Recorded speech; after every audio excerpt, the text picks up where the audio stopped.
Yeah, I did something, I guess, somewhat similar. When I used to have the hot plate over behind the other couch on the other side of the room, I wanted to check the SWR, so I went and I hooked the meter up in line with it. And then I came over and locked the mic down so I could go across the room again and calibrate the meter and everything. I calibrated it and checked it, and the SWR was good, and I don't know, I got sidetracked or something, and then went to unhook the meter without unlocking the microphone, and yeah, I unlocked the hot side coming out of the hot plate first, and man, the minute I pulled that thing out, it arced straight to my finger and burned it really good. Yeah, a little black mark, huh? Yep. Yeah, it's almost like a drill. Yeah, I've done that before, not necessarily with RF, but I've done that before too. But anyway, good stuff, man. I'll be back in a bit. You and Pete take care.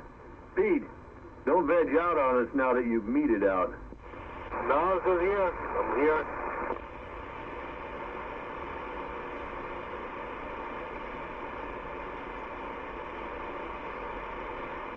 So what's going on, Oyster? Not much. Just sitting here reminiscing about everything I was supposed to do today and didn't. One of those days, huh? Yeah, I need a down day every once in a while. Hey, I hear you. I hear you. You know what? It's like at work. Sometimes I make a list for myself.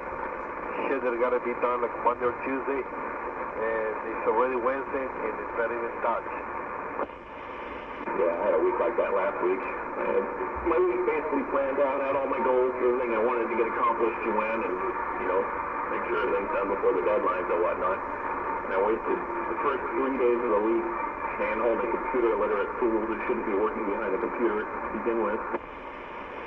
Yeah, I get one of those, at least I get like maybe like a day every month.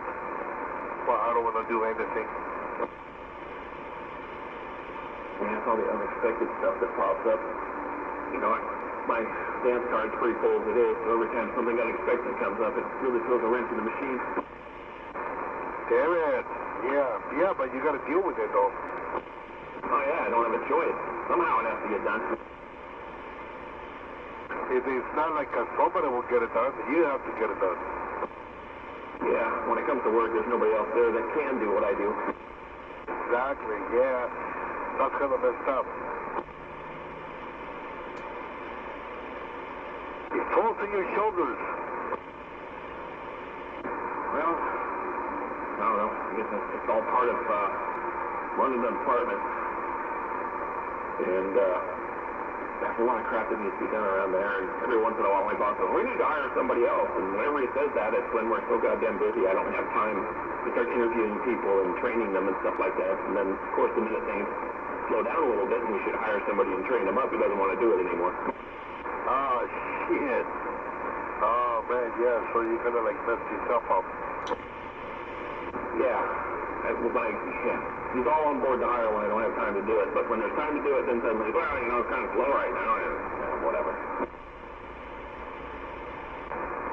Hey, man, yeah, I hear you. It's just like me.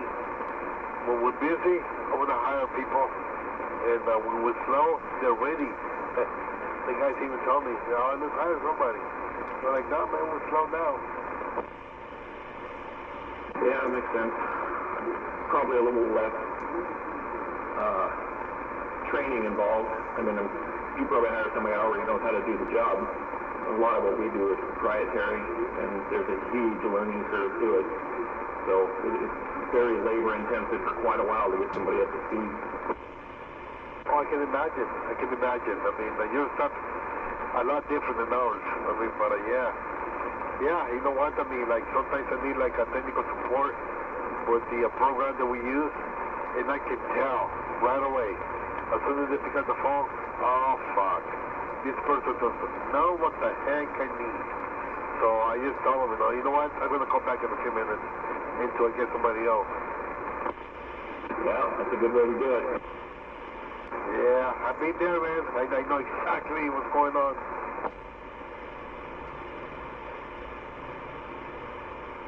I've written a huge chunk of the software the company runs on, as well as I try and notate it, and, you know, I try and write everything in plain English, even when I'm creating database tables and whatnot. I try and name everything, even if it's long, clearly so that when you're reading the code or looking at the database tables, they explain exactly what they're doing and what it is. No guesswork. There's not some, complicated naming convention that nobody would know. But even then, it takes a long time to get people up to speed to realize how all this stuff works together. And there's no manual for it. Break. Hit it. Yeah, hey, Oyster, I just sent you 4 pictures. Let me know if you get them. It's, if you know what an inside of a D104 death mic looks like, that's what I worked on today. The first picture with the contacts in it, see how they're all bent to crap? I had to straighten all that stuff out and everything. It took me 3 hours to get it to where it even works. And it had been bent up so much that it's almost like it's annealed now. I don't know how long it'll last the guy, but we'll see. Yeah, I got one of those boards sitting out in the garage. Use your drill? Yeah, if you look at the one picture, even where the contact or relay, whatever you want to call it, is connected to, it's bent way up into the inside of the mic, which shows me, somebody didn't know what they was doing. But it's working now, so that's what I did today. Big pain in the butt, though. Yeah, a bunch of those things would be bent sideways, too. Yeah, I had to take the switch pretty much apart and straighten everything out, I didn't take it completely apart and flatten everything out. I just used my, that thing looks like a 2-tine fork. I just used that and straightened it out and kept working on it till I got it to work. But, I mean, still, it's not an easy thing to do, man. There's a 5th picture in here that doesn't look like it's part of that board. Yeah. Should be 4 of them. Sent 5. One of them looks like the inside of a linear.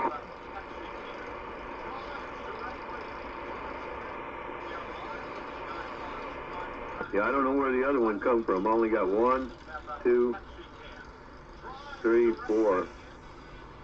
Yeah, that's all I got here.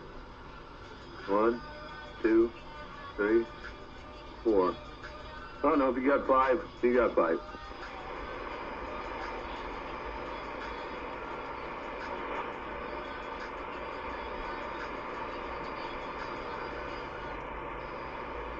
Yeah, I just thought you might like that. Yeah, I got the board that I pulled out of that silver eagle you had over there. There was a problem. Something was going on with it, so I pulled the board out and dropped the board in there from a night eagle I had. The night eagle worked, but it had been knocked off the table so many times. It was wiggling in all the joints, and I worn half the plating off of the gold handles and everything else. So it worked. It was just kind of beat to hell. So I ripped the board out and put it in the Silver Eagle because the Silver Eagle looked good. But I still got the original boards from the Silver Eagle sitting out there. Yeah, that's cool. Keep those parts, man. They're getting few and far between and getting expensive if you gotta buy them from somebody.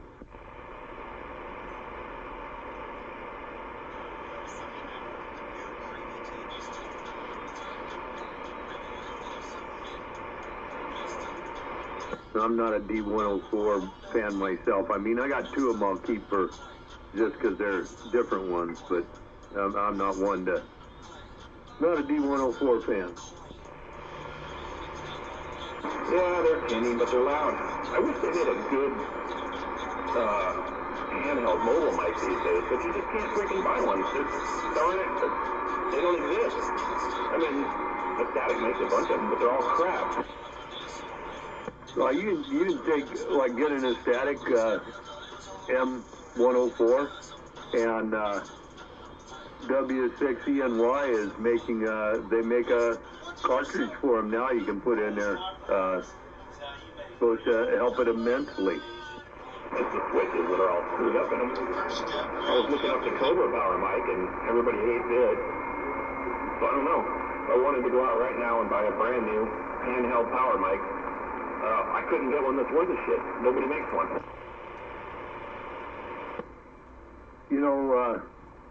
The switches in those mics can be replaced. I replaced one in Dutch's mic, and that is Static mic, and one in somebody else's, I forget who it is, and they will go into a hand mic. It just takes some work, man. It's pain in the butt, but you can put them in there. Because they're bigger, the contacts are bigger, the spring is bigger, and the tension on the contacts doesn't go away after, 1,000 pushes. That's a good deal. Yeah, that's what they need is switches. I don't mind the original element. I mean, they're not as good as the old ones. They work fine. It's just that they don't make one that doesn't have a screwed up switch in it. 100% of the switches in every one of their microphones is screwed up, has been for years. They've been bitched at about it by everybody, and they have no intention on fixing it. I don't know how they can even sell a mic anymore. Yeah, Tim Ford. Hey, that picture you got, that was of a Beard 1446 4-pill that we got over here that the potentiometer crapped out, and 460 wanted me to take it apart, and when we first looked at it, I thought, man, I got to pull the board, the pills, and everything. Don't know how you got that, but anyway, I figured out a way to get it out of there, and it just, when they bend those cases, sometimes they aren't quite always sealed or welded or together, so a little trickery, and it came out of there, but was pretty close. But yeah, in fact, that amp's going to be up for sale. Beard 4-pill in a 3 by 3 by 8-inch box, man. Crazy. What kind of pill? 2879? No, 1446s. That's the Motorola one, right? Yeah. No wonder it's such a small box. I'll send you pictures of it. Sure. What's the, I forget what the wattage rating is on the 1446. I think that's what they have in my Messenger. Yeah, Messengers used them for sure.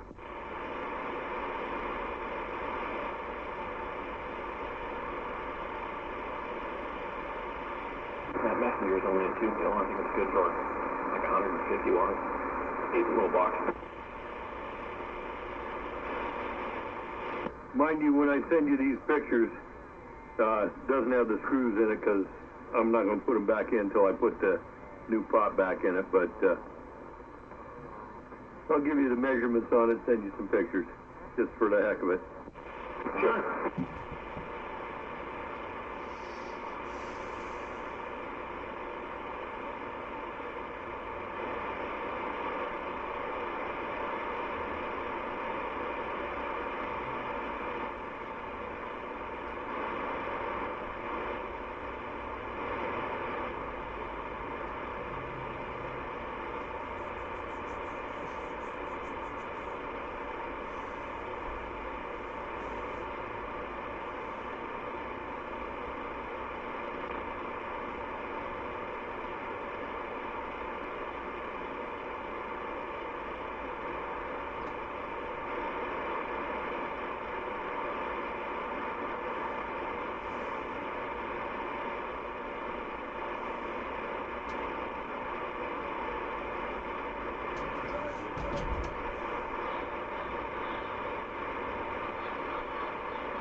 coming at you.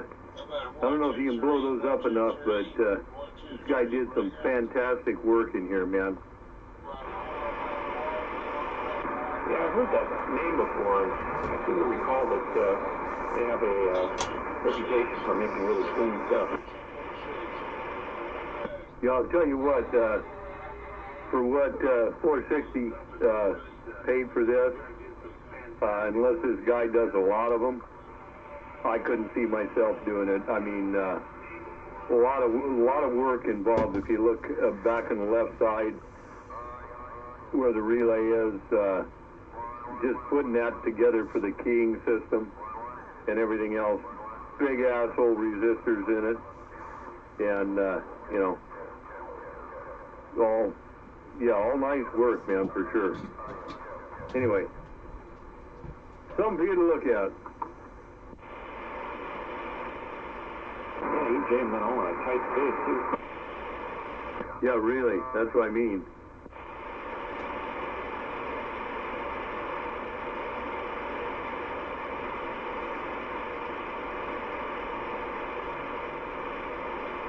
If they have any issues with them getting hot. It's got a fan in it that blows right down on the transistors, so I doubt it. I probably didn't show you that, but the fan is inside. Yeah, I kind of got the impression by looking at the top of the case. I assume there's the heat sink on the bottom. Yeah, it's actually a big one incorporated into the case. Yeah, seems to be a perfectionist. Yeah, so the fan blows in from the top, goes around and comes out the back end, the ass end. Yeah, I didn't take a picture of the ass end, but anyway, yeah, pretty nice. Pretty nice. So once we get the potentiometer back in it, it'll be good. Potentiometer went away because some guy we know that owns this thing forgot where he had the radio set, and potentiometer is only good for, you know, like 10 watt input.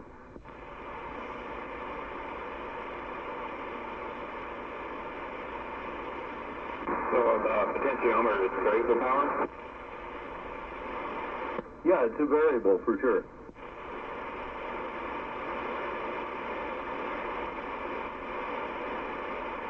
Just don't want to feed it with like 20 and 30 watts, right? Yeah, makes sense. Doesn't have a sideband delay. Switches in the front there. Preamp. Yeah, it's just strictly AM unit. I guess you could, it'd be hell to bias this thing. There's so much in there now, but, or even to, there wouldn't be much to throw a capacitor in there, but that'd just be a delay, you know. Yeah. Not like I use sideband anyway. You know, I don't that much, but I do once in a while, and when I do, I want the best I can, you know. And I'm working on that. Yeah, I found in order to use sideband on this thing, I just have to jam the mic gain way the hell up. It's not perfect, but it works.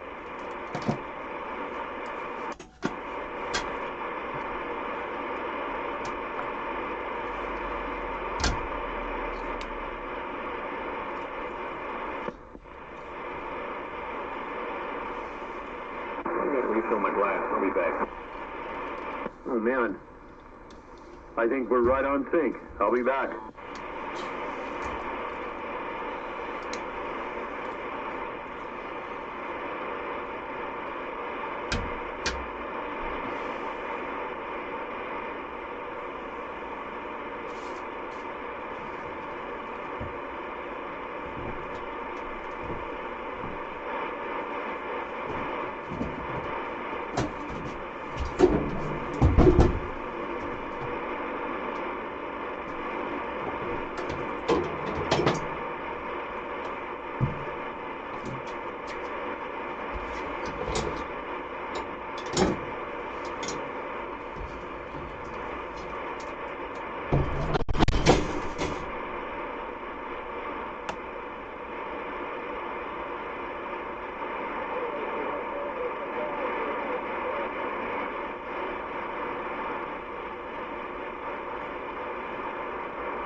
That's much better. Yep, I hate it when my glass gets empty. Murphy sneaks over here and drinks out of it when I'm not looking. Got the same problem. It's always better when the glass is full and your bladder is empty. Yeah, I spend too much time the other way around, though. Don't go there. You just wait.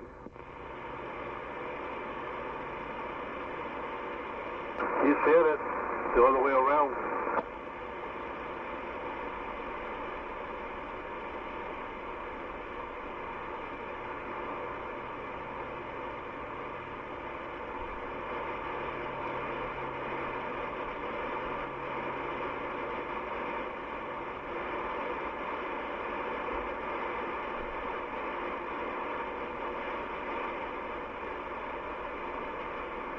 Hey, Super Pete, so what kind of antenna are you running again?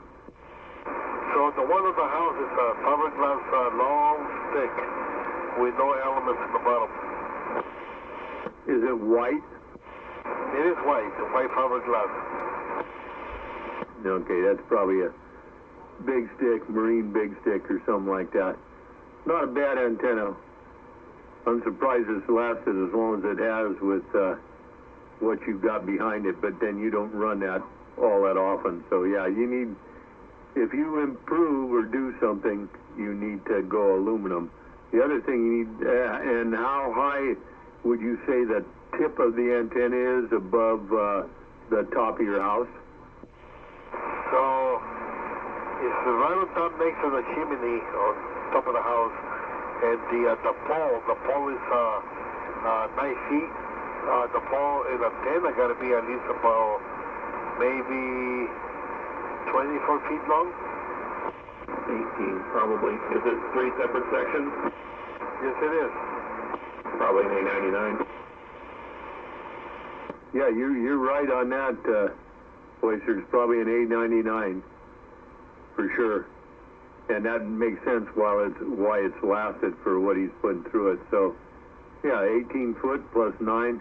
Yeah, you go up another 10 feet, you would see a big difference. And if you went, even with what you got, you'd see a big difference. And if you went aluminum, like one of those ones that Oyster's running, big difference. Right, yeah, I seen that, the one that he got over there. Yeah, it's just pretty cool. I just don't know. I definitely would not do either paint it green or blue. Kind of like trying to camouflage it with a tree or camouflage it with the sky. The one we got hover. Yeah, same thing, isn't it? Yep. I was happy with mine, and I was tired of hearing him play with that stupid big stick. Such a waste for that nice location he's got. He does like he had before the big stick. So does his look just like the old one. It looked like what I got. Yeah, he used to run an A99. Then we had the house re-roof for whatever reason. He took it down and put up that big stick, or I don't know what it was. Could have been a realistic crossbow. But he replaced the top half with something else or whatever. But it didn't work as good as his A99. Right, yeah. So I think I do have the A99. Yeah, mine, it used to look just like his. Yeah, that's what he ran forever, until after he moved and he started playing with that big stick thing again, and, well, that's all old news now. Yeah, Hover had, before he had the one you got him, he had that other, same one as Serial, but I forget the model. That's the one that broke. Forget what he put up there in place of it. Before that, he had, I think I had given him an Archer fiberglass 2-piece unit. I think that might have been the one he put that other, whatever it was, on top of it, and said he had a 3/4 wave. Of course, we know that don't work. But, I mean, it works, but it's not a 3/4 wave. But then he had quite a few other things before that, but this is probably the best one he's ever had. Yeah, the Archer, that was the Radio Shack crossbow, they called it, I think. Yeah, when I had it, it was actually blue fiberglass, and I think when I gave it to him, he might have coated it with something, but it was the sun had done so much to it, I think I sprayed it with black paint or something like that just to keep every time you take it apart, the damn fiberglass get in you. But it was okay, but it, wouldn't have more than 250 watts, and the capacitor at the bottom goes to hell. Yeah, and he put some sort of exciter or something top half on it. I forget what it was. I don't know. It was way worse than the A99 though. I could tell. Everybody could tell. And he's got such a great location. And the antenna, I think that's not expensive. It wasn't that expensive. So I figured, what the hell? Might as well have the guy use a piece of antenna. Enough people pitch in for it. It didn't cost anybody much. No, you guys did a good job, man. That's for sure. Well, I guess you did a good job. I don't know. I'm on the fence about that. A good provision, you provided him with a good thing. So I don't know if we want him with that much responsibility, or at least me, but that's just my personal opinion. But I always rag on him anyway, just to have something to do. Yeah, it's a local hobby.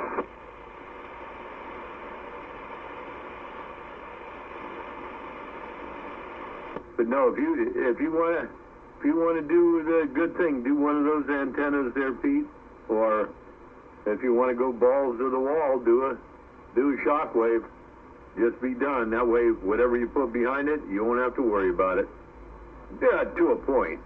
If you go crazy, if you go real crazy, then you might have to change things. But other than that. Right, yeah, you know what, but I do need help. I need help because I don't know what the heck I'm doing. But, yeah, I definitely need some help to figure it out, what I need and how to do it. Trying to keep it kind of like neat on top of the house without making it so obvious that I got something huge on top of the house. You know what I'm talking about? Yeah, have you been over here since I got my thing all changed and it's up in the air? I saw yours, man. Yeah, I saw it. You said you were going to bring it down and do something else after you had it up. I haven't been there since then, but yeah, badass. Yeah, well, I don't think it's that obvious. It might be obvious when I put the 4-element up there, but right now I don't think it's so obvious. I haven't heard too much complaints.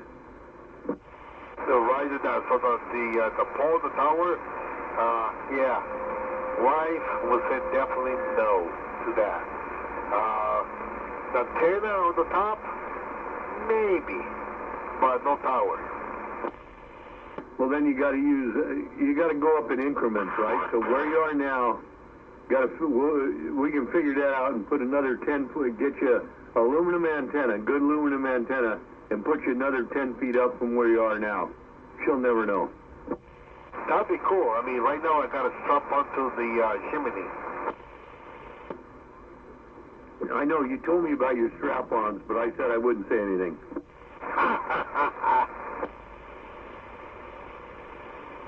I was having trouble there for a while figuring out if we were still talking about an antenna. Oh, shit. I walked right into it.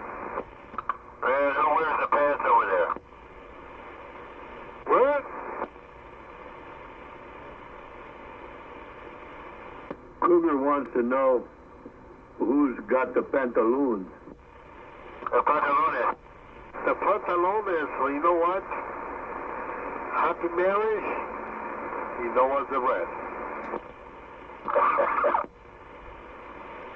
Hey, at this house, I have the last word to say. Yes, honey. Some hills ain't worth dying on. I'm with you, Pete. Got no problem with that, man. Like you said, the rest we know. Exactly. I love my chaka-chaka at nighttime, so I better just comply. I heard that. I'm still looking for some. Oh, man. They're looking for me.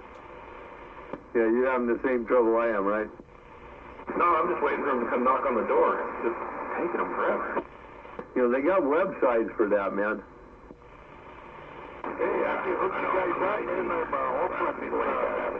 Right around the corner from the shop.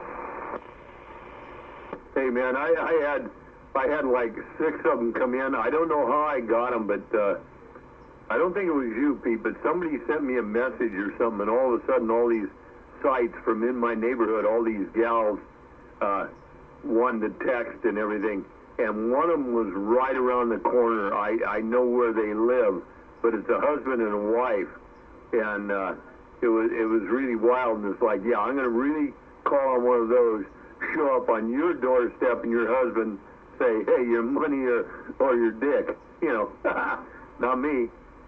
Hey, you know what? That is crazy that you said that, because I did got the same, almost the same thing. I would say like maybe about like 4 or 5 months ago in my neighborhood, and I kind of like Googled it, and I knew the house, and it's right in the corner where I make my right turn to go to work, and I seen the one of the girls coming out of the house, younger woman, and I was like, holy shit, that is her. Yeah, it's crazy, man. I mean, this internet it gives a whole nother meaning to prostitution, let alone pimping. I think I got my first paper out when I was 12. It was really interesting. It was in a neighborhood, average middle-class neighborhood, middle of Redwood City. And I delivered the papers and everything, and at the end of the month, you have to go around door to door and do the collections and stuff. And there was one house I used to go to that was really weird. Right in the middle of, you know, average middle-class neighborhood, drove by it every day on the way to school, whatnot, never thought anything of it. But they always opened the door, and there was always these scantily clad gals there, and they were always smiling and saying how cute the little kid at the door was and all this stuff, and the house always smelled of strange smoke and was interestingly lit and sealed curtains and all kinds of weird stuff. And it wasn't until I was a little older my parents told me it was a whorehouse. Yeah, and you had no inclination except when you rode away after making collections on your bike, you had a hard time keeping it on one side or the other of the bar. Yeah, that was kind of odd. Not the place you'd expect to find one of those. I don't know about that, man. I mean, since the dawn of time, right? Houses on both sides. You know, we talk about girls, but there's the men's side of it too that the women went to. You can go back in some history and look at that. You know, a lot of people don't want to believe it. The women don't want to believe it, but I mean, it was there. Hell, they got them in Reno for not Reno, but in Nevada. But might be in Reno. But I mean, it's all around. Ain't nothing new, for crying out loud. It just we was young and growing up, hadn't quite figured it out. I just didn't expect one in my own neighborhood. Hell, even I knew what they were back then. I just didn't expect one in my own neighborhood. One of the other great things about doing collections is that there was this young, perky gal on the route. I went and rang the doorbell, and I heard her shout from out back, you know, who is it? I said I was here collecting for the paper. She said, oh, we'll come around back. Well, okay, fine. Went down the driveway, went around back, and her and her friend were out in the back sunbathing, and they were both wearing these knit bikinis that you could see clean through. Yeah, a little Nippolino, I got it. They were knitted, top and bottom, left nothing to the imagination whatsoever. And she said, oh, let me get you some money. And she gets up and just prances into the house with it all hanging out. Nice. Those were the good days, I got to say. Made me want to collect every day. Probably could have, but I don't know how old you were or what was going on back then, but probably, you know, that was probably, whatever. All you had to say was, give me a tip. And she'd say, no, I want your tip. There you go. Let her have the tip. That's right. Focus on the tip. Speak into Mr. Microphone. It's like, hello, hello, hello, hello, hello, hello. They were deliberately messing with me. Probably had a good laugh about it after I left, too. Hey, definitely knew you had a Woody. Would have been impossible to hide. I think about some of the situations that I grew up in and was around, and stuff that probably was thrown my way, and at the time I just didn't have any idea. I might have thought, but I just hadn't any idea, so just let it on go by, but it's okay. I don't care. Damn it. Damn, you know what? You're right. I mean, I miss it. I mean, I totally missed out when I was a lot younger. Girls in the neighborhood, they were older than me, and they used to tell me stuff and give me a kiss here, or here, and I'd be like, oh shit, all shy, and I'll run away. Man, I wish they would tell me now. Yeah, that's the whole thing about hindsight, right? Oh, man. Damn dog. Drank it all up again. I'll be back. Well, I know I got some hindsight when I went to collect that one time. So what happened the next month? I don't think I got lucky enough to catch her sunbathing after that. Only happened the one time. Damn it. Yeah, so you blew it. Oh, I'm sick. They were just messing with me. You know what? I mean, maybe if you were a little bit more older, or you knew what the heck they were doing, oh man, you probably would have got lucky. I had a pretty rough idea what they were doing. But I still think today, as I thought back then, they're just dicking with me. Hey, there's nothing wrong with that. Hey, I'm not complaining. Fond memory. Roger that, man. Yeah, memories, man. That's crazy. Yeah, it's a trip.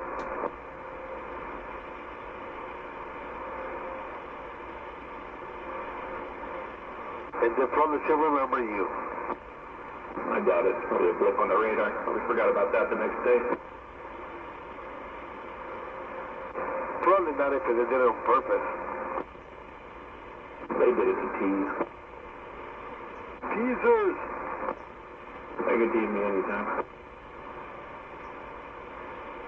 Kind of like my neighbor. It was all good-natured fun.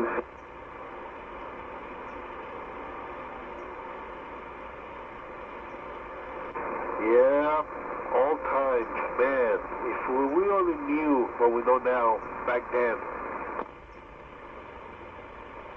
Yeah, she's probably retired by now. Wow.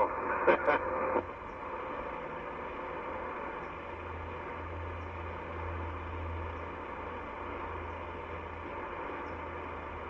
remember one time I was going around to collect, and that was the first month I was collecting on a new customer. Turned out to be my brother's school teacher. She freaked out when she saw me come to the door because she recognized me from school. Wanted to make sure I didn't tell anybody where she lived. I said, don't worry about it. I ain't saying anything. Break. Yeah, Pete, are those power lines, are they north, south, east, or west of you? Power lines, they're behind the house. Yeah, so which way? They're going north-south. Okay, yeah, you could definitely, if you went up 10 feet, 10, 15 feet, and straighten that out, use a little bit heavier pole, straighten that out, you would gain a humongous advantage because your angle of radiation would be over the top of those lines or closer to being over the top. So I can use a pole, you said, and use a pole like a 10 feet long pole? That's what she said. Yeah, for sure. I mean, I'm looking at this thing right now, and you've got maybe a 9-foot pole. You got 2 straps on it, and it's tilted a little bit, and it looks like, if I blow it up here, I can't really see it that good, but if you go like a 1.5 inch galvanized, maybe a 15, 18, 20 footer, strap it on there, put a 3rd strap on there, and you'd be up that much more. You'd see a big difference. I mean, 5, 10 feet, you'll see a big difference, especially in receive. Roger that. Where can I get a pole like that? I'd have to come over there and look and see, but otherwise we can order them, or you could order one, 1.5 inch schedule 40 pipe, man, say 18, 20 foot long. You can get it from any metal supply place over there. I got mine from next to Honky's garage. Yeah, but I got no more left. I mean, who is that over there, Oyster? It's not Cal Steam. There's something pipe and iron or something over there. Oh, yeah. I can't remember off the top of my head. Yeah, but that's what I'd do, Pete. I'd get a 20-footer, 18, 20-footer, set it all the way down on the chimney, put a third strap on. Don't get confused now. And that way it'd put you up another 8, 10 feet. You'd see a big difference. Like I say, if nothing else, you'd see it in receive. Right, yeah, because I don't hear nobody. But, different antenna. Yeah, I'm looking at this thing, well, with the red car in front of it now, man. Yeah, the angle of radiation, you wouldn't be over the top of those high tension wires, but you'd be over a lot more. That's a nice looking house, man. Solar, the whole bit. Yeah, and that tree, I don't know which direction that is. I'm going to say that tree is probably south of you. That tree don't help you any either, so getting up a little bit higher wouldn't hurt. Right, maybe we can mount on top of the tree. So I was thinking, is it in your yard? Negative is the neighbors. It's a neighbor's tree, but they blame it that it's my tree, but it's in their property, and it's hanging over my roof. But yeah, they think it's mine, and it's theirs, but they're renters. Yeah, well, if they're renters, that's up to the owner. You can actually, if you wanted to, you could shave everything down that's on your side of the property line on that whole tree, which wouldn't be good for the property owner over there because that makes it heavy on that side. But that's up to you. But anyway, yeah, another 18, 20 foot on your antenna would be amazing for you, from what I'm seeing here, man. Just send those pictures to Oyster and see what he thinks. And you got a little bit of bend in yours. Maybe you got some Peyronie's disease or something. I don't know. Yeah, I think not just the fall, and I think with the weather, those are like, I don't know what material the straps are. The yellow strappers, I don't know what material that is, but it got a little bit loose. It's kind of like bent a little bit to the right. But let me send those pictures. I'll be back. Yeah, mine's a little bent too. Yeah, 10-4. And Oyster, that is an A99. You got it right on the money. I blew it up and you saw it. He's got it a little bit tipped, and if he went with like 1.5 inch schedule 40, 18 foot, and had a third strap on it, it would probably handle the wind load and everything up there without having to put anything more than that. 44 runs his up about the same distance, and I think he's just on a regular thin wall pole. So yeah, it would help him a whole bunch. But if he sends you the pictures, you'll see and see if you agree. I really did. So instead of using those straps, can I use like metal straps? You can use whatever you want. The whole thing is to get the base secure to the chimney, right? Because remember one thing, the chimney, unless it was built differently, has no reinforcement in it. So that's why you want to get as much of the purchase from the bottom where it meets the roof up to the top as possible. So right there, and then I'm gonna have to run those guys to one corner to the other corner to the other corner to the other corner of the house. Well, guy wire is always good. 3 of them is all you need. You can use 4, and that would be preferable, but if you don't want to, you know, that's the way it is. I mean, you know, if you don't want to have that out there because the wife's going to say something, now we got all these wires coming down, don't have to do that, but, you know, can be done. I mean, you know, you saw what you did over at Cougar's and all the ropes you put on his. A lot bigger antenna, you wouldn't have to do that much on yours, you know. 3/4-inch lines would be great. Wouldn't go nowhere. Roger that. Yeah, his was like a man. That was a challenger. Yeah, he got those wires going down. His antenna is huge, though. But yeah, mine would have to be like something similar to what I got. Even if it's a straight with the the one that got at the shop, the Mako one. I mean, she's okay with that, as long as I don't put the holes on top of the roof. You do something like what I did at my place, actually next to the house, and a good portion of the mast is, you know, it's sitting in the ground, and then I just put a bracket up on the eaves. Looks like the garage side of your place would be probably ideal for that. And you could probably go up quite a ways. With the pole? Yeah, mine's coming off the ground. I didn't penetrate the roof here at all. I just got a 5-gallon bucket of cement over there, and I run 20 foot of mast from there. And there's a clamp clamping it up to the eave at the edge of the house.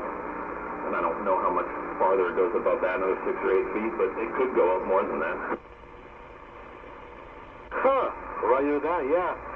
Yeah, I mean, I think it would be okay, and I can just let it, the pole will be like on the side of the house. Yeah, as long as it's not like a big base, I mean, I think she might be okay with that.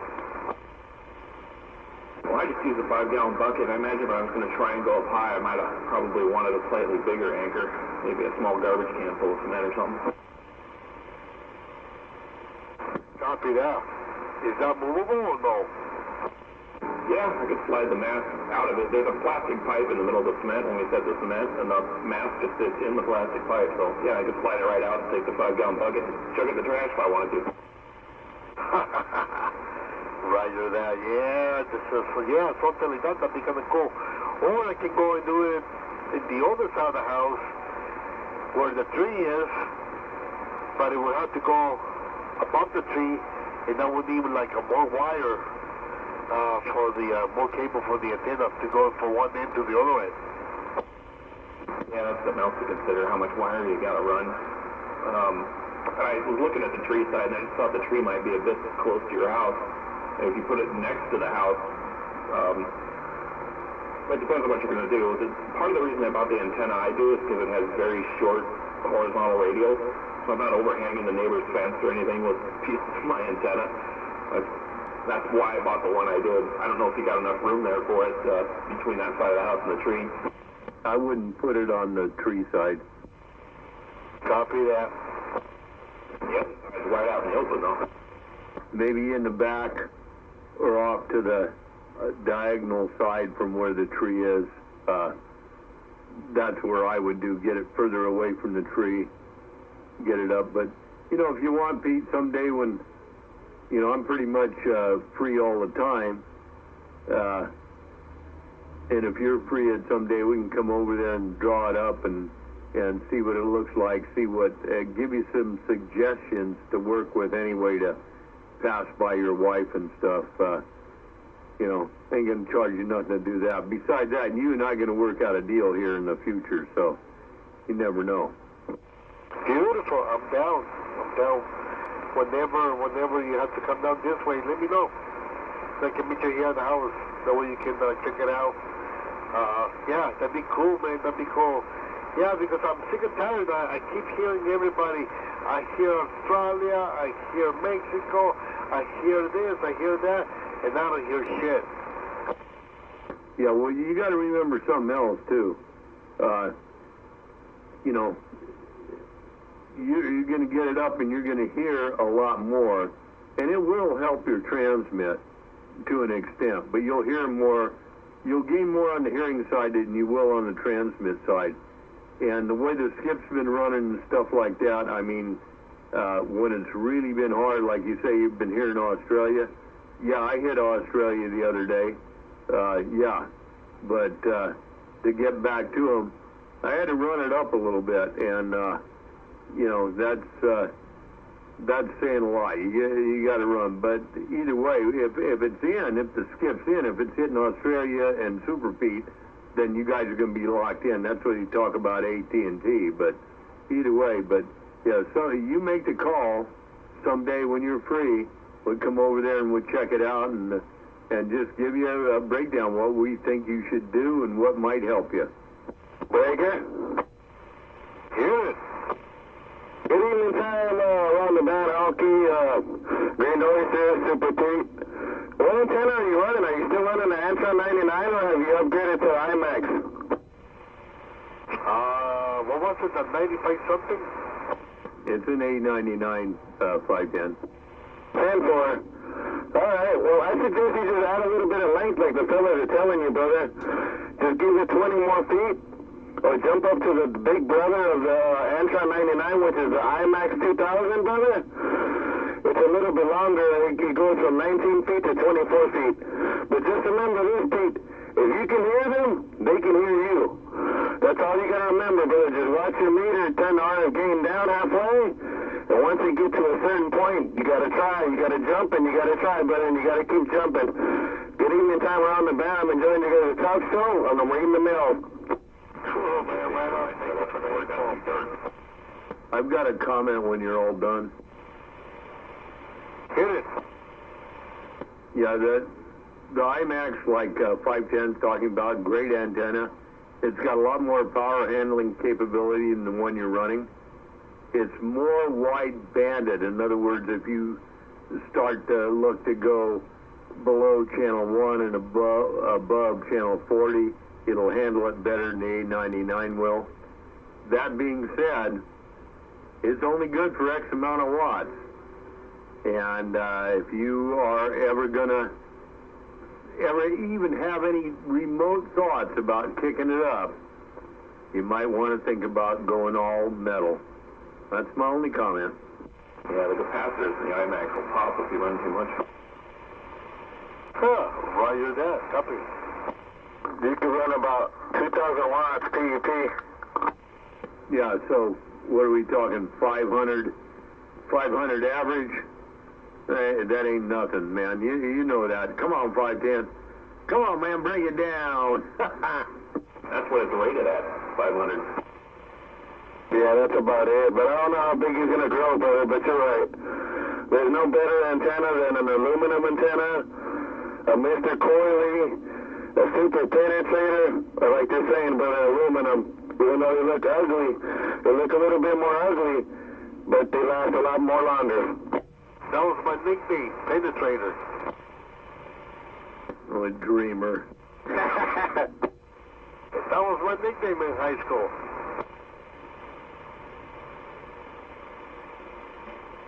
Everything. Get an idea what the anchor is like, and if you look up at the top, you'll see how it's anchored to the eave as well.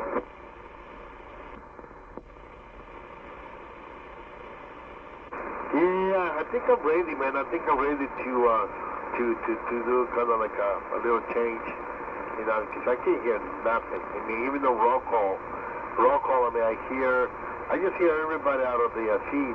Otherwise, I don't hear nobody. Hey, Pete. Yo. Remember, the two guys that are doing roll call normally are up on hills, and they've got pretty much, you know, 559 nose picker, he's pretty much unobstructed for hearing. Hover's got a little bit of stuff back to the, what is it, would be to the northwest of him. But other than that, a lot different from you down there in the hole. A whole big difference. So keep that in mind. That's just like me. I'll never be, and I'll never hear or transmit as good as 559, no matter how much I run. It doesn't matter. He's just got Mother Nature. So just think about that. You make your station do the best it could. Right? I get that. Copy that. Okay. I'm going to go have to buy another house then. Line of sight, Super Pete. It's all about line of sight. Whatever you can see and what you can hear, what you can talk to. There we go. That's it. I'm moving to the Oakland Hills. There you go. Or to the water. That's it. I'm going to find the San Mateo Bridge.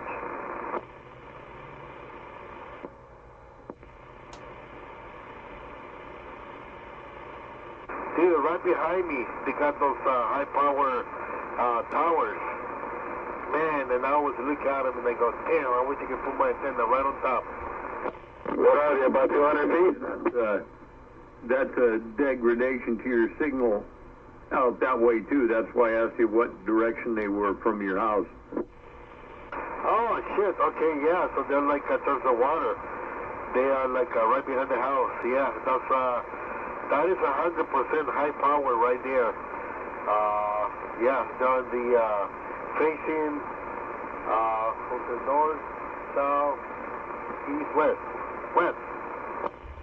So, so I am east of you. Are they east of you or are they west of you? They gotta be east. You're right. They're east. They're east and they go from north to south. Well, yeah, they're running north to south, but their cross is east to west. Well, that makes sense. That's one of the reasons why from this side you're not hearing a lot of stuff. They're all that high energy. They're absorbing it before even you can, even though frequencies are crazy different. Right, and you know what? Even at nighttime when they go outside and take the dogs outside, I can hear the towers like, all the high power electricity, which is I think it's the same shit that I'm catching in the radio. Because on the radio, I mean, my static is always like between 7 and 9, and then it gets crazy sometimes all the way up to 20 plus. Yeah, well, we can help that a little bit if and when you update your antenna. We'll put some grounding in there and get you straightened up like that. That'll help quite a bit for sure. Yeah, well, shit, man, come over tomorrow. Let's do it. I ain't doing nothing tomorrow. It's 8 o'clock now. I've been drinking. I ain't working on no radios. I'm talking on the radio. I'm going to watch races and stuff like that tomorrow and just kick back. Now, sometime during the week or something, we'll see. I got a couple of health appointments coming up and a couple other things, but we'll make it happen, dude. I'll let you know. Hey, break. Hit it. Yeah, good evening, guys. Try FM if you want to get rid of some of the static. Waving a hand, 183. Yeah, right back. Yeah, Honky and Super Pete, do you want to get rid of that static between your QSOs? Hit it on FM. Yeah, but not that many people go to FM. That's because it sucks. No, he's just saying if you want to have a QSO, if the static is bothering you, OC's just saying just hit FM, and he's 100% correct.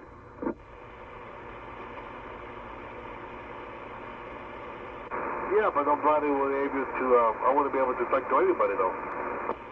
No, I know that. He was just making a suggestion, that's all. Just a different way to communicate. It's just a different mode of communication, if you will. Yeah, FM might actually be the way for you to go now. I'm thinking about it.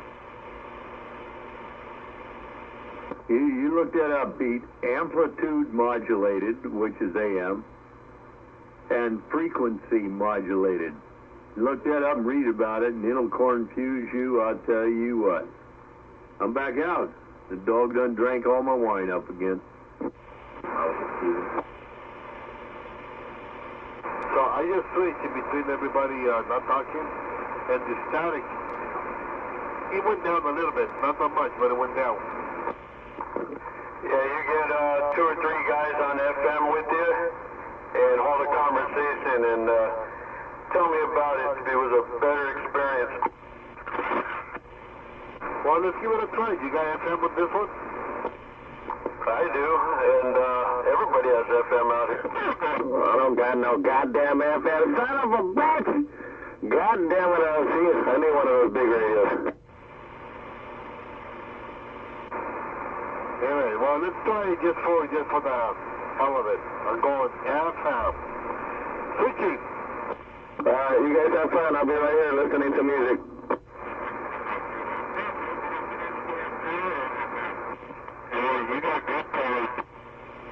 In the Mobile, still making noise. AM, FM, channel 17, getting on down.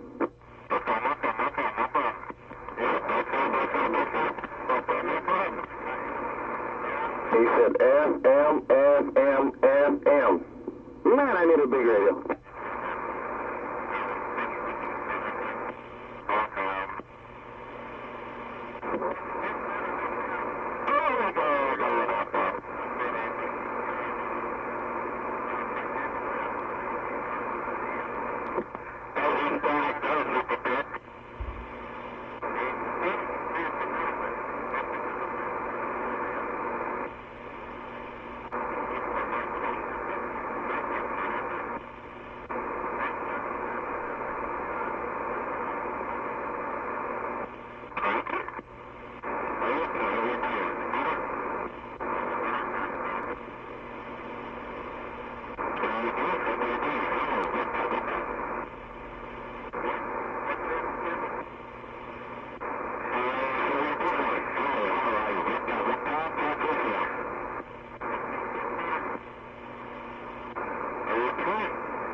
time. Hello. Swinging. There we go. Now there's some swing in the thing. Holy shit, they got hella loud.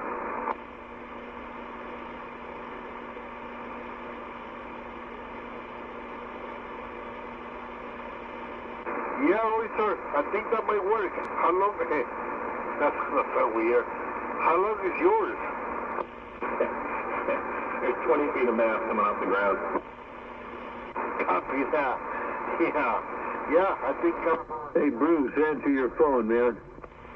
Oh, I don't. Yeah, okay. But that bracket on the upper eaves is, I don't know, maybe 16 feet off the ground or whatever, so there's not a whole lot sticking up above it to swing back and forth.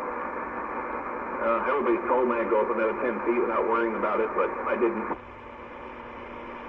Roger that. Yeah, and I've seen it. I mean, they look to me like it's pretty high in the air. Yeah, it looks like it's a little higher than mine. No, I don't think so. Mine's not that much higher than Jimmy. Oh, it's not? No, should be able to go up more, but I just didn't want to risk it. Huh, okay. So, do you have one of those like a telescopic pole type of thing? No, I just got two 10-foot pieces of, I think mine's 1.25 inches mass. Copy that. Yeah, they do sell those telescopic things, right? Yeah, the push-up pole.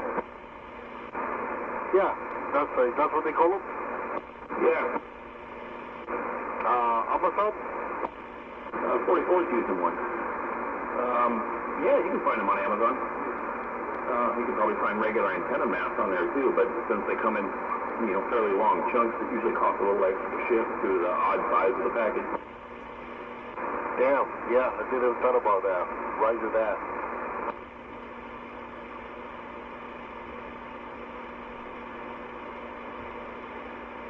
I've used 1.5-inch conduit before too. You can get it at Home Depot.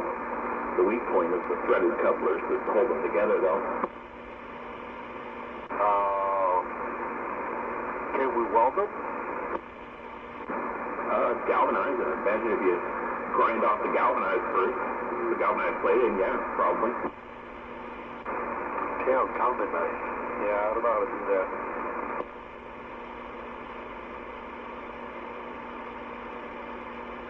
Yeah, I don't know how to weld galvanized.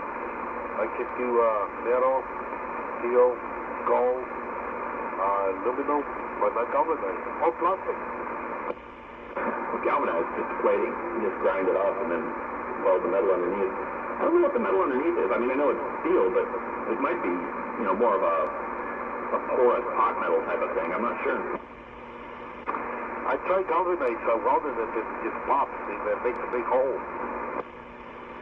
You could, well, yeah, galvanizing the plating, though. Grind the galvanized plating off before you try and weld it. Oh, shit. You know what? I didn't try that. But most of the times, like Mustangs, the Mustangs, they got those eyebrows on the headlights. Those are galvanized. I tried to weld a crack to one of them one time, and I destroyed it. I mean, just, I don't know if I was doing it too hot or what, but I mean, just, I knocked the sucker down. Yeah, I think those are porous pot metal, so there's probably all kinds of air bubbles and shit in it. Oh, shit. You know what? You're right. Yes, you are right. Only spent a decade as a mechanic, but I still remember some of it. Yeah, you're right. That sucker is just pump, just like popcorn. You just you try to weld it and pump. Yeah, I don't think you can weld hot metal. Yeah, I tried it. Yeah, it didn't work. Made a big hole. That's all right. You got lots of Bondo. Exactly.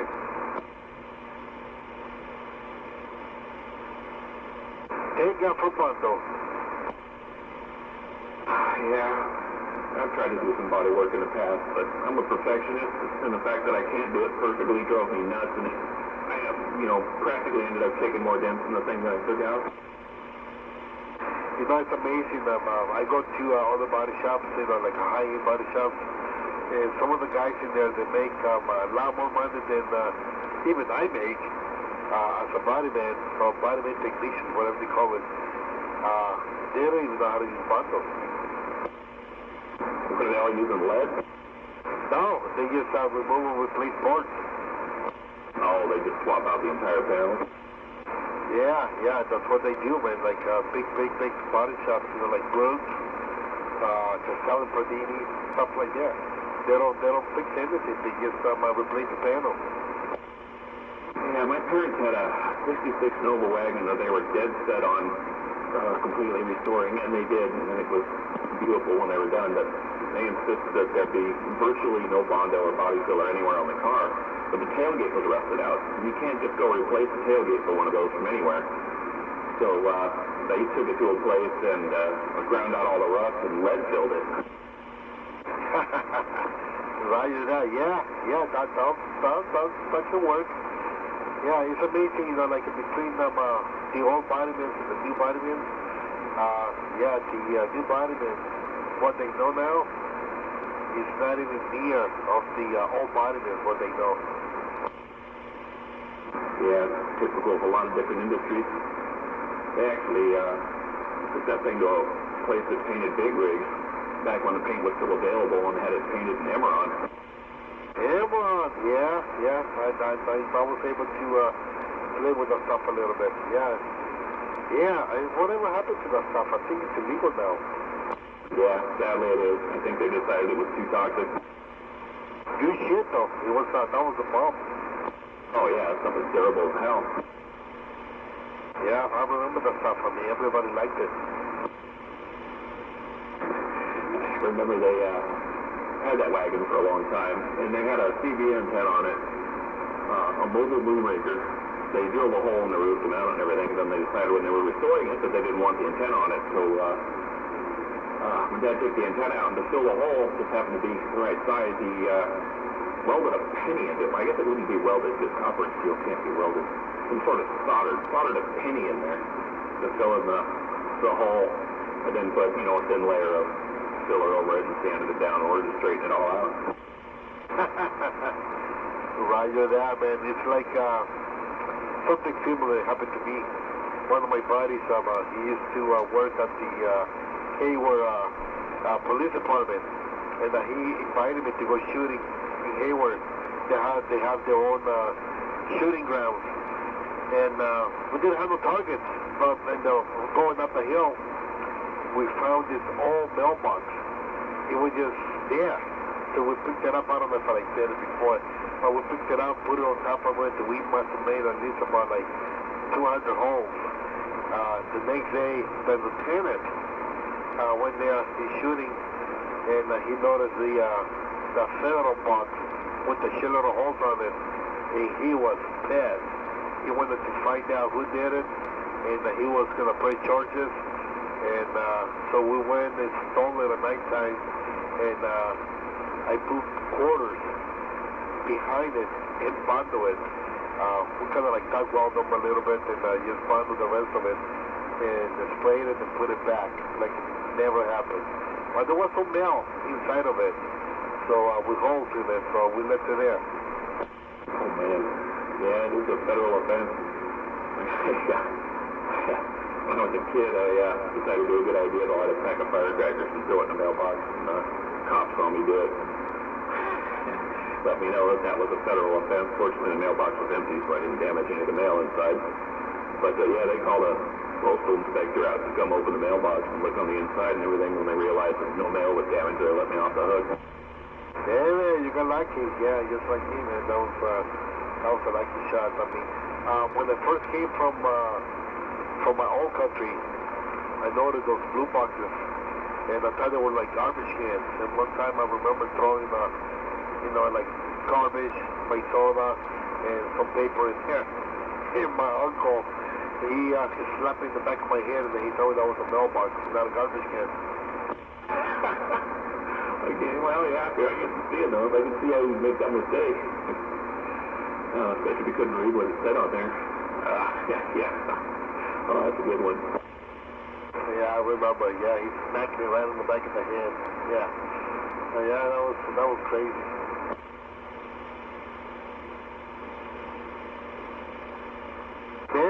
Memories. Oh, so many of them. few of them are even good.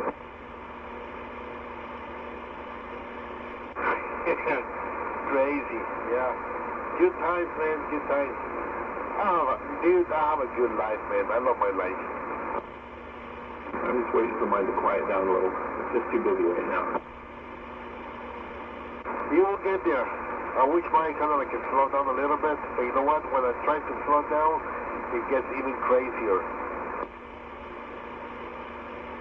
Yeah. Oh well. You know how it goes. There's ups, there's downs. In the middle of an extended down cycle, but coming out of it's going to be awesome. Yeah, it's like me, man. I tried to retire, and it got even better. So now I have a partner that he has a whole bunch of different ideas. The shop, man, we cleaned up the shop like the heck. I mean, everything is totally different. And I'm going to change the name. We're going to do some of the stuff totally different. So I'm excited. You know, it's something new. I was getting a little bit bored with the stuff that I was doing. And now it's like a totally new. I actually busted through enough time last weekend to finally put a mobile together. Still got a little bit to do on it, but nice to have a mobile. I haven't had a mobile in a long time. It's mud ducking, but it's there. You did it on the 300? Yeah. How's it working? It works. I mean, I can talk to the guys across the bay most of the time. Developed a squeal yesterday, I think it was. So I think we figured that one out. I have a couple things left to do on it, but it's working. You know, I can actually talk to people. Nice. Very nice. And that's just with no power? Straight out of the radio? I'm actually running the same antenna and the same heater you are.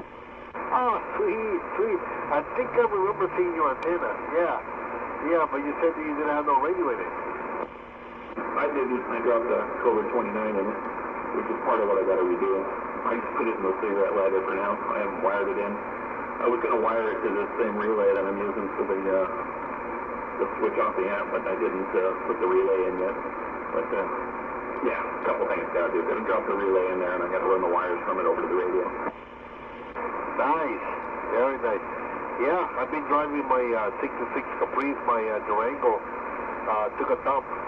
I think I burned something when I was talking to Mexico. I got all excited, and I was like blah, blah, blah, blah, talking to Mexico for a long time, and I think I burned something on the Durango. I burned a whole bunch of shit. So the dealer has it, but I've been using I was using the Caprice, and I put the antenna right on top of the roof, right on the center of the roof, which was great. Everybody heard me, but every time I stopped, everywhere, people were asking me, what the heck is on top of your roof? Nice car, but what the heck is out of your roof? Yeah, the same reason I wouldn't put that on the car you just painted. Well, two reasons. I wouldn't want to risk getting a little grit under it and scratching the paint.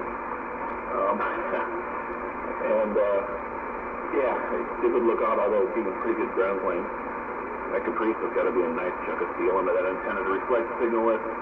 On the Chrysler, I got it back on the trunk, so it's kind of directional, but I don't want a big cable running up across the roof. And in the city I live in, this is probably the only TV antenna that you're ever going to see rolling around town. People look at me kind of funny, especially when it starts lighting up blue when I key up. Right? That was my point. Yeah, same thing in here. I went to Starbucks, and the old timers, they were like talking to me about TV, AM radio, so they knew exactly what it was, So they kind of made a comment. Car looks beautiful, but the antenna gotta go. No doubt. Hey, good break. Thank you. So, Pete, did you put a napkin under it so you don't scratch the paint? See, I'm a painter, man. I don't care about that stuff. But, yeah, no, I did not. I did put a long time ago my magnet antenna. I put the double-sided tape and I left the plastic on it. 10-4. Yeah, nice little napkin or whatever it'll do. Yeah, I wanted to ask you that. Dan, I'm going to just throw you one more curveball. I know you're an old school painter. Favorite color of all time to have, brother? Like, my favorite color is the candy apple red. What would you say is your favorite color? I'm out the way. My favorite color is black. But I hate painting black. But candy apple red is good. but it fades too quick, man. It's candy color, any candy color. I lifetime is only about like 4 years. Yeah, you just gotta put a lot of coats, like 15 plus coats, and hella clears. Yeah, I think later on it's gonna crack like hell, like alligator. I'm out the way. Thank you guys for the break. I'm in the business. Right on, man, right on. I thought the metallics were the worst. Kind of like mine.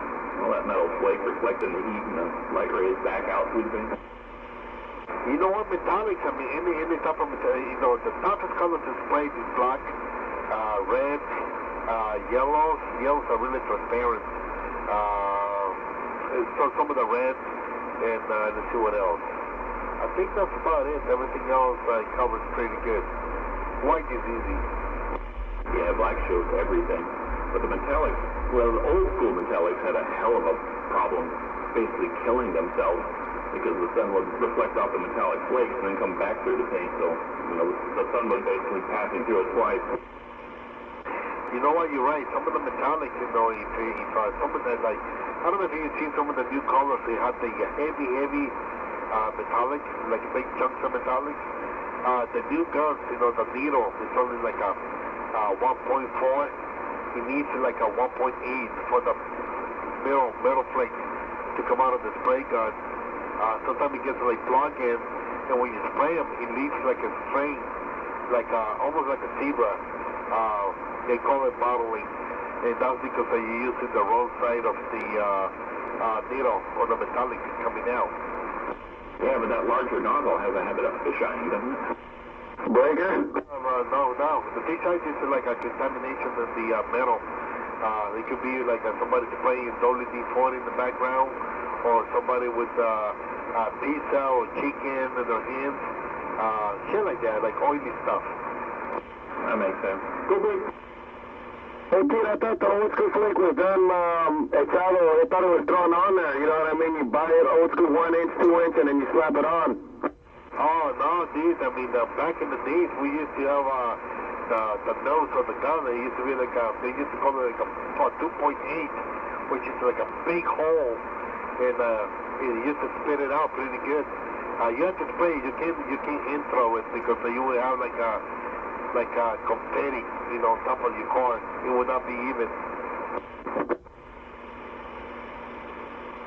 Yeah, 10-4. I didn't even throw it by hand, but yeah, 10-4. Yeah, and now the new guns, you know, all the new materials, I mean, you gotta be like really thin. It's like a 1.4. They compare like a 2.5 or 2.8 that we used to use back in the days. The only difference that I hear my family complain about is these new paints that are all in one. You just spray it one time, none of that primer and the this and the that, lots of coats. It's just one and done. Oh, single stage. Single stage is the best, man. It's easy. Really easy. But you still got to put like a sealer in the bottle. You put a sealer, then you spray it, you know, 2 coats of the single stage. Comes out glossy. Good stuff. I like that stuff. 10-4. Thank you for the break. Yeah, base coat, clear coat. Oh, it's the way to go now, though. It lasts a little bit longer than the single stage. You put 2 clears on mine, didn't you? You got 3 coats on yours. If you want to wet sand and polish it, you can. You're not going to burn. Oh, shit. And if you do that, that sucker's going to look like glass.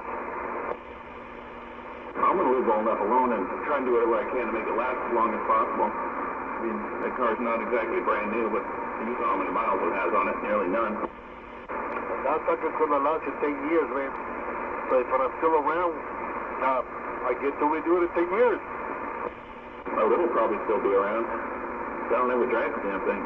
My backup car. It's fun to drive. I just use the beater for taking the kids to and from school and running errands and stuff. Dude, that thing is badass, dude. I mean, got some huevos. Yeah, he has a nice little takeoff. 300 foot-pounds of torque. I liked it, man. I liked it. I was like, I hit it. I'll be honest. I hit it on the 92 straight. I hit it, and I was like fucking smoking everybody. Yeah, I love toll booths. I come out of the toll booth like a bat out of hell. That's exactly what I did.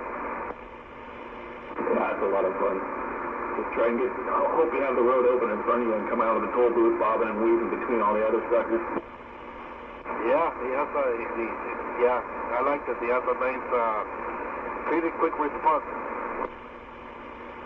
Yeah, they did a brilliant job of getting rid of turbo lag on that thing. So that thing is turbo then? Yeah, intercooled, turbocharged, direct injected. No wonder, yeah, all that. It's got quite a bit of boost too. I used to know all the specs, but it's been a long time, I don't remember. It's got a lot of boost. How the hell that thing doesn't detonate, it's just magic. It has a lot to do with the direct injected. You know, the fuel injectors are basically right next to the spark plugs. They inject straight, you know, perfectly atomized air-fuel mixture directly into the combustion chamber, so it doesn't beat up on the intake manifold before it gets into the combustion chamber. It's smoke and mirrors, absolute electronic magic. Yeah, that is crazy. I mean, that sucker can't keep up with the probably those Fords and those 911s. Not the new ones, but the old ones. Yeah, I've beat some old ones. What is it, the twin turbo inline 6 535? They have a similar amount of horsepower and torque. The Beamer 535. But I've taken one that every one of them has ever tried to take me because theirs are a lot heavier than mine. And I got the catback exhaust, the aftermarket. Well, it's not aftermarket, it's actually a Mazda Speed part, but yeah, I got the Mazda Speed catback exhaust and cold air intake that pushes the air filter down into the fender well. Roger that, yeah. That's not gonna be, that's not gonna be it's a surprise. It's a totally surprise. You would never would expect that out of a car. Yeah, it's a sleeper. They only made 5,000 of them. Damn, that's pretty cool, man. That's pretty cool. You got one of those. Yeah, a friend of mine bought one first, and after I saw it, I shortly thereafter became in need of a new car, and I said, shit, I'll just get one of those. Oh, the price is right. I mean, I paid less than you would for a four-wheeler Camry for that thing. Hey, in the motor, is that not like one of those, what they call it, those electricity type of thing? No, it's not a rotary. It's a 2.6 here, I think, 4-cylinder. Got it. Okay. So it's not one of those weird-looking ones.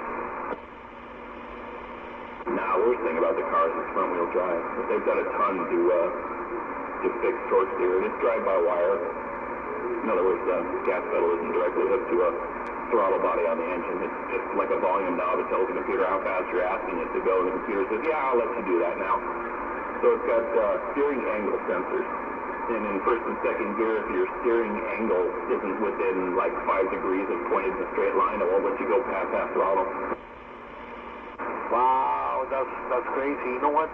I just learned, since my car went down, I just learned a lot of stuff that I didn't know when the guy was explaining it to me about the Durango, that even there is no cable. There is no cable for nothing. Everything is computerized and censored.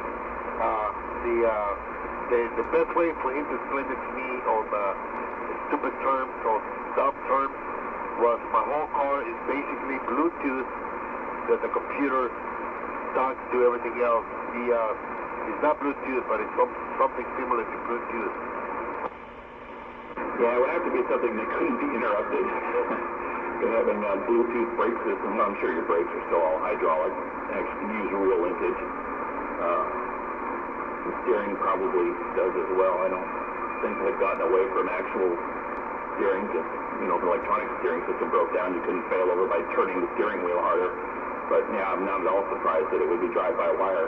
That's some problem. I don't even know these days. It was uncommon back when I was a mechanic, but it got more and more common. I wouldn't be surprised if most of the cars on the road today are, you know, drive-by-wire. Basically, your gas pedal is like a volume switch on a stereo.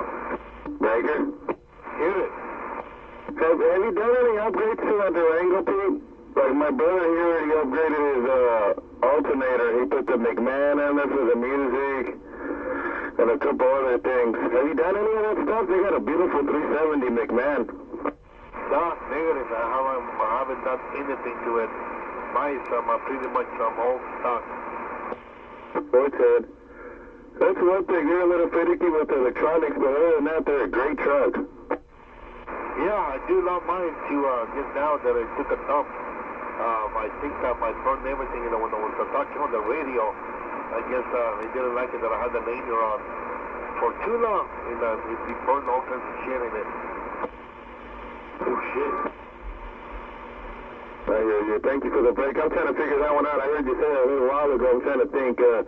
But the RL is darn delicate, brother. My brother doesn't use a CB in his, but his darn, he has an aftermarket stereo system. And when the parking assistant sensor went out, it wouldn't even let him turn on the music or do nothing.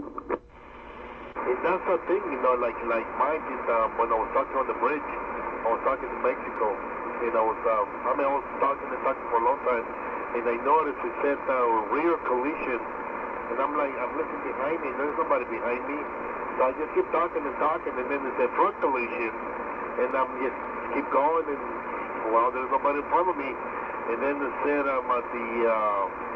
the all-wheel drive, it needs to be serviced, and then what was the other one? Traction control, it says warning, traction control disengaged, and then they said something else, and then I felt like I was driving four flat tires. Okay, this is my last key. Thank you guys for the break. You know who's really good with that, brother, and I guarantee it. It's expensive, brother, pero te voy a decir la verdad. And he's a proven guy, honest to God, truth, but I don't know how he does it, the secretos, but you know he's done this all his life. But for CB and new vehicles, brother, I trust Bullet Bob. Él agarra, he grounds out the computer, brother, so nothing happens to it, brother. He rides around in a beautiful Escalade with a big box. And that's one thing that I've noticed, I mean, con la mía, con mi carcancita, once you start to go higher and watch, brother, you got to make sure everything is grounded really good, porque se pasa la energía to places you don't want it to go. Right, and you know what? I believe it because before, you know, when I talk on it, just for a little bit of time, I would notice that on my screen, on my stereo, it sometimes, not all the time, it would switch my radio station. So I knew it was doing something on it to the electronics on the car. So yeah, brother, si después la quieres revisar o que le instalan, es carito, it's expensive, brother. But I can guarantee and you won't ever have a problem for the future, you know what I'm saying? Mr. Bullet Bob does great installations, bro, and he backs his work up, and you won't ever have to worry about nothing burning down, brother. That's the one thing I do love about him, bro. Cool, that's really good to know, yeah. I can burn away, man, to get my car back, so miss it. 10-4, brother. Well, hopefully it's not too much longer, but I know that it's not great to ride around in the old school all the time because of how beautiful they are, man. You start to move it, you start to miss the smoothness, the quietness, and the things of a new vehicle. Way different type of ride. Oh man, I'm loving it. I mean, you know what? I'm loving it driving my 66 Caprice. But I mean, I pulled the stereo out. I mean, not the stereo. I mean, I pulled the CD out and the antenna. I took it off, and now all I do is cruise with the music loud. But yeah, everybody gives me thumbs up all the way down, man. Yeah, everywhere I go, thumbs up. So thank you guys for the break. It's all your guys' oysters. I'm out the way. Ain't no thing. I was just listening to that story about things sort of cascading on you, and you know, a lot of the newer cars have something called Limp home mode. When it senses some sort of significant problem, it just throws the entire vehicle into some crappy running state, you know, that allows it to keep going, but it just, well, as the name implies, it's a limp home mode. I wonder if that's not what you got thrown into. Yeah, I don't know what it was, but I know I already talked to the people that are working on it, the dealers, and they already replaced them on 3 sensors, and they're still having a problem with the transfer, something. I mean, I never even heard that what the heck that was. But as soon as I got off the bridge, you know, I pull over and I turned it off and I waited a couple minutes and then I started back up and everything went back to normal. Watch was off, radio was off, everything was off, and I started like driving it, not even half a mile. All the sensors, you know, it started like kick back, you know, all the lights went back on, and it was driving like shit again. So I got home, parked it. The next day, I started up, nothing was on, and I drove it like a block, and everything was on, so I just drove it to the dealer and dropped it off. Yeah, you said it was all-wheel drive, so it's probably the transfer case. That's exactly what they said. They said that the transfer case, there is something wrong with it. They need a new one, so they order it, and it's going to be like maybe 4 to 6 weeks before it gets here. I hope they're not charging me for that. Because I got a serious feeling there's absolutely nothing wrong with that transfer case. At best, there's what they call the signals being sent to the transfer case. And you're probably right. You're probably right. And something in between of it, like a sensor or computer issue or something. Yeah, it got messed up or something. And they're going to replace that. No, they're not charging me. I got the extended warranty on it. So, yeah, all they got to do is pay the deductible, and that's it. Yeah, problem with a lot of these mechanics these days. They go through all these fancy school, and they have to have all these certificates and all this other kind of crap, but they don't really know shit. They're just R&R guys, removed and replaced.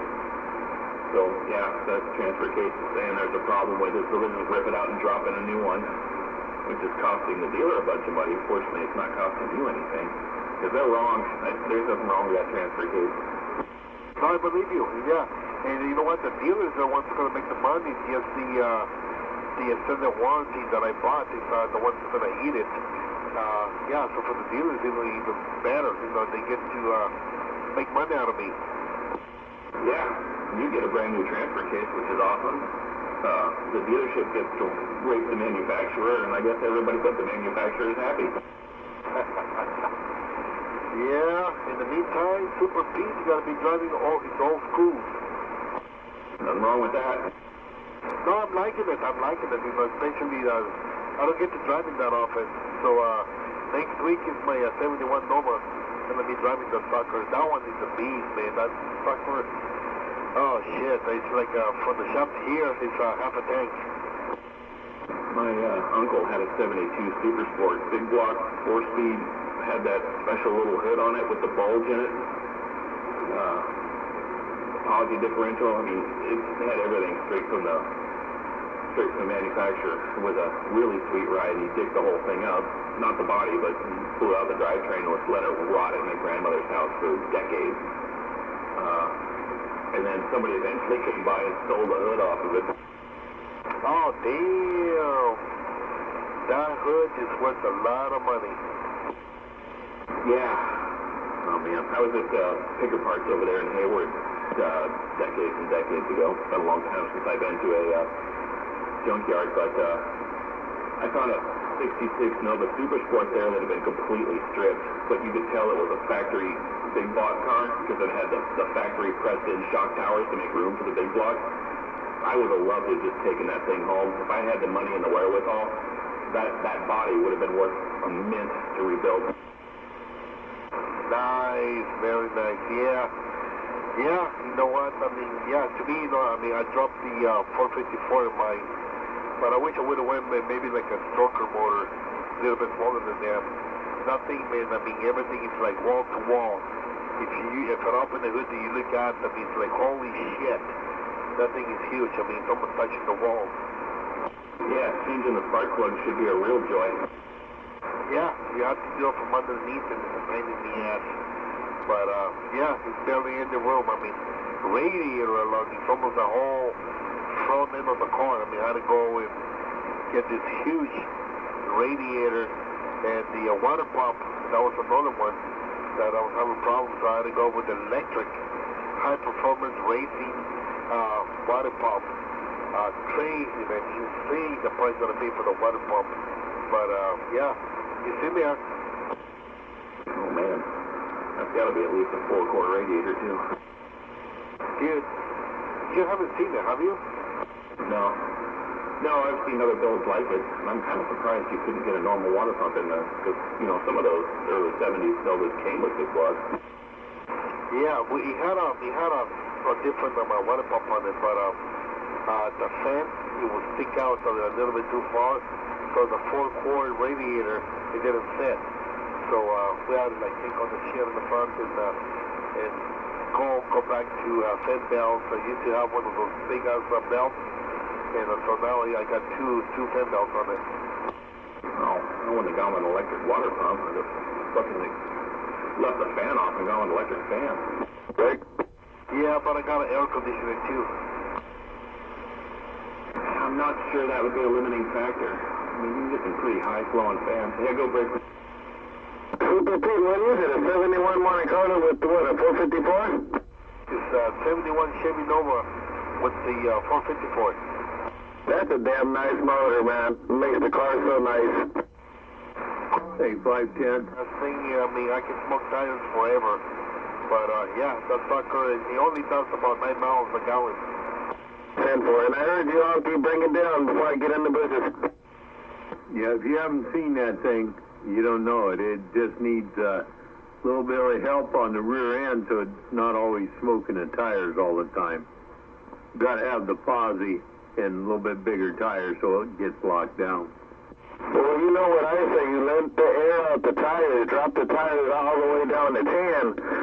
Drop the tires down to 10, hopefully they're at least 50 series. You know what I mean? If not, we'll take those tires off and put some slicks. You know how we do it, old Castro Valley Town. I'm on the sideline. Thank you guys for the break. That'd never work, man. Unless you got bead-locks on there, that'd never work. I'm pretty sure that 454 is 600 plus horsepower. And I don't even know, I only talked to him a little bit on it, but it's a nice rig. Just needs a few little more refinements there, and then you can take it out and be a real street racer. Does it have traction bars? No traction bars, but I need to stop it. Is it a back half, or is it four-way link system? What type of rear end do you have on there? Is it back half or chopped or anything? Mini chop? No, it's not tough at all. It's the high performance. I know it got bossy, but I can't remember the gear ratio on it. Okay, so nothing's been done to the rear end, super stuff like no widening of the back or nothing of the drive line or of the rear end. You still got all the stock rear end and all that. Is it a 12 bolt? No, it's a Dana 60, man. No, it's not the stock one.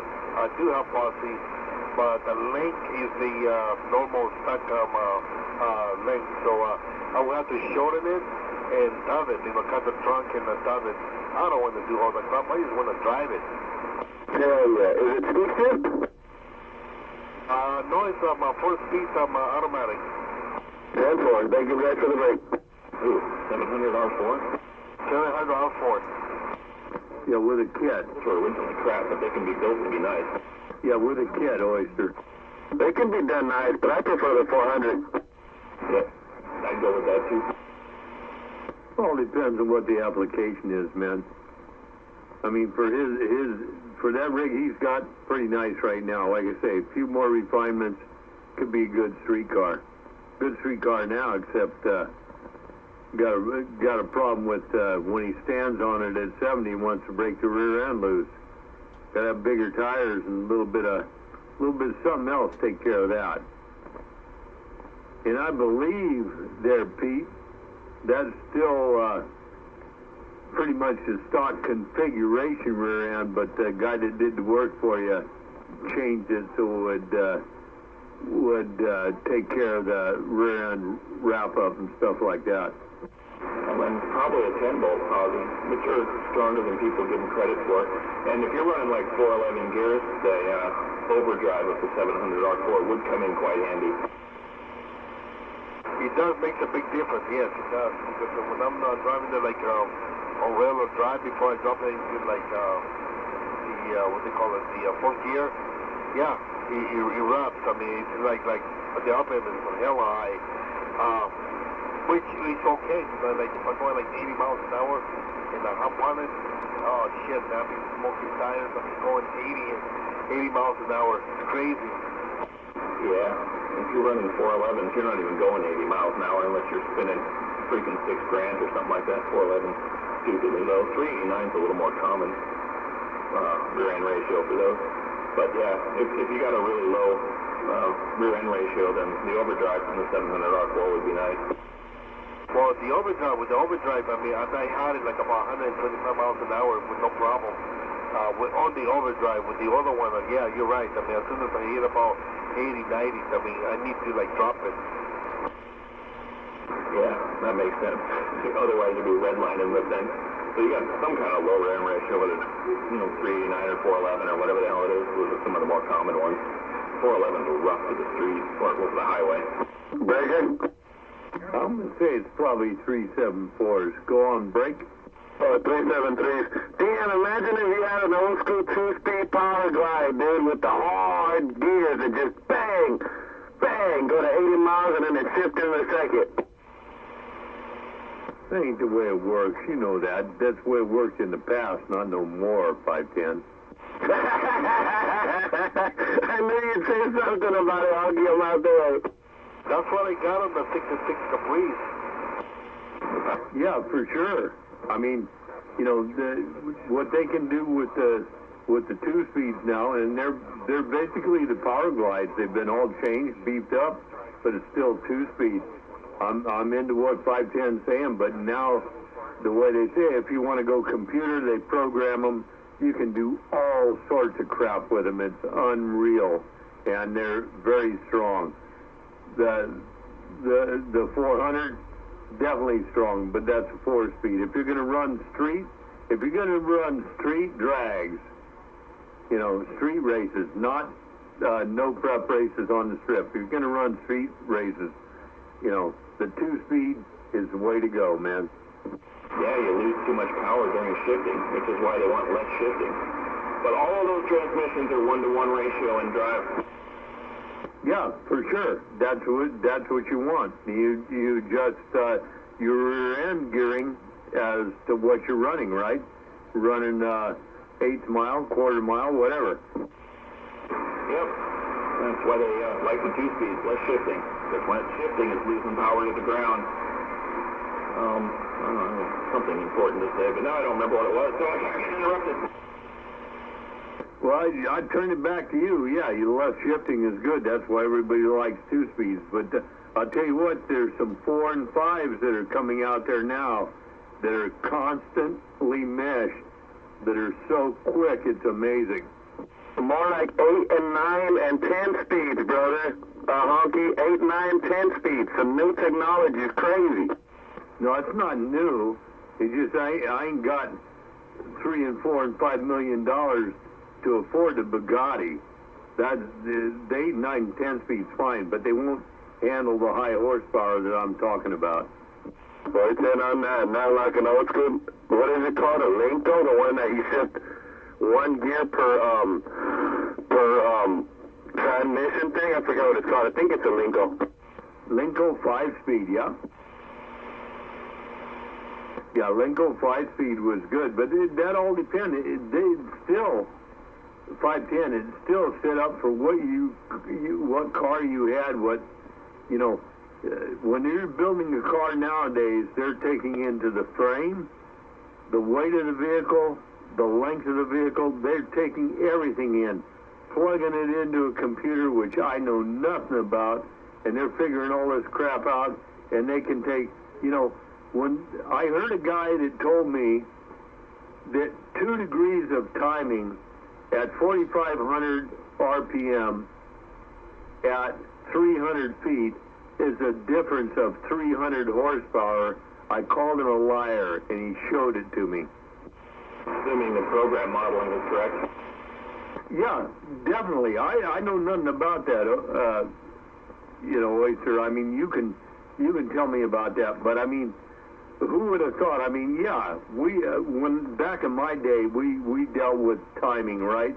I had a manual, like a choke control on my distributor where I could adjust timing as I was going, but it's nothing like they're doing now, but understand the concept. Oh yeah, back in the day it was advance until it pings and then back it off of here and you were done.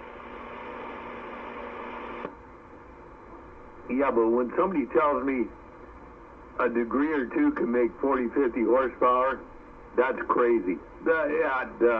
What, 5, 6, 7, 8,000 RPM, I don't know what range you're in. Yeah, they're talking about an extremely high-performance engine and probably very high RPM. Yeah, I was just about to say that, I didn't want to chop his legs off, pre-noticer, but you're right, darn phone. It has to be a high-performance motor, man, not just any motor. You can either back it or forward it like that, brother. There's serious consequences with that. 510, let's get something straight. Go ahead, bro. Yeah, a motor runs on electricity. An engine, internal combustion, runs on some sort of liquid fuel. Oh, man. What? Vodka or whiskey? Yeah, whiskey will work. It's alcohol. It'll all work. I'm just farting with 510, man. I ain't heard him for a week or so. I'm just farting with him. I'm back out. Yeah, and I heard that vodka that Absolute's pretty good. No sugar in it. I don't know. That's what they say. It's all fermented. One of the best diesel engines I ever saw, 510, was an old GM. Had a blower on the left side as you look at it from the driver's seat. Blower on the left side, turbo on the right side, two-stroker. Noisy bastard, made a lot of horsepower though.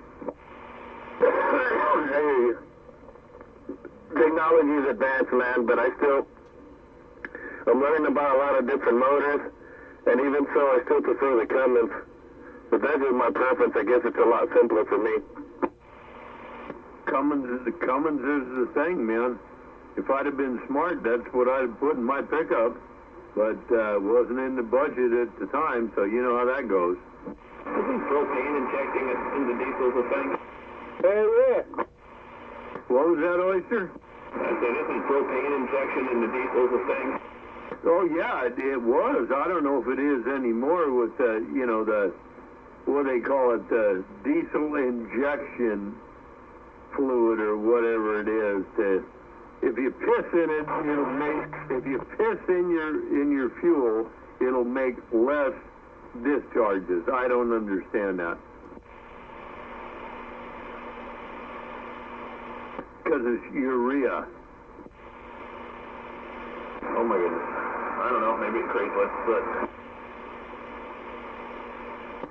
Look it up, check it out. Anyway, well, I heard somebody else out there with a comment. Come on. I think it was Pete. He was going to go see a guy to buy a horse. Okay, Pete went to see a man about a horse. Got it. What's going on, 183? You out there reading the mail? Yeah, just out here listening to you guys. I know you're out there in the bushes. I wanted to poke and pull your chain and make sure you don't fall asleep on us, brother. Good evening time, man. It's been a week of Sunday since I heard you, man. Hope everything is good in the hood over there. Yeah, it's all good. I'm just a little bit beat. Been putting in 11-hour days for quite some time. 410 on that, man. Well, I'm going to get back in the bushes, bro. Flip that damn tortilla around. And I think it's your turn. I'm out the way. I'm just going to listen tonight. I'm not too talkative. Don't have a whole lot to say. But anyway, thanks for checking, man. You have a good one. 410, my number 3. Take care and have a blessed night, man. I'll catch you hopefully mañana, because I know you're going to fall asleep on us. So before you do, buenas noches, brother. I'm out the way. Right back, man. Hey, 510, back off that mic about 4 to 6 inches. Let me see how you sound. All right, there. I cleaned it up for you. Well, that's good, man. I didn't want to hear your lungs when you were in sucking. 410. There it is. All right, man. Thank you guys for the break. Think what's the name? Where's Popcorn at, bro? He's been rolling that video game in and keying down. We're going to have to pull him out the woodwork. I know he's been busy, and we've been appreciating him rolling that live stream, letting it do what it do. Popcorn. Where you at, Popcorn? It's too early to be in the darn spa. You know, you ever met him? Or did you ever meet his wife? Oh, hell yeah. I think I've had the opportunity to meet them both, but yes, I've met Popcorn several times. And I think I've seen his better half, his family, his kids. He's been coming around for a while, bro. I remember when his first little mud decking little two-pill he had. I knew he wasn't going to last too long, and I'm glad, man, he's come a long darn way. The first little two-pill he had, the little baby two-pill when he put up to the marina, man. It's like we all have our beginnings, Honky. I remember the day he came up here. I think he's still got that. I think that was that little MK Italy two-pill, but if you ever met him and his wife, you'd understand, especially if you had met his wife, why he might not be out here sometimes. That's all I gotta say. Honky's back out.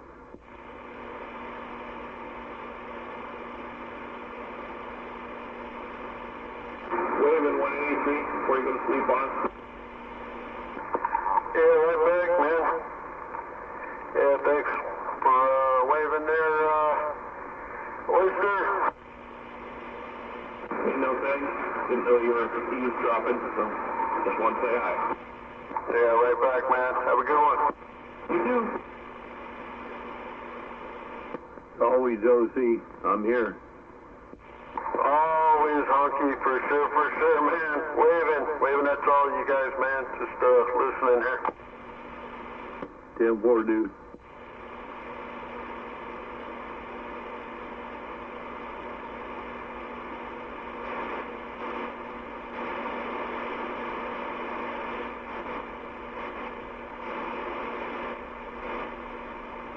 Okay, I'm back. What did I miss? Not too much, but we're glad you're back. I said I'm back, not a way back. Every time I run every now and again, everywhere, and here and there, and you know how that goes. I was thinking, man, I'm going to give big props to 559. What back? What are you talking about? Because that's what's in my mind. That's what's in my heart. We had a little talk, man. Hopefully he continues to push the jaw jacker line, which deserves some love around the dock of the bay. And freedom of speech, man, is not free. Westside 11. We miss you guys. James boys, everybody. The few base destroyers that have left. The dream team. Man, oh man, I'm mud ducking. 559, I got you on my mind, you mud duck. For the cause, for the positive cause, man, of this community. And he will continue to shine like the turds that we are, the mud ducks that we be. The shit in the punch bowl, like the shit in the water, but it's there. Filter it, drink it how you want to drink it, don't drink it, put it in some beer. But it's everywhere, and I'm reading this now. Not sure what you had for dinner. I had some good shit, dude. I went to go see my mother and my father today, so I had some beans, I had some good shit, and they had some good alcohol over there. But I didn't drink till I got back to the spot. I think he had some 559 liquor or something. I mean, I don't know. It's been a minute since I had a home cooked meal. They're good, man. I miss them. Especially those traditional ones from my mother, man. They don't come that often no more. My mother's getting up there in age, so now we have somebody cook for her, which is totally understandable, man. And I just came up there to, show some love. Usually I go on Sundays, on church days, but she hasn't been able to get around, after COVID. It left her kind of weak, man. She was down for 3 months. So I'm just glad she's back home here in the stack, here in the Hayward, and slowly walking around with that damn walker. We're not going to get her an electrical scooter neither, man, because we want her to get strong and healthy. And she's a big, tall woman, bro, so we want her to get back on the healthy side, hopefully if God wants. And yeah, man, home-cooked meals are great. That's a good idea. If you can keep her out of that fucking electric scooter, that thing becomes a crutch and causes all kinds of Comment? It causes health problems, bro, and then their arteries and the stuff starts to get a little bit more clogged and stuff from not exercising, from not letting the blood flow. Comment? I don't know if she's argumentative about it or not, but yeah, keeping her out of that stupid electric thing's a good idea. Yeah, comment on that? Go ahead. Yeah, 510, I dealt with my parents too, but yeah, keep her moving. Let her do what she wants, but keep her moving. I'm with you on not getting the hover round, if you will. Yeah. not a good thing. Keep 'em moving. That's it. My dad used to say, keep moving, man. If the buzzards are circling, keep moving, because when you stop, they'll nail you. Break like that? Go ahead, Super Pete. Yep, and give her a hug and a kiss every time you can, man. Yeah, 410 on that, man. I try to give her a hug. I don't squeeze her too hard as much as I used to, but she's still pretty strong, man. For an older woman, you know, I come from, on my mother's side, a very tall gene. She's still like a 5'9", 5'7", 5'9", man, without exaggerating. But she used to be, you know what I'm saying, when she was young, you know, thin, but then as she got older and became a strong woman, you know, she was 250, 275, 300, 350, and then she came back down, man. So right now she's only like, ooh, I'd probably have to say 250, but it's the skinniest I've seen her in a long time, so I don't be squeezing her as much.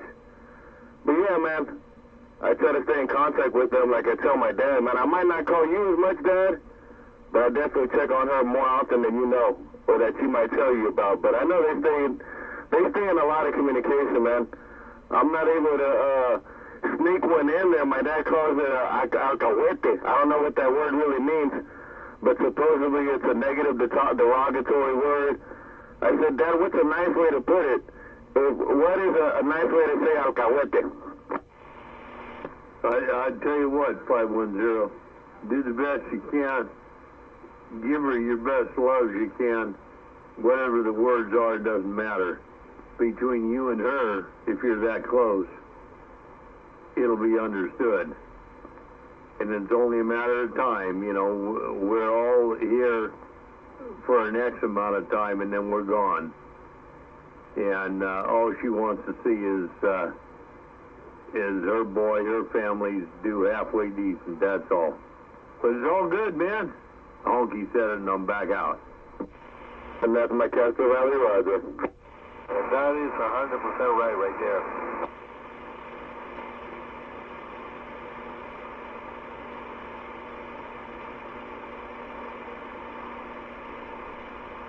And the other hand, well, salute, I'm drink to that.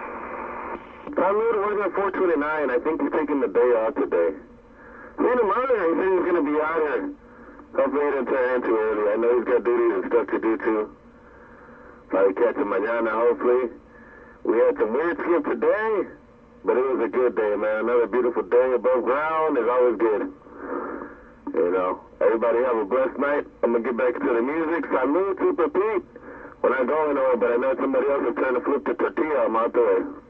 429 was looking for you earlier. How long ago? A couple hours ago? Because I swung by his house. I had to go drop him the speaker off. Was it with him before 6 o'clock or after that? Good question. It was right around that time. Or that It was after.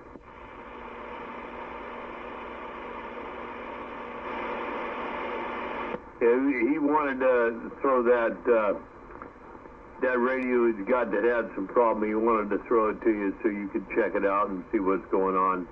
He was having fits with it. you know how it is when you get a new radio, brother. You got to twist and turn the knobs and figure stuff out. Always, always, always. I don't care whether it's used, whether it's new. It doesn't matter, man. Everything is different, dude. That fucking radio is awesome. Awesome. You make sure to tell 460 I said thank you. Because I don't think you heard me on the video game. But please, I know you're a person that I can rely on that will pass that message. Tell him I said thank you. No, that's not the thing, man. I mean, he said he had to talk about going on and everything, and I just told him, take it back to the man you got it from. He'll make it right, because I know that radio. He talked on that radio for quite a while. So whatever the problem is, it had to be something minor. So hopefully it's all okay. But either way, we'll get it figured out there for sure. Yeah, I know for sure that'll happen. But he's been getting some really good reports, man. Some really good reports. Yesterday we were testing it out. I could hear Skip and Far Away helping us dial him in. You know what I mean? And it was great, dude. I think once he dials it in and quits fingering it with it, and everything settles down, all the little dust bunnies get out of it, because I don't care what anybody says. I've gotten brand new radios that come with dusty dynamite knobs and twisty things, and you know. So with that being said, man, make sure to tell him I said thank you for giving us a blessing, and the fucking audio's bodacious. I could see the forward swing. I'm very happy for him, is all I can say. Oh, I didn't know that was a thing between the two of you there, but whatever. No, all I'm saying is, you know, I know that radio. I've heard it, talked on it, and Todd went all the way through that before. And I'm pretty sure he showed Cougar what it was doing right there in the shack. But anyway, whatever. It's all good, and if something going on, we'll make it right, man. Ain't no problem. And N2 is a good radio. That's for sure. Yeah, that's a damn good driver. That's a damn good radio. And I kind of was encouraging that he's moving from being a backup radio to being his main radio. That way on sideband, he's a lot better, dude. I think he's a great, awesome addition to his family. No, I was just going to run it to check it out because I wasn't able to get on my sideband. But then when we did everything, brother, it's like the radio threw a jinx. It didn't want to come in my vehicle. It started squealing and doing all kind of weird stuff. I don't know, but then he brought it home and didn't have no issues at all. When he was able to run it, the talkback disappeared, and then, I don't know. It was sounding good. So last night, when we were testing it and tuning it, he sounded good before I went to bed. But hopefully, like I said, you know, whether it's a microphone or whatever the whole thing it is, it'll get worked out. And that audio that's coming about the fucking radio is more than my radios. And I know what my radios do. And even though that damn thing you guys call that bird, it's not the word because it hurts your feelings. Especially when it's a big slug. That shit hurts my feelings every time I look at it. That fucking radio. Yeah, well, I tell you what. You got to back off from the microphone there. Whatever. You're getting kind of mushy to me. Maybe you were too close, running too much, or whatever. But, yeah, there shouldn't be a problem. If there's a problem, we can take care of it. 460, that was his radio. He'll take care of it. We can take care of it. Not a problem. So, it's all good, man.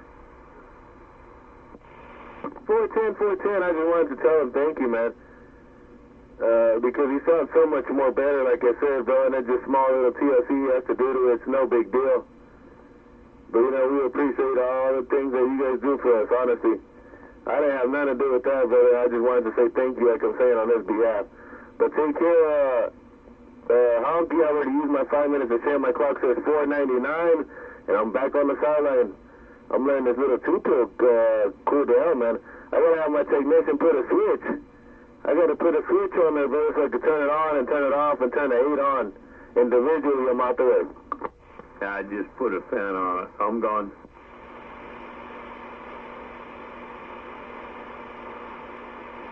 Yeah, I heard that dialing in last night. That radio was stupid loud. Just stupid loud. And I've heard 460 run it a billion times in the past, too. Yeah, it's a great radio. I mean, that's only the N2, man. You know, figure the M4. I don't even want to think about it. Well, that radio on the market. Well, the problem with the N2 is, for the other thing, if you're already set up for this or that amplifier, you've got to be very careful if you plug the N2 into it. You might just overdrive and cost yourself some money on transistors there. You know, you got to be aware of shit like that. Yeah, I mean, 429 knows what he's doing. He's easily frustrated, in my opinion. Once he gets past the honeymoon period and gets dialed in and working the way he wants to, everything's going to be awesome. Yeah, that's kind of what I'm afraid of. When he gets past that, everything will be awesome. Damn it, boy. Yeah, he sounds sorry. He does okay now. Yeah, I got no complaints. That's why I don't want to help Pete with a better antenna. He's already stomping all over me. You gotta remember one thing, Oyster. Helping their brothers like helping themselves. He's like, no, everybody goes equally, man. It's all good. Gizmachi your Y quad. Yeah. That. What, 11 dB gain? Oh, think about it. Well, I didn't particularly, it wasn't in my best interest to help Hubert, organize several donations to get that antenna for him. But it was just stupid that he's got that wonderful location. He was running that shitty antenna. It was just wrong. Yeah, and so now you created a monster. What can I say? No, good for you, man, and the others that contributed. I did not, but good for y'all. Didn't even tell you about it. Actually, I was just talking to Super Pete. He came over, I think it was the day I gave him the mic that he's using right now on his radio. I had an extra mic laying around that I didn't much care for, and he gave me the mic that would plug into a 2995. It was already wired for it. So I said, yeah, I got one. You can have it, no problem. Then he came over to pick it up, and we were bullshitting, and I was saying, yeah, I don't know how the subject ever came up, but that fucking antenna that he had switched to was just crap. It was just such a waste of a beautiful location. And I said, I seriously thought about just buying in the same freaking antenna I got and having it dropped off there. And he says, yeah, let's do it. So we picked up a few donations. We didn't really talk to anybody about it. I found out what his address was and had the thing drop shipped to his house, hoping to keep it a secret. No, I knew about it. 460 and we talked about it. We knew about it, no big deal. I just chose not to. But, it's all a good thing. Whether I did, you did, nobody did, or something. All a good thing. So, and now you can see the monster you have spawned. So there it be. But it's all good. No, I'm happy for him. Well, he whines about some of the things that you can hear now. But I've listened to some of the contacts he's made, not via skip either. He's heard people way the hell out there. 184 was talking about hearing him way the freak out there. It's awesome, I think. Well, he hears shit that I don't hear, which is not unreal. And I've heard him hear stuff sometimes that Time Bomb and 460 doesn't hear, and they're 100, 200 feet above me. So I understand it, man. It was a good thing for him, man. I hope he milks it for all it's worth. And it was a good deal you guys did. Yeah, it didn't cost much, and he needed it. It was a waste of a good location. It was bothering me. But whatever. I just kind of hoped to keep it a secret so he wouldn't feel like he needed to repay anybody for anything. Damn, he should have bought his house before he had all the renovations done to it. Oh, man, I'm back out. Yeah, he's got a damn good location. I can hear him in El Dorado County, about 30 to 40 miles east of Sacramento in the mountains. I can hear him clear as a 12 o'clock whistle up there in the mountains. Yeah, he's got a beautiful spot, and he was wasting it on a stupid, I think that thing was a realistic crossbow with some sort of weird tip he'd put on it. That was just, no, I was wrong. That's why the type of location that he has, he needs a Y quad. A 2-element Y quad pointing towards the east base, so that way he can't hear the mountains and the 918s and the craziness. That's probably a good idea. I knew nothing about it. All I knew was I bought one of these antennas, and I kind of liked it. It worked well for me. I mean, it was so much better than the 899 I was running. And it seemed like it was built well, so it was really all I knew. I wasn't going to buy him a shockwave. Oh, no. I think 183 wants something similar, man. That brand that you guys have been running over there, man, shit. It seems to be working, man, without the ground planes. So that's a pretty good thing, too, man. I mean, the IMAX and the A99, they're just slick, man. They're easy to put up. But there's nothing like an aluminum antenna.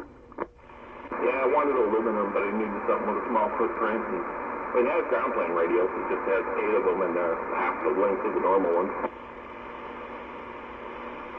Yeah, 410.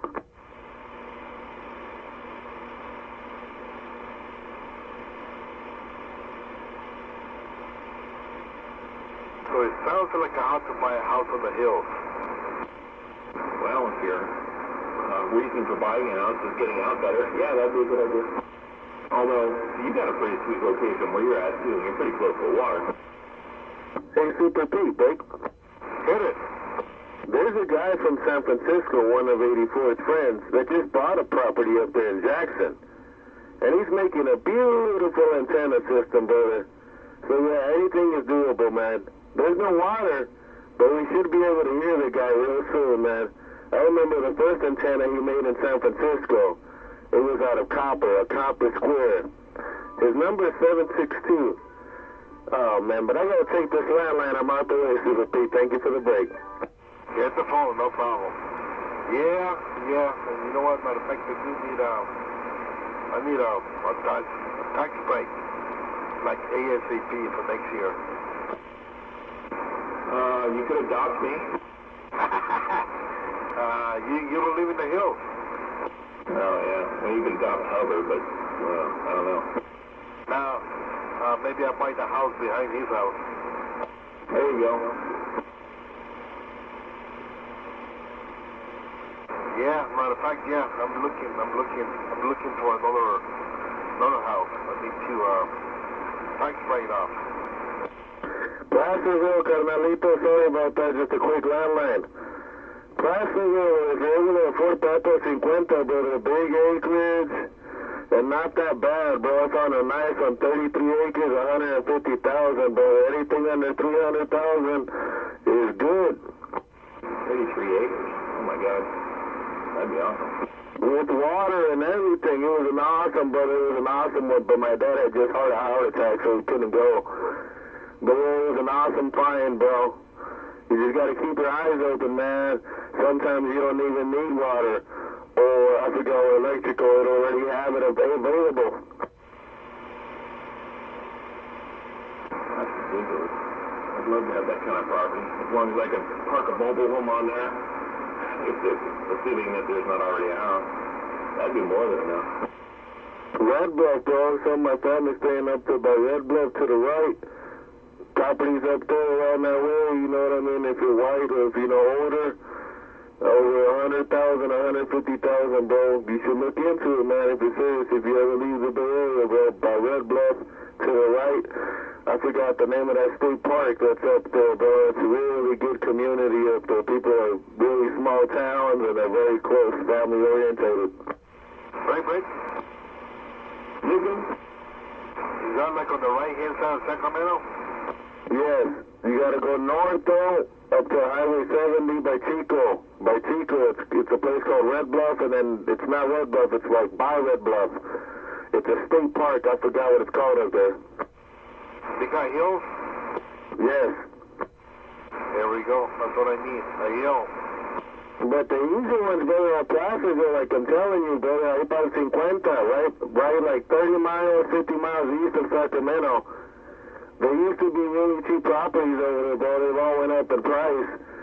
But I recommend Placerville, bro. It's just scary, you know what I mean? 300,000, 200,000. But if you get lucky, you find them little ones, man.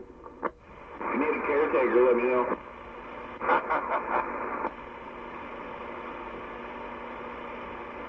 I'll keep the squatters off the property. Yeah, that's what we need, man. We need to, something like that, the one we're shooting. That too. I'll set up a full reloading station. Lower bench. Keep you all outdone. There we go. We look from you. Like I told you, Pete, find 20 acres somewhere. We split it up between 3 or 4 of us. It'll work. Yeah, I agree. 20 acres is far away enough to where the neighbors won't be for miles, and you could bust whatever you want to bust. All right. I'm going to start looking. You can find it, brother. You know, ask your friend. Watch, I'll start looking right now. We'll make it a challenge. Next Friday, we'll see how many properties we can come up with. Just empty lots, brother, empty lots. I look on Zillow, I look on everything, but I had found one over there by the Bakersfield between the Highway 5 and the 99.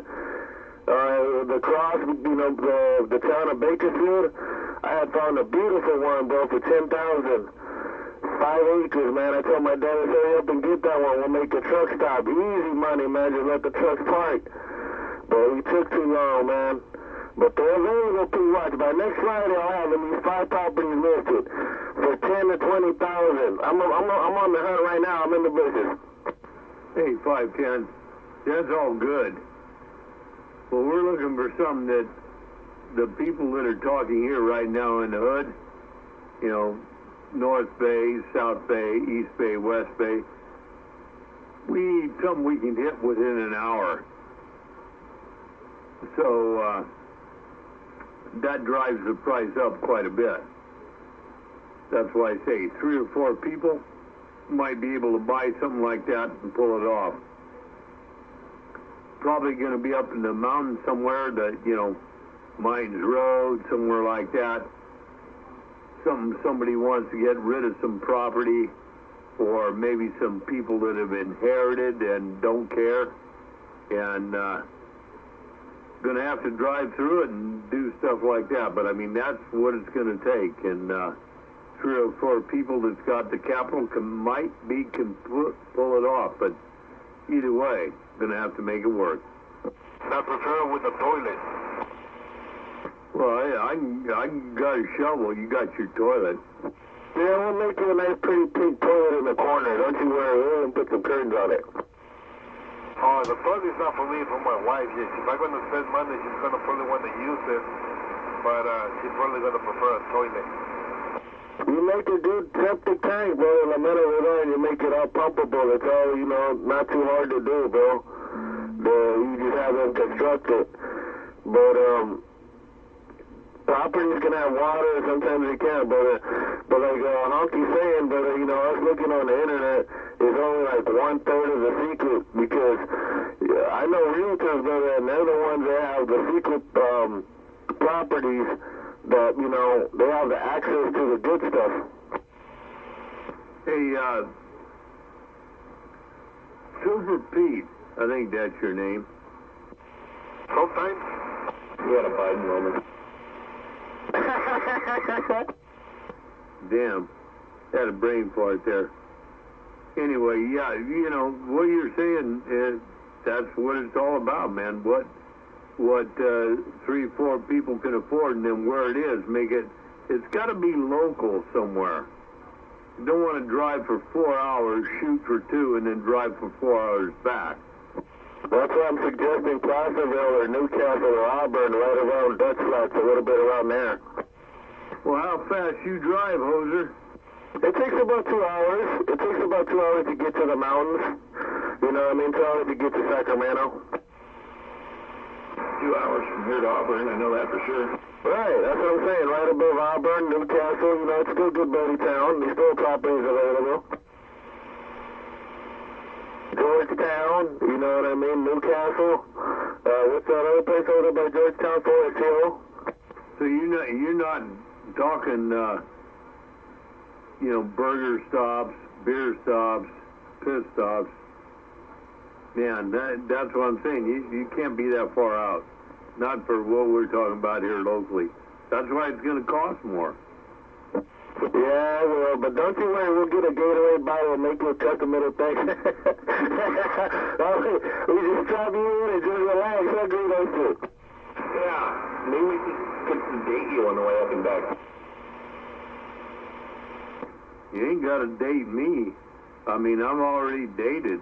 1951, you got it. The date.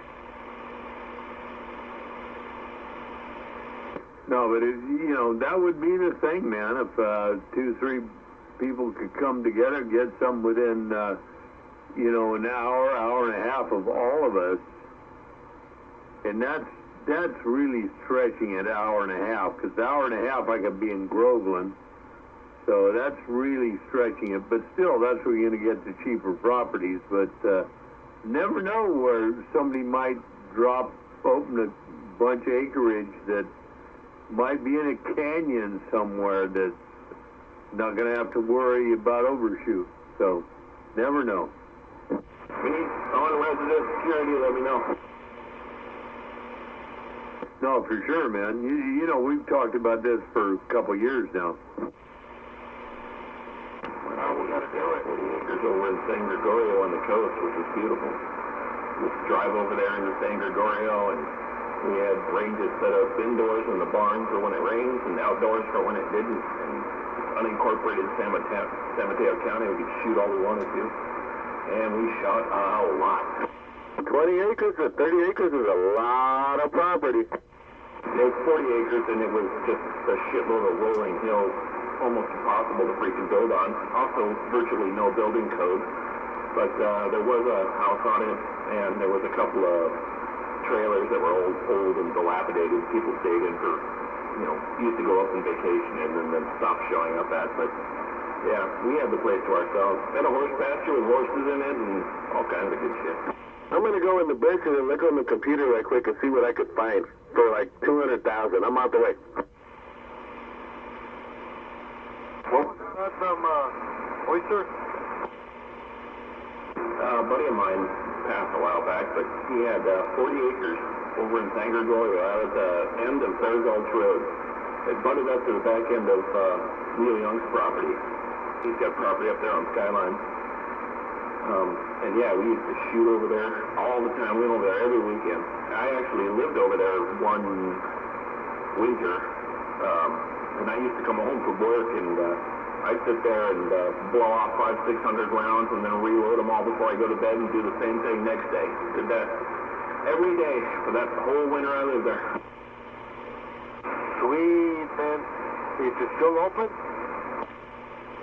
Well, my buddy passed. He died of lymphoma. The family had been trying to sell it for decades, but they never found any buyers. I wouldn't even know who to talk to anymore.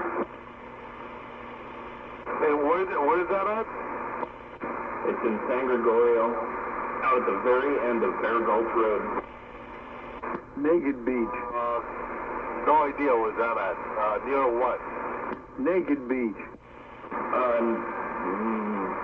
Near Pescadero? Yeah, I heard somebody say Good Beach. What about Lakehead, California? 10 acres for 30,000. Mark would be Pescadero. Too much. San Gregorio Post Office. I think it's Pescadero. It's not far off Highway 1, where 1 and 84 meet. Baker? Hit it. I found 40 acres for 79,000. Where? It's called Yola, Bowie Road in Eagle, California, 96047. Yolo County? No, it's called Eagle, California. California, 96047 is the zip code. Okay, Inyo. Yeah, I've heard of both of those, Yolo and Inyo County. Yeah, but that's still too far away, man, for what we're talking about here just tonight, the people that are talking. That's long distance. Yeah, it is. Let me see how many miles it is. I'm out the way. I like the one on Highway 1. That's the closest so far, right? Well, I know where his parents live, or his mom lives. I could probably get more information on it. I don't know if they sold it. I haven't talked to them in freaking decades. But I know somebody who has. Well, you're not 60, so it hadn't been 6 decades. Get on it. I said 8 decades. But yeah, I didn't know somebody. I worked with his cousin and his best friend. I could probably find out if it's still for sale. If it is, it'll be a mint. Yeah, well, here's what I'm going to tell you and anybody else that's listening for sure. I have some disposable cash, and I would be looking for a place within 100 miles radius of where we are. What do you consider where I am, center of the bay? Maybe 150-mile radius, something we can get to within an hour or two, and all have some convenience of not being controlled by other stuff. Well, what do you think about Tuolumne County? Tuolumne County up there, know it well, 120 miles away, 2 hours up to the top, Groveland, yeah. Yeah, that's good, but there's some rough places there, but come on, what do you got? Nothing, that's what I'm saying. That's in the area where I'm going to focus on since you like that way better. I'll look towards that way, towards Tuolumne, towards Sonora. Yeah, well, we could also go up 108 and everything like that. You can go up there and you don't even have to own no property. There's plenty of places up there. National Forest don't matter, but that's, you're talking about a 3-hour drive up there, do what you got to do, 3-hour drive back.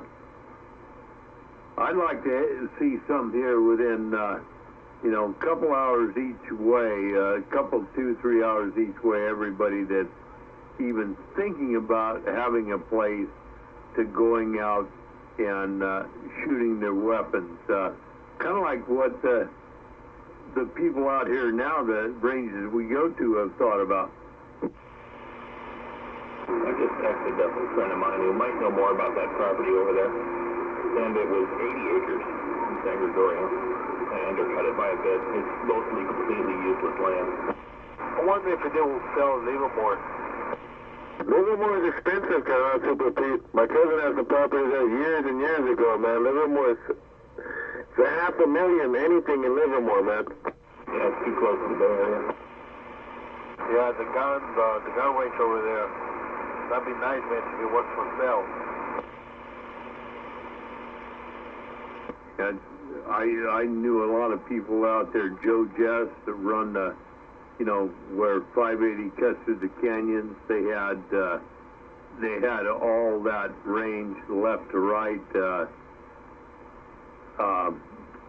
What's his name? Hahn, Doug Hahn or Haas had on the right side. There would be the south side. Joe Jess had on the left side back in the day. Yeah. All good, and then everybody started shooting it up, and they shut it down. You can't get nothing there now. And the kids, the ones that own all that property, they're just selling it off little by little to the developers. That's the way it goes. But, go down the other side. Go down the other side into Livermore Valley. Down there, and you get a whole bunch of stuff, although it's getting more and more valuable as you go up towards Mine Roads area. Roger that, yeah. That'd be kind of cool, man, if we can get something like that really close. And, nice little shack, nice toilet, and that'd be cool. Check that out, 510 Mine Roads properties available out there. That's gonna, I gotta believe that's gonna go for extremely high. Getting back out there towards Hamilton on that back road. Yeah, anything within 50 miles or 100 miles is 500,000. But I mean, like you guys are saying, dividing it amongst 4 or 8 people. It's not going to be so bad. It'll probably be a small cut. Exactly. With the toilet. And one for the women. A special toilet for the women. Because they like to sit down a certain type of way. Well, one thing I understand, what I'm looking at is, property by any means is not a bad investment. Not at all. Not at all. I'm looking.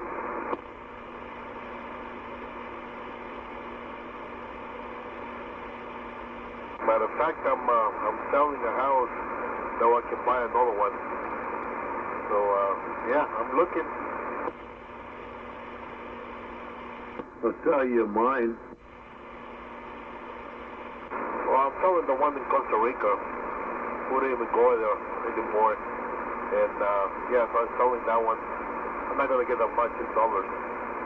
But, then I got to buy something fast, like sometime this year, for taxes purpose. Yeah, I got you. I'm not going anywhere quick. But I'll tell you what, everything I got is for sale for a price. Everything I got. You give me the right price, I'll sell it in a second. Baker? Damn, man, you're cheap. Give me a cheap date. Fairfield, $1 million. Damn. The closer we get, the more expensive it is. How much for your pride? 1,100. For dollars.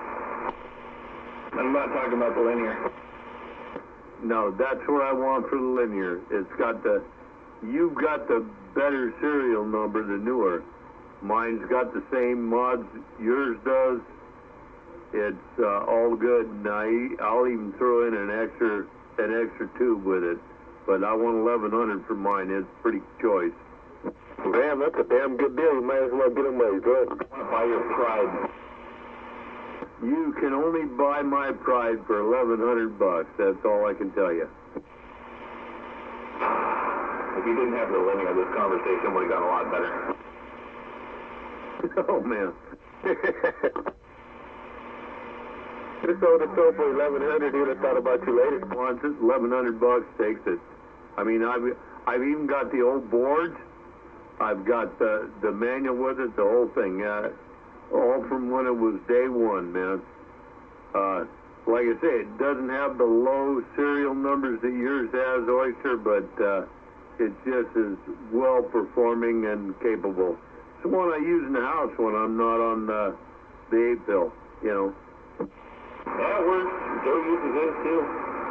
Mine works. I don't use it. I don't have anything that can drive it properly. Yeah, Joe's is probably as pristine a one I've seen. Mine might be pretty close, only because I've cleaned it up and everything. But other than that, and I think Joe's, I don't know if he's done all the Nomad mods to it. Mine have both low and high voltage Ford mods, the IF Ford mod, and I've even put in if you change the tube, you don't have to open the case up. You can plug it in the back and adjust grid voltage. So mine's pretty choice. It does well, man. But I don't use it anymore. It needs to go somebody who knows how to use a good one-tube amplifier. And like I said, got another tube. Go with it. Can you plug it into the wall? That's a good, yes, that plugs into the wall. That's a good box to have, Super P, in the collection. A 510, good what you're saying for Super Pete, but you got to know how to tune that pride, man. If you tune it wrong, you're going to use up that 250, and they're not easy to come by. You just got to tune it and leave it alone. The tune doesn't change if the equipment doesn't change. If there's SWR and his house is set up perfect, you just have to learn how to tune. Whether you tune it and you leave it alone, even though they're very dangerous, it's a fucking very nice amplifier to have in the collection. I like the way they sound. That's exactly what I'm talking about. You got to know how to tune it. If you tune it on the low side, fine. If you kick it up to the high side, you better re-dip it again, or you're going to have trouble. My dad upgraded the transformer in mine too, so amongst the Nomad upgrades, it's got a better transformer. And yeah, there's also the warming period to deal with it too. Yeah, you know yourself, Oyster, if you're running on the low side and you've got a tune there, you kick up to the high side, you've got to re-dip it again, otherwise you're in trouble. Yeah, I got the manual. I got the original Pride manual somewhere around here. No, I got it here. You tune them all up to the top, depending on what you're in. But, you know, that's what I want for mine. If I can't sell it for that, I won't sell it. That's all there is to it. And I'm back out. You'll definitely get it. You'll definitely get that, honky. And throwing the tube in there, that's just pretty cool, I think.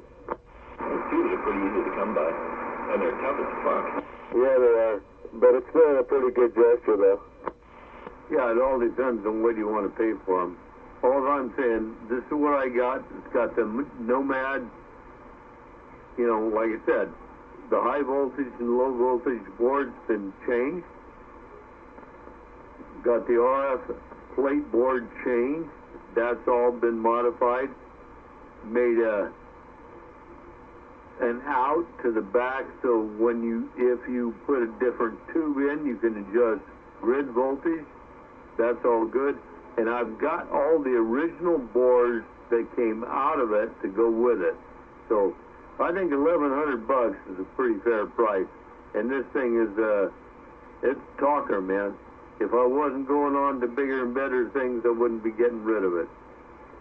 Well, it works right there, mine. But as you told me, they're vastly different than the standard board. Oh, all you got to do is open it up and look at it, man. Yeah, well, mine were way different than any of the ones that you guys had done before either. It was a very early version. Yeah, that's why it took us a while, but we finally got it figured out. The only thing we didn't get it figured out is that damn grid light. And I every once in a while, I'll go back and look at that, but can't figure it out. But the thing still works, and that's your dad's unit, so that's what we was doing. Yeah, I didn't really intend to use it much. I just wanted to bring his old stuff back to life. It's a screen light, which is probably a grid light. And it's labeled as green on the front. And interestingly enough, he used to have a two-tone diode in one of those holes, but I guess he changed it at some point. I think he had one for, I don't know if it was standby and on or low tune, and I don't remember. He used to have one that would change from red to green, but I guess he changed it at some point. I don't know. He liked that thing, and it seemed to work really well. Bigger? Bigger. So, what do the boxes put out? Is it 1,000 watts? I mean, the audio is amazing because it's tube audio, but what do we really put out numbers-wise? Come on, man, back off that mic. I get all excited. Sorry about that. There it is. That should be better. So what do we put out numbers-wise, Honky? About 500? I'll tell you what mine does. Average bird, if you will, on the low side. 200 with a 4-watt drive. Okay? That's all it does. If I tune it to the high side, it'll do about 250, swing to about 225. Average. If I put it bird, pretty much 4 times that. Like right now, if it's in the house, and if I were to go back in there and fire it up, I got it set about 150 watts. It's going to do about 150 watt on the dead key, but it'll swing almost 900 on the PEP. So all depend on whether you're looking PEP or average. Thank you. I'm going to move spots, so I got to take my antenna off. I'll be right back.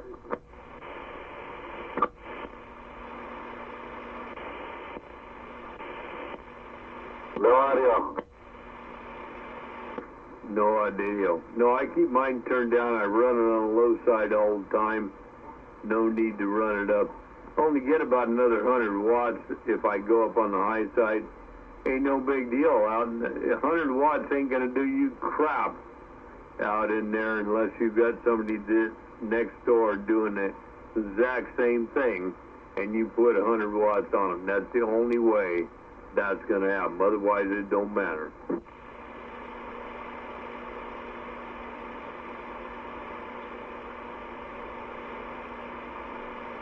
And I'm back on down. I heard all that, but I don't understand all that. Well, Super Pete, it'll take time, but you'll get there.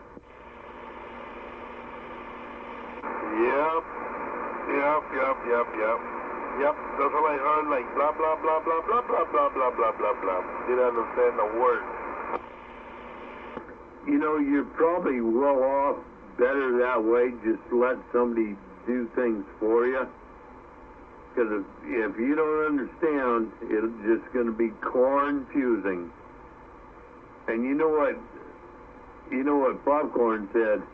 If you had too much corn in your poop, you got to cut back a little bit so you don't be corn-fused. I'm back out. Oh, shit, I like that. Damn it. Sorry, I was just testing something. Trying to see if I could you up with it, but on the low side, the phrase didn't put out much.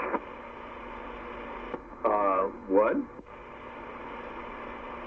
I said on the low side, if I hit the switch on the back, it didn't put out much. Well, you're a little bit over 5 swinging to 6 on this bar graph on this Kenwood, Roger. Well, that's because I'm dumping a ton into a hay-fill. Well, don't dump too much. I was just curious if I could match this one up with the Pride, but even if I did, it wouldn't do it justice. Because I have to turn off the internal amp on this one, and with the internal amp on, this one doesn't put out much. Well, you know, the Pride there, too, being a steel tube amp, the audio is going to be it's going to be different. Yeah, I was just thinking about playing with it, but it wouldn't do it justice. This thing would have to be retuned and adjusted to work with that, and I'm not going to go through that hassle. I just wanted to see what it would do. I haven't really paid attention to it on the meters before, on the low side. Yeah, just remember, if you run that equipment into the Pride doesn't like much more than 4 watts. Joe says he can do 5 and 6 into his, but I don't recommend more than 4. It's a low drive amp. Remember when they were built? Low drive amp. Even with the modifications, like I said, that one I got's got all the Nomad mods into it, and he still says it's a low drive amp. Breaker?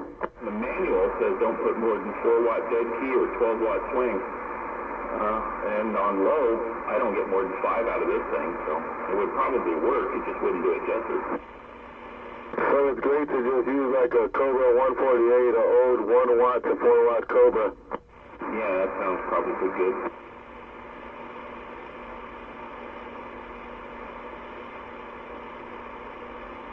We're 10 a month away. No, you're always in the way, but it's okay.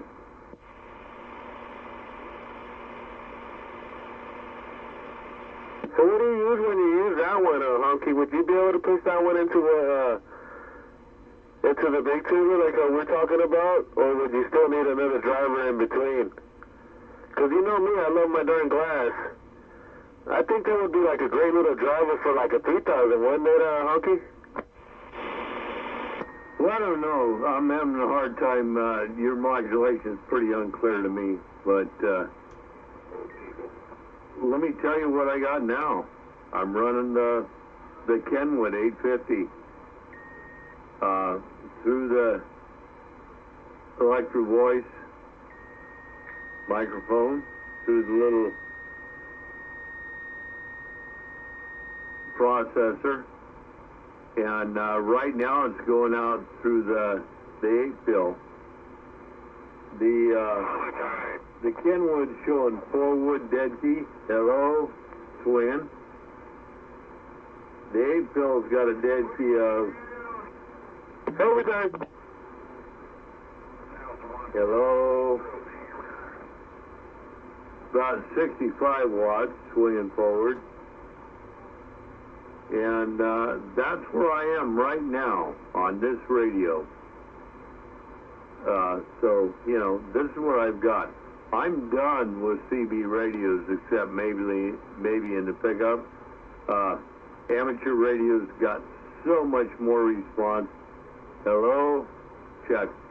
There's so much more going on for the bass. I'm just done with that. So I don't know if that answers your question, because I forgot what it was, but I'm back out. So what's better, CB radio or those other radios?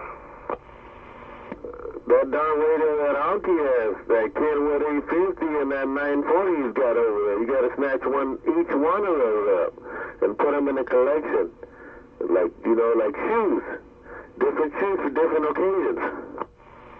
940 is gone. It's sold. Son of a bitch! I knew that'd be gone. I was expecting that. No, it was great radio. You know, we sold it at a price that people could afford, and a amateur bought it up north, and it was just what he was looking for, so it just kind of worked out. But anyway. Yeah, that's good. Yeah, you still got the 850 over there. I heard him say it. Yeah, you gotta see, those are like nice shoes. You gotta snatch them while they're there. Super Pete, I'm on the sideline. Copy that. Yeah, Super Pete, these are great radios, but maybe you ought to spend another year or two figuring out just what you're doing and stuff like that. You step up into one of these, I'll tell you, even for who I am, which ain't much, but there's more knobs and cadiddles on this thing that, unless I got the book laid out here in front of me, I got no idea what's going on. Those have a whole bunch of buttons? 10-4, it's got more buttons than you got running down your shirt to your penis, man. But you'll have fun twisting and turning and pushing. Just tell him, Pete, I'll have fun twisting and pushing and turning all the buttons. Just turn them all the way up. Hey, you know what?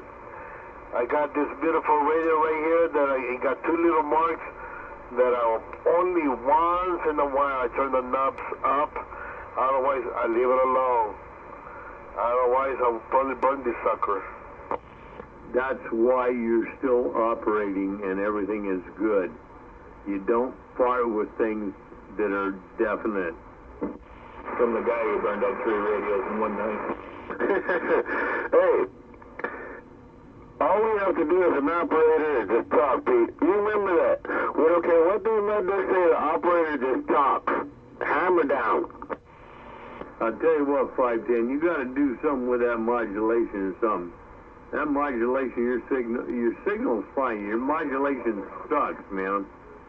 And, Oyster, I'm glad you remember that. Yeah, I did do that, but we figured out why that happened.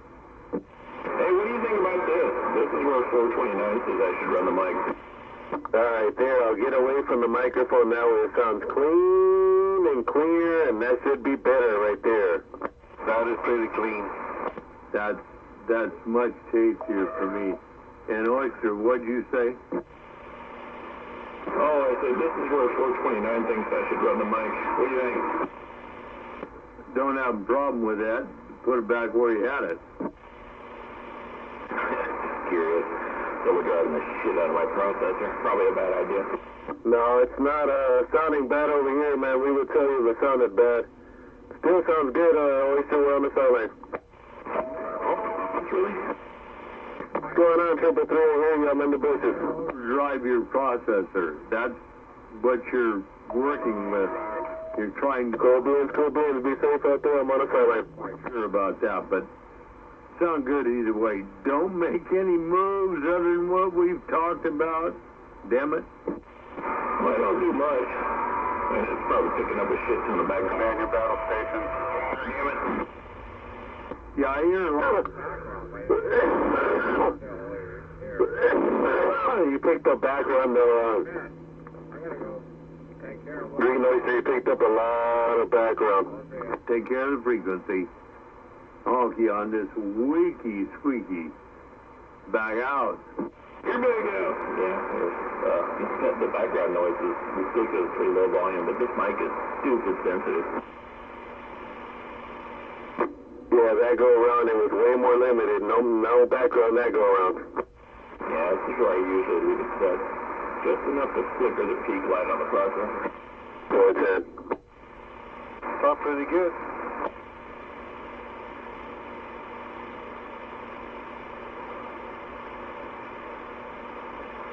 The only problem with having a small glass is it's empty constantly. Hey, that's why I went and got the bottle. Yeah, I was just going to say that. Either grab the bottle or grab a tall glass how 429 and Honky do. A big glass. They're big glass. Mad Dog style. Yeah, Mad Dog style. So you'll be having the big The big bottle. Ain't no rookie about it. I just feel better for him, small amounts. And, you know, I got to put the ice in there, because it melts. Yeah, no, just drink out of the bottle. Tastes better. Night train. I generally stay away from things with a twist-off cap. You know, wine. Well, it used to be funny to say don't drink out of wines with a twist-off cap, but then they started making some high-dollar ones with a twist-off cap, so it kind of lost its luster. Yeah, this one has a cork. I switched up and decided to go with some Jameson. Wanted to celebrate my Irish heritage. Hey, you know what? I had my buddy's house, and we have one. Jameson, with a special something green bottle. Was pretty good. I liked it.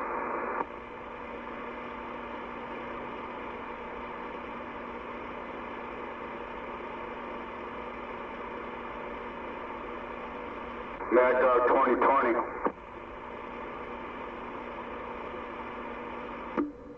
What about the Mad Dog 2020? That's a very fine, delicate wine. Yeah, on a nice, beautiful day. On some crushed ice. Yeah, that's a nice, relaxing drink. I usually let the ladies get that. Last weekend I went with the Oban 14-year-old.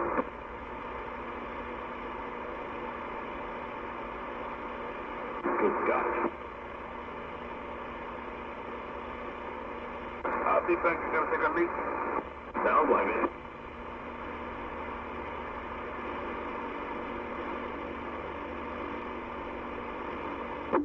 How about it, 429? 429. You have to read the middle for 429. How about that 429? Break, 510 looking. Yeah, where's my good buddy? Taking a break, I think.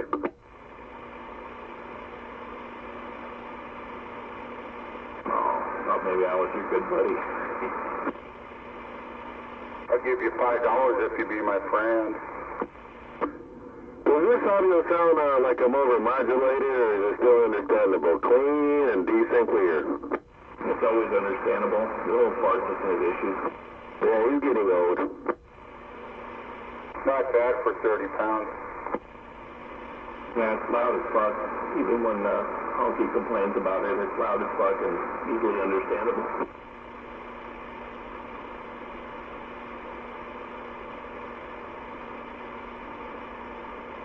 Guess that's what happens when we get old. Our ears get more sensitive. Seems to be a trend amongst the witches out here.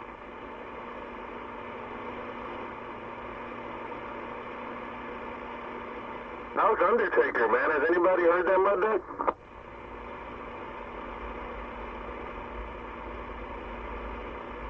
Lloyd was over here. He came over here to go to San Mateo Electronics and got lost. And fucker must have drove right by my house because he's hitting me like 40, and my needle never goes past 30. So that was ridiculous. But yeah, he was over here picking up some stuff from San Mateo Electronics. I know it's a different guy than what you're talking about, but it was interesting to actually hear him. I hear people talk to him, but normally I can't hear him. That's my godfather right there, bro. That's a cool-ass motherfucker, dude, with all due respect, bro. Floyd 259, he's the shit, dude. That's a stand-up motherfucker right there, dude, straight up, dude. The barber, man. Just be careful. He cuts it short, dude. He gets so stoned and he cut that haircut so short. Yeah, that's Floyd the barber. He's one cool motherfucker, dude. That's like the dude. Yeah, he seemed cool. I hear people talking to him, and I can barely pick him up every once in a while, but when he was over here on this side, it was good talking to him. Seems like a good guy. He's always on the move, man, walking them dogs, doing something, man. He's a trip, yeah, he's a good dude, man. Yeah, he's got a nice little mobile, man. He's always switching stuff around. He's got a nice little fucking mobile. I don't know if it's lithium. I've never really gotten into an electronic discussion with my godfather, dude, but He's a smart guy, dude. He's got a small-ass little mobile, dude. He pushes so much juice whenever he wants to. Just plug and play, dude. One time I caught that little fucking seating, dude. He popped that trunk, and he went bam, and there was a big-ass box in there. But then the next time there was no box. I was like, that damn barber, dude. 1 minute it's there, the next minute it's gone. Got a text, 1 second.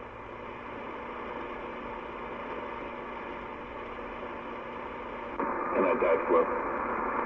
Fat fingers on a small keyboard. Anyway, yeah, he was over here. Man, when he got close, he was beating the shit out of me. It seemed like it worked. I'm surprised I don't hear him more from the other side of the bay. Yeah, he has clean audio, man. He be using like a Ranger or something like that, but I've never really figured out what he runs in that mobile, but it sounds clean, everything he runs, bro. He switches radio just like we all do. But, I don't know, man. You guys got a weird mountain. That's like 184 and, Studio 54 and you and a couple of other guys, number 9. I don't know what the hell it is. You guys got like a hill in between each other or something. I'm backed up in the sort of I don't know, the crotch of a hill here. I can't hear Hawaii at all when they come in on skip. Even though it's skip, I can't hear them at all. I can't hear shit to the west, and I can't hear much to the north at all either. Most of you guys are talking to people in San Francisco. I can't hear them at all. I'm back. Oh no. Don't be talking about me, I'm back. Yeah. Are you able to hear the South Bay though? Are you able to hear San Jose? Weird urge to get ice cream, so I directed him to the Baskin Robbins down in San Carlos. And then he came back up, and we managed to get him to San Hotel Electronics so he could get those bias resistors he was looking for. What's that?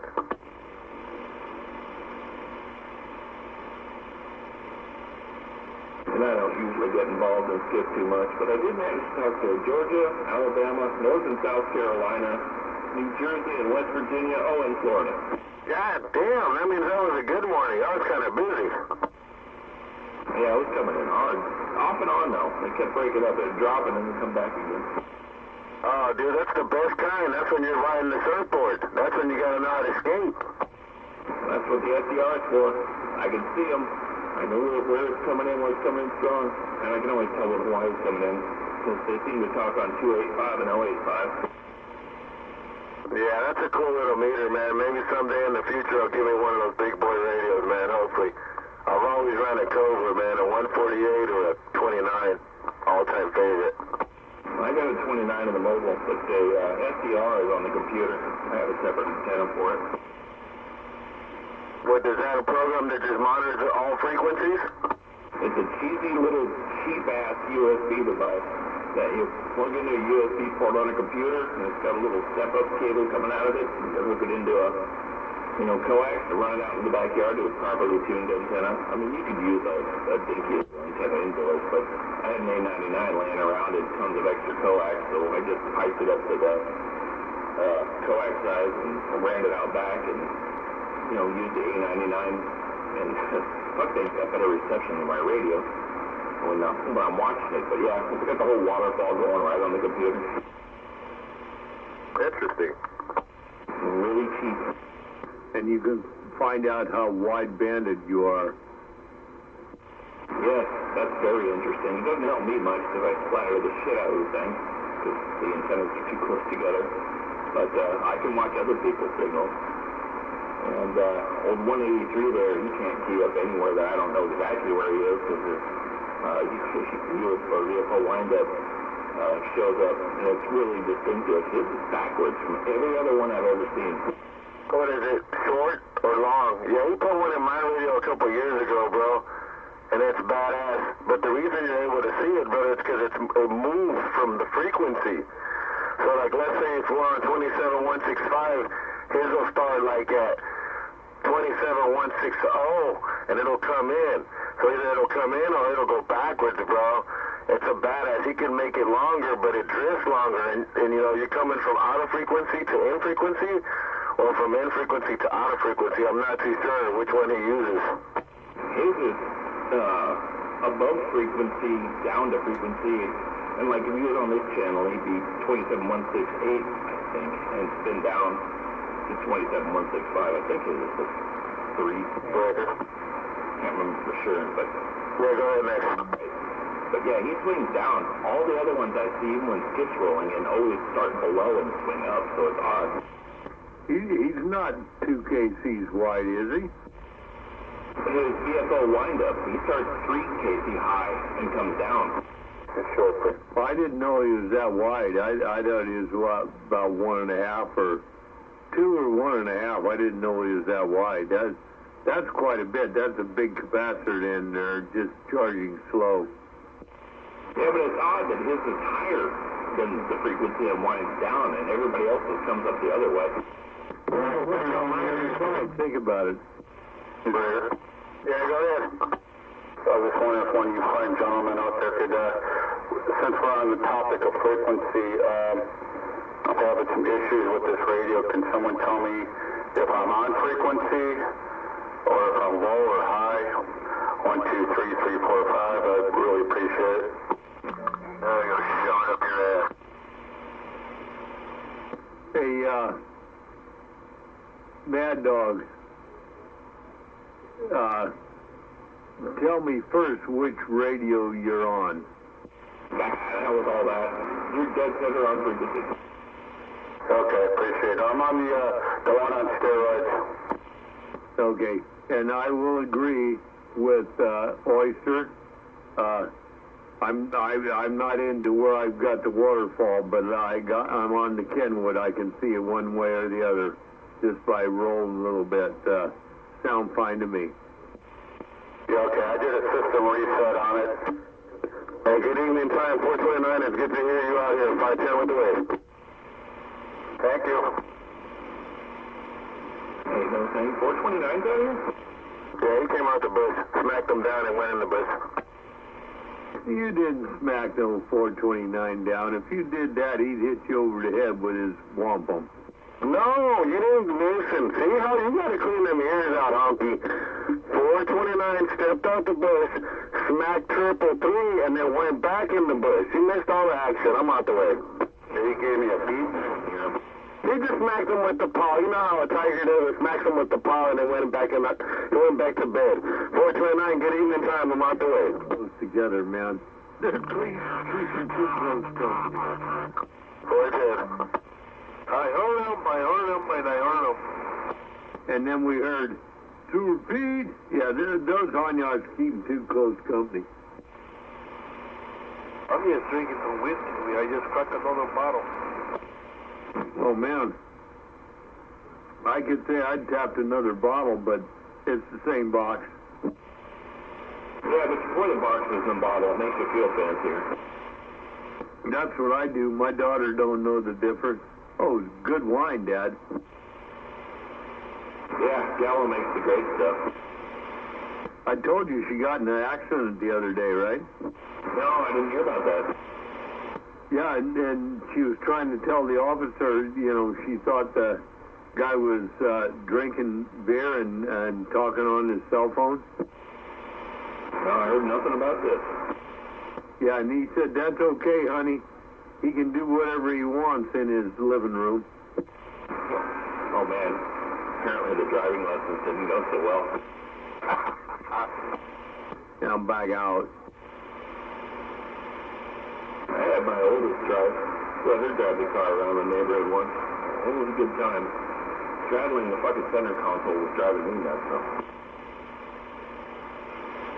Oh, shit, that's it. I wanted one foot near the brake pedal at all times. Yeah, I tell my kids how to drive at a young age. I cannot lie, I'm guilty. Yeah. Yeah. Well, I shouldn't go into details in case the police don't find anybody here, but yeah. It was a good time. I can hardly wait to teach him how to scratch seconds. But you never know when it's an emergency, brother, and that's the honest to God truth. I'm out the way. I tell you what, I'm in the process of teaching the grandson, and he ain't getting it too bad. He loves the truck. I just swear my dad screaming at me for not getting into the lane that I needed to be in for the turn that I was going to make a half a mile down the road. I had tons of freaking time. Why do I need to change lanes now? It's a half mile away. Oh well. That's the way we were taught back then. You look down the road a million miles, right? And it hasn't taught us wrong. It was just preventive driving. Yeah, he had OCD. So do I, because I do the exact same thing now. I change lanes into the lane I need to be in freaking half or a mile before I need to be in it. Yeah, but the difference is there. You've got a car that you can be within 10 feet, and you stab it, and you're gone and in between stuff. I know how that works. Yeah, merging on the freeway is fun too. Yeah, I know how that works. I can do it. I can even do it in my pickup. But your car's a lot quicker. That was getting me to say cautious driver, but then there goes that idea. Oh, hell no, I drive it like I stole it. My kids say, hey, can we go for a ride? Well, I guess you want to. Can we go around the clover leaf? So they just want me to fly around the clover leaf over and over again. Oh, so that was you, huh? Oh, yeah, I drive it like I stole it. Oh, shit, that is so fucking funny. Yeah. Remember those days that I used to do that? There's no reason to buy or even have built a performance car if you're not going to use it, period. You take that responsibility. My car's got 27,000 miles on it. I burned through the first set of tires already, and I need to rotate the second set. Why do you need to rotate them? Just buy something with more rubber on the fronts. Because I plowed through them. I burned through the thing so fast it's not even funny. If you ever a maniac and just jammed on the gas, it'll even with the traction and stability controls both turned on, it'll just flat destroy tires first through third. You know, I would appreciate that, and I'd love to do it. Todd let me drive the Tundra, and I would have, in the first place I told you the story, the first time I rode in it, I wouldn't have believed it. But driving it myself, altogether different, completely crazy stuff. So, all I got to tell you is, man, yeah, that's good stuff right there. That's what this old man calls hot rodding and horsepower. Baker? Yeah, 1 second there. Yeah, I rode in it one time, and I realized just from riding in it that I ain't racing it for pink. Even in my car, which is reasonably quick, but yeah, it's not keeping up with that thing. Go ahead, break. Yeah, Toyotas are no joke. Even the ones that are not as fast as 460s, they're still no joke. That motor was an excellent design. 460s motor, outrageous. No joke, I'm out there. No joke. No, there ain't nothing different with the motor. It's just loading that supercharger on top of it. And it's not a motor, damn it. It's an internal combustion engine. Motors run on electricity.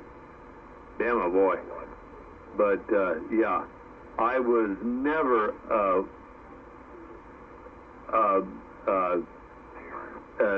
whatever you call it, Toyota, Nissan, whatever. I was never an import person. First time I was in that, and we hit up on the freeway, and there was three big guys and me, little guy in the back, and he stomped on that thing, and I felt the rear end try to break loose at 70. Try to break loose at 70. Ford vehicle, 4.3 or 4.7, forget what it is, engine. Would have never believed it. Made me a believer, man. Yeah, that thing could be. He's saying he wants to race me for pink, but I want to keep my car. I'm not that stupid. Yeah, he needs it. You know what? he drives that thing hard, and I keep telling him, man, you got to take it back to the dude that did it for you. It needs going through. I told him, I says, I can hear the timing chain. He says, it's all gears. I says, even more the reason you ought to take it back to the dude. Those gears would be whining. Now, you know, because they're not helical cut, right? They're straight cut gears, so you're going to hear that noise. But I know the difference. You know, that's when we went, you know, from double roller timing chains to gears back in the old days. I know how they sound. Hopefully not nylon gears. No, ain't no way. Not with the way he drives it with 140,000 miles on it. Ain't no way. He'd have blown through them, you know, a long time ago. That's probably true. No, but that, I would have never believed, man. I would have never believed. But I tell you what, yeah, he says he wants to get a new one, but they don't have that option on a new one. You know, that was it, the out of the shop option. And I said, well, you know, that's going to cost you $150 grand, if not more. Just take this and just redo it, you know. It's going to cost you the same thing, but just redo it. You have new pickup, but it'll be a classic. Yeah, true that. I know when I picked up my car, I told the dealer to sit on it until I get the parts delivered, give it to me whole, because I had the cold air intake and catback exhaust dropped on at the dealer with factory options. The dealer didn't even know about them. Well, you know, they only made 5,000 of these cars, so the dealers were very unfamiliar with them. So I told them, yeah, I want the cold air intake and catback exhaust. Let me know when it's all installed, then I'll come pick it up. I'm not in any hurry. Roger on that. Yeah, you know, sometimes that's how you got to play it, right? Yeah, I played them hard. I went to multiple dealers and played one against the other until I got the price down, and it was cheap anyway. But it was fun watching them fight with each other to make the sale, which is shocking because they couldn't get these cars in fast enough. I don't understand why they were fighting so hard to sell one. They were so popular, you know, way back when, that it wasn't even funny. I got a ridiculous interest rate when I first bought the thing. It was virtually nothing. I could have got a 0% interest rate if I wanted to buy one of their stinking SUVs or whatever, but I didn't. And they still make this engine and they put it in their SUVs, but it's horribly detuned. It's nothing like what they did in this thing. It's a fun little car, but its downfall is its front-wheel drive. You know, I don't have a problem with front-wheel drive, man, especially like if you're up there in the ice or snow or stuff. Pretty good, you know. It's one of the reasons, like graders and stuff like that, their front-wheel drive mechanism compared to the rear four is like a tenth faster, so that when you're going up a hill, it's actually digging in and keeping you straight. So I don't got a problem with that. But either way, you know, that's all good stuff, man. Yeah, the problem with front-wheel drive is all the weight, the entire drivetrain, you know, the majority of the weight of the whole vehicle is on the front end. So they plow in the corners. Well, you just got to stand on it then, Roger. Well, then your steering wheel is just breaking traction. That's the problem. I mean, the folks that are into this, you know, slam on the handbrake in order to lock up the rear wheels and make them drift. I don't play that game. I mean, I'll drive it rough, but I don't want to slam into stuff. You know, when I was at work, I had a little, was my vehicle as a lead. It was a Ram something. It was front-wheel drive, and that thing was crazy to run around when, you know, when you tuned it up, and because we had to tune them up every 3 months, whether they had 100 miles on them or not. But we had to do that until we take them out and run them around the area and everything. And that thing was just a scream because You can put it into a slide and you just take the front wheels, turn it, stomp on it, and it'd just plow in there. It was kind of neat. Yeah, it's just a handling problem. It just wants to plow into the corners, so you got to be careful with it. It'd probably be better in snow than rear-wheel drive, but and traction and stability control are incredible, but you can't get away from the basic physics of the fact that the majority of the weight of the vehicle is over the front wheels. It's not the greatest design. It's the cheapest way to manufacture a car like that, which is what kept the price low. But you know, it's overall not the best design in the world. But it's got a shit ton of power. They did a great thing about handling torque steer. The torque steer on the thing is ridiculously low. I mean, I've driven a lot of front-wheel drive cars, different ones back when I was a mechanic that had,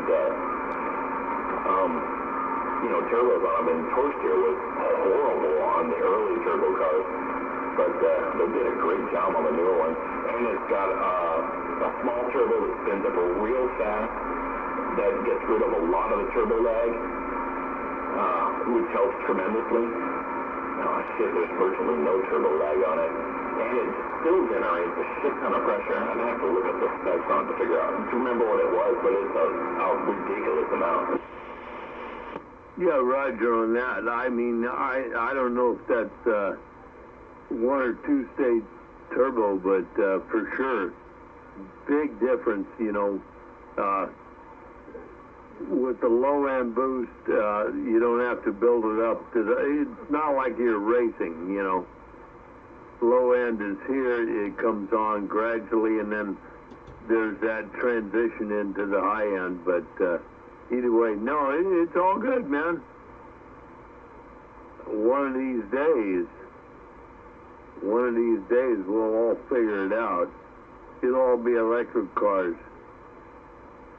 And if you think about it, here's one for us all, Oyster. We know how electric cars can out-accelerate the demand if they've got the power available. How does that progress, man? That will be crazy. Know a little bit about the electric cars on the drag strip, but that's about it. It's going to be awesome to be able to figure it out. This electric motor gives you everything it has immediately, assuming it has the voltage and current. I can just see electric drag racers trying to create something in the drivetrain that allows it to slip, just to keep the tires from spinning, you know, too much. I don't know. It's an interesting thing. Well, as of today, electric one-time run, 268 miles an hour, forget what the speed was, in the quarter. My car is only factory limited to go up to 155, at which point they won't allow the car to go any faster. Oh, man. Anyway, I'm dry again. I'll be back. You take care of the frequency. Make sure you don't hear any of these people like me telling you lies. Oh, that's not a problem. No, I've had it up to 150 before, and I can see why they limited it.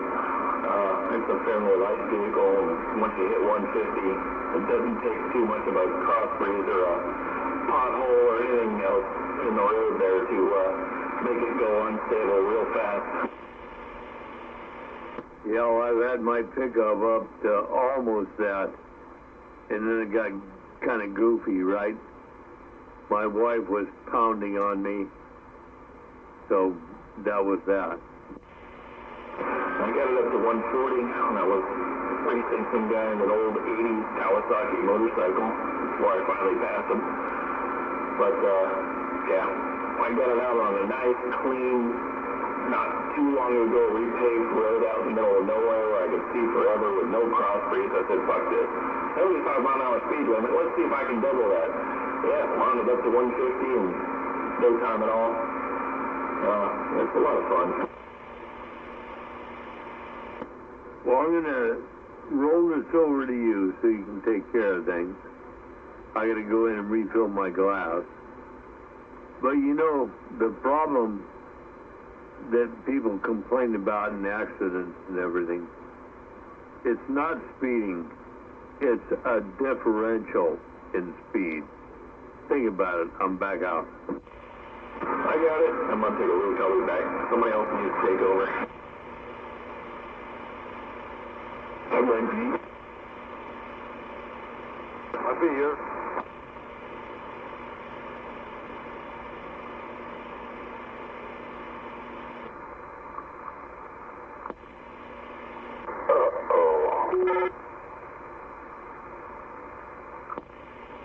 Problem.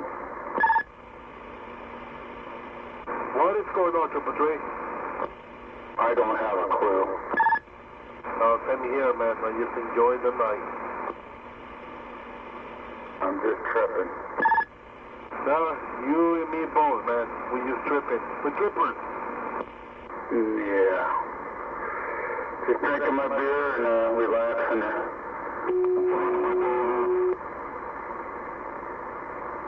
Another grueling 40-hour work week down. There we go. There we go. Enjoy it. Yeah, that's what I'm doing. Just chilling, drinking, having a good time. Probably wake up on tomorrow in a few hours maybe with a major headache, but it's all good right now. Oh, glad to hear that. Well, I'm glad you had a good day and a good week. Yeah, I just wanted to say hello. Yeah, right back at you. Right back at you again. There's a little activity on the radio tonight. Yeah, everybody, well, not everybody, a few of us, we just here, just BSing. Yeah, the normal jawjacking. It's some good BS. Yeah, good stuff, man. It's all good stuff. Learning, taking notes, and taking names, and kicking ass. My oldest daughter is flying back from Seattle on Sunday on Alaska Airlines, so I'm a little nervous. Oh boy, better make sure she takes a really big insurance policy out and make sure you're the beneficiary. Already did. Okay. Just teasing. I couldn't help it. But it's true, she is actually flying back on Alaska on next. That's cool. Glad to hear it. Glad to hear it. We're posted only a $238 million first quarter loss. That's not too bad, but I think you're pretty much in line with every other industry that has anything to do with tourism. Yeah. Actually, as far as the top 10, I was just reading online there, Alaska came in number 3. But, oh well, stock's doing good. That's all I care about. I got a lot of money invested, so I just hope the stock recovers. Once it gets back up in the 70s and the 80s, I'm going to be rolling in the dough. Well, I wish you luck on all that. This is just all tail end of COVID bullshit. Flights are full. We went to the little Horizon airplane that came into Oakland. Now they're flying the 737-900, which is the extended version of the 737, which has got more. It's longer. So passengers, it's picked up, but the problem is now the fucking fuel prices are gouging into our profits. Thanks to fucking Putin and Biden. Yeah, mostly Biden. The whole Putin price hike thing is a scam to shift blame away from the people who are really responsible. But yeah, I hadn't thought about fuel prices, especially in that industry. That's gotta suck. Well, what they do is they hedge. They do fuel hedging. So, but yeah, it's all Biden, man. That's all bullshit about Putin. Biden's a piece of shit. He is. No, I don't want to get too political. Yeah, I think we're on the same page when it comes to politics. watched enough of that bullshit. Every time they say Putin's price hikes, I want to vomit. Because this shit was all headed downhill way before the Ukraine and Russia war started. Right. Yeah, and the first thing he did was kill the Keystone Pipeline. And that says it all right there. Yeah, and if they'd have finished that, we would be getting 900,000 barrels of oil from Canada a day through that pipeline. Well, you know, these green people they don't have a clue. We're still getting the oil, but now it's got to be transported by either truck or train, which causes more greenhouse emissions. Yeah, and keep in mind that most of this comes over rail cars, and what is it, Hersher, I forget who the hell it was. But there's a bunch of people that are huge Democrat donors that are heavily invested, if not complete owners, of the rail car systems that are carrying the oil. So it's not a whole lot of a stretch to figure out what the hell's going on and who's making money off it. If the pipeline came in, then suddenly all that shit would have, evaporated for the rail car service. So yeah, none of this is a huge surprise. It's all understandable for those who want to pay attention. You know, I just read an interesting article today about the lifespan of one wind generator, just one wind generator. Okay, you know, the big propeller things. So when you factor in all the metal, the mining that goes into building this thing, and all the production that goes into building it over its lifetime, there's been more energy expended into building the thing than you get in return. And the industrial waste that is produced when it's time to scrap the propellers and everything. Oh yeah, and that's not even to mention, like you said, the disposal. So then you have more, you have more, fuel being spent just to transport the garbage, and you can probably recycle, a lot of it, but yeah, it's just drives me crazy. Drives me fucking crazy. I can't wait till November. Yeah, and all those giant fiberglass propellers are piling up. They can't get rid of or recycle them fast enough. They're becoming a problem. And we're not even, done building them. They're going to build more, and they're going to create more of these giant fiberglass monstrosities that can't be dealt with. It's fucking ludicrous. And when, they talk about electric cars, nobody takes into account of what it takes to generate the electricity that recharges them. Everybody driving around town on their full electric car thinking they're helping the earth doesn't realize they're driving around town on a largely natural gas or coal-generated truck and power plant. So basically they're driving around town on coal-powered cars. They're just fucking morons. And let's get back to the windmills for a second. How about how many American eagles and all the other birds those things are fucking chopping up? But why isn't PETA involved in this? Why is everything so quiet? I mean, it's well known these things are chopping birds up like crazy, yet nobody says anything about it because they're all in bed. It's a giant left-wing clusterfuck. Break, oyster. Yeah, I was just going to say, you actually read my mind. That was actually my next point, was all the, it's the world's biggest Vegematic. All right, I'm on the side. Go for it, Honky. Yeah, I just wanted to say, I think it's all a bunch of BS. It's going to be what it's going to be. And whether we are whether we're the conservatives or whatever, it is going to be what it's going to be. And unfortunately, the young'uns don't understand what's going on. That's the biggest thing. Forget about all the other crap. They don't understand what's going on. You got to teach young'uns that you got to fight for what's right. and do. I deprogram them on a daily basis when they get home from school. There you go. That's what it's all about. You know, yeah, you can listen to this stuff, but think about it, think deeply, learn what you have been taught to an extent, then learn what mom and dad teach you, and make up your own mind.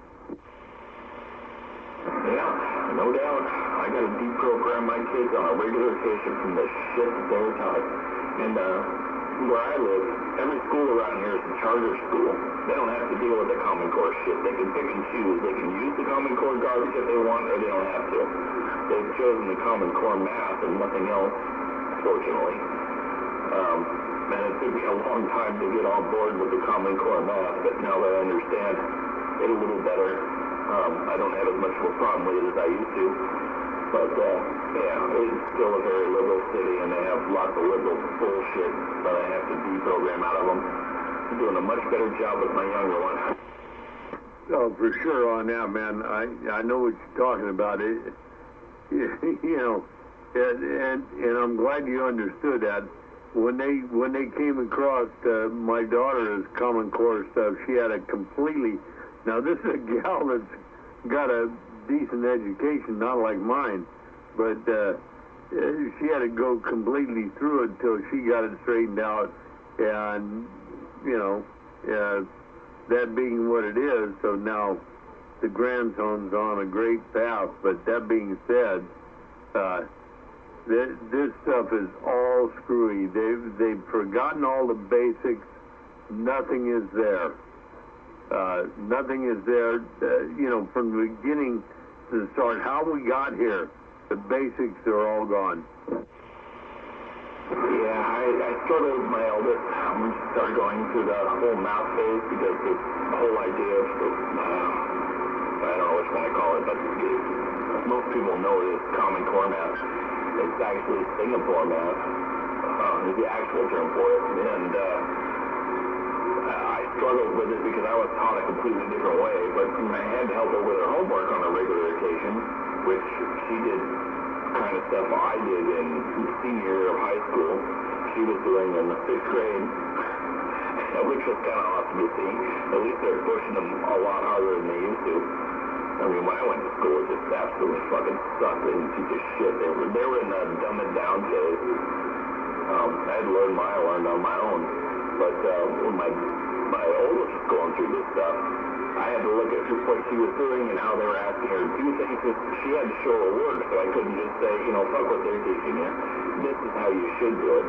Besides, that would have been hella confusing for her when she went back to school. And it started to make sense to me, and and after that, I didn't have too much of a problem with it. But yeah, my youngest, I was well prepared for it, so when she had, that stuff, she had an advantage. I already understood it, knew how to do it, knew how to help. Yeah, you're talking about her having to show her work. That was my problem. I could come up with the answers a lot of times, like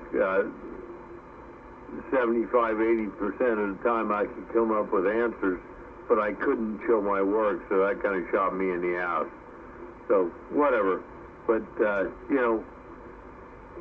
big difference in age and stuff like that. I think I talked to you before I got into this SMSG math and all this, and that was a complete screw-up because you had to forget about everything else you knew, but here's what it is. I'm back out listening. Yeah, it was rough. It was a rough transition for me trying to figure out what it was they wanted, and once I figured it out with a lot of internet help, I was able to get her through it. And it makes sense. It does, but I don't know why they had to change everything. Fortunately, they didn't adopt any of the stupid-ass sight words or any of that crap. And I've seen no signs of any of this, what's that racist shit they're trying to do? Where they're trying to convince every white person in the world that they're racist. Just born on the fact that they were born with low melatonin levels in their skin, but whatever. I haven't seen too much of that, so I can't. Well, I have a lot to explain about, but I'll keep that for later. Yeah, Roger. We know one thing. We're going to keep it straight. We're going to keep it above board, and whatever they try to teach our kids, we're going to tell them, okay, this is fine, this is good, but also be aware of your own mind and look into yourself and see what makes sense. Yeah, not too hard to do. There's some nonsense that goes on. It's got to be one of the better school districts, which is why I pay so much money to live here, doing the best I can, as we all do. No, man. I'm sorry you're paying too much money, but it's good you got enough money to run to $29.95. I managed to keep my head above water. I'm not doing too bad, just not a lot of people living in this town on a single income, so I'm doing good. Yeah, I can hear it wind up, man. I love that. When somebody talks to me on one of those, I know exactly what they're doing. I'm back out and listen. And the BX1200 seems to work well with it, so it's a good combo. The neighbors no longer complaining it, I'm all good. Doesn't matter what hot plate, right? I like mine. Mostly I blame Super Pete. I think most of my problems are probably caused by him. Was it me? Just if you're still there. Hey, Pete. Still here. Hey, Pete. Yo. Wait till we get your antenna up and get everything figured out. You're going to have so many problems you don't even know. Oh, shit. Here we go. Well, you got to do that if you want to get out, man. No, we'll keep you down to a minimum, dude. Yeah, I need to be able to hear, man. Everybody's having a good time, talking to everybody around the world, and I'm just a butt back over here. What? All day long. In the mud, dude. Nah, this thing, I think this thing is capable of doing a little bit better. I'm just a mud dog. No, your thing is stronger than mine.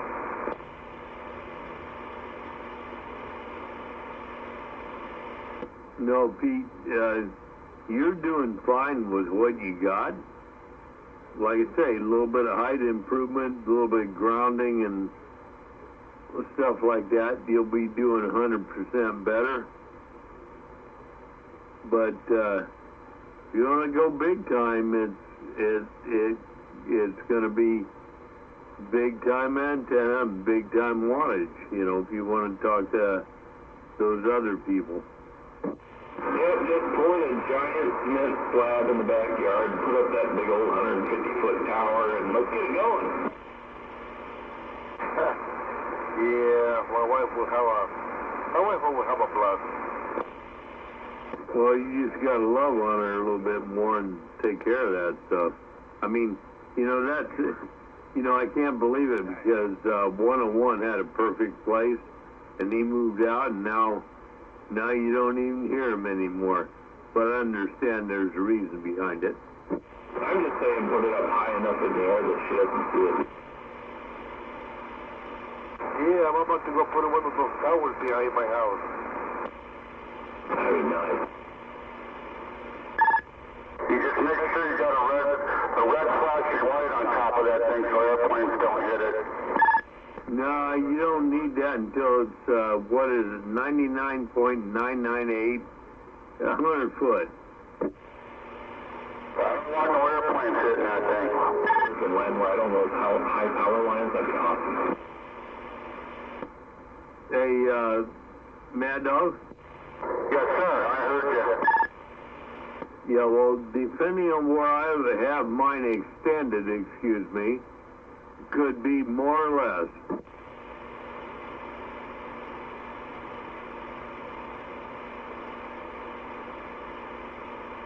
So do I got to have a red light on it, or would a purple one be okay?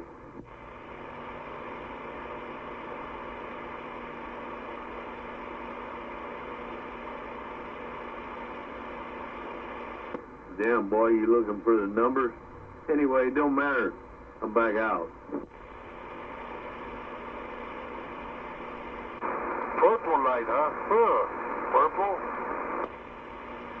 Yeah, that wouldn't be bad. I mean, you know, it's an enunciator, right? It's let anything that is above know that there's something below. With the purple light?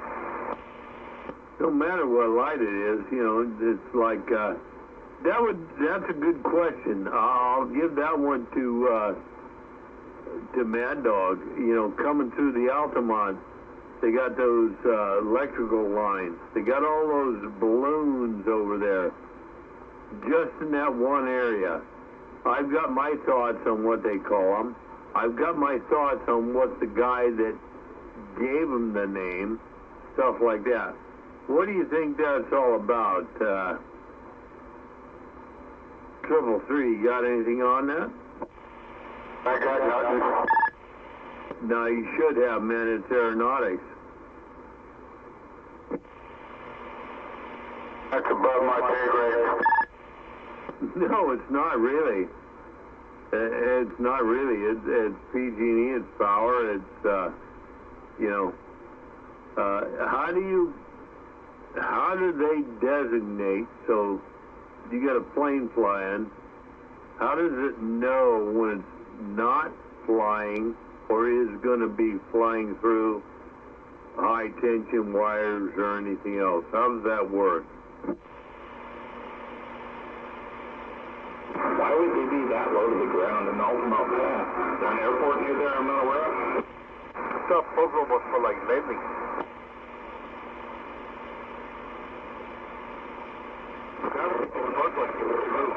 Lines in Altamont Pass, they're probably crashing. Now they got balloons up there on the third line, and they're out there just to be aware. Planes and everything like that should already know where they are. They're just made there to be aware. And besides that, it's got nothing to do with. I just thought maybe old Mad Dog might have some thoughts on it. I'm thinking it's probably for low-flying airplanes and helicopters. There you go. I knew you'd come back with that. We shouldn't be down there in that crevice anyway, right? What the farmers and their ultralights. And then you got the hot air balloons. I mean, I tell you, power lines are probably the #1 enemy of a helicopter. No, you guys are all screwed up. That wasn't the question. Down through Altamont Pass, why do they have those balloons on the power line? Why are they there? To keep them floating in case it fills up with water. The way the planes can see the wires. So the UFOs can see them. For the farmers and their stupid ultralights. It's for the dolphins. That way the dolphins can hear them when they're off the water. That's for the dogs, because they love balls. Oh, man. You just opened up a whole new subject. And I actually really don't care. Well, look it up. They've actually got a name. They call them Bob's balls, Floyd's. They call them some balls, and they are there for an enunciator. Are you sure they're not anti-wind vibration devices? No. Why would they be there and not everywhere else? Altamont Pass is full of windmills. It's known for wind. Yeah, so why not everywhere else? Why not only through that one corridor? Why not off to the other, quarter-mile side, north, south, east, west, whatever? I already said it, helicopters. Enough to put them there? And by the way, I think the power people don't put their lines into configuration to where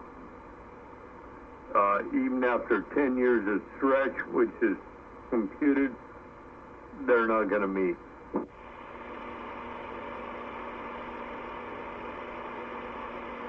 I think they're for giant dogs. Who let the dogs out?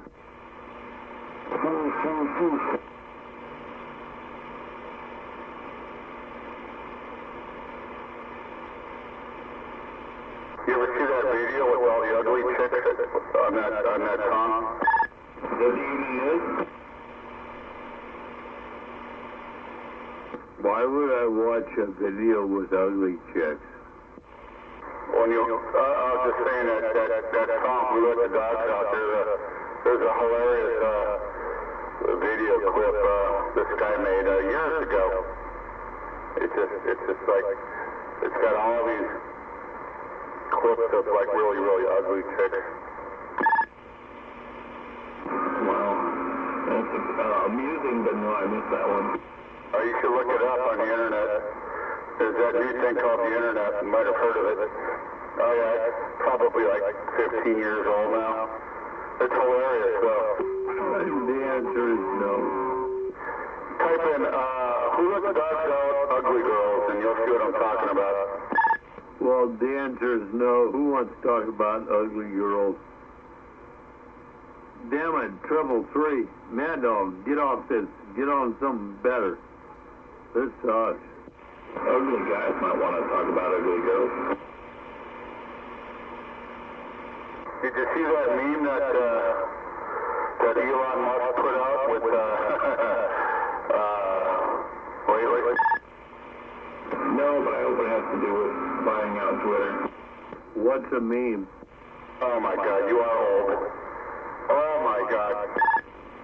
Well, I might be old. Can you explain, or are you that not forthcoming? Oh God, I don't know. Oyster boy, can you explain it? You could probably do a better job than me. You puss ass, you ain't got the NAD. Are we supposed to explain what a meme is? Yeah. Something goes viral on the internet. Some sort of constant phrase, saying, or image. Image on the internet. Okay. Gotta get me there first. Well, you'd have to have a computer or a internet-capable device other than your refrigerator and vacuum. And yeah, some sort of image or phrase or whatever else that gains a wide popularity quickly over the internet. Well, I've got capabilities of that, but I'll tell you what, Oyster, I just need somebody to walk on through with me, and then by tomorrow it'd probably be gone anyway. But I appreciate your help. A meme is something that lasts for a short period of time, usually not a day, generally longer, but yeah. Just throwing it out there. Damn poor man.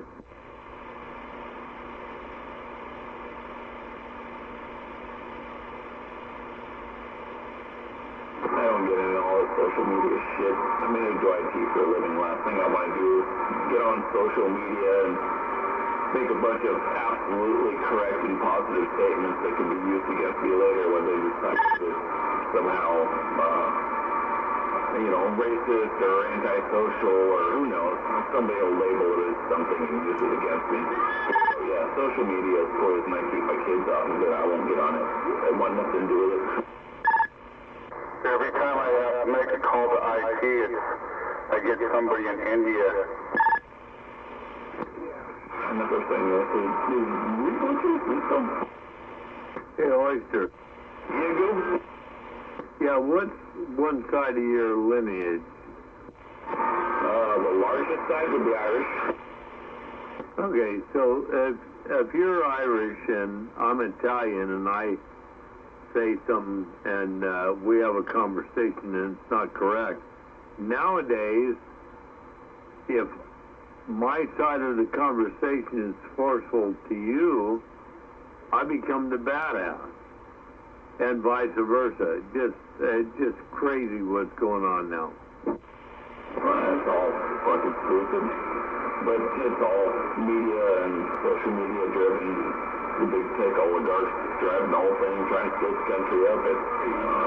Anybody who's paying attention knows what's going on. Those that aren't paying attention, you're not going to be able to educate them. 10-4. You know, I'm back to nothing. Standing by. It's all part of the divide and conquer strategy of the left. Polanski.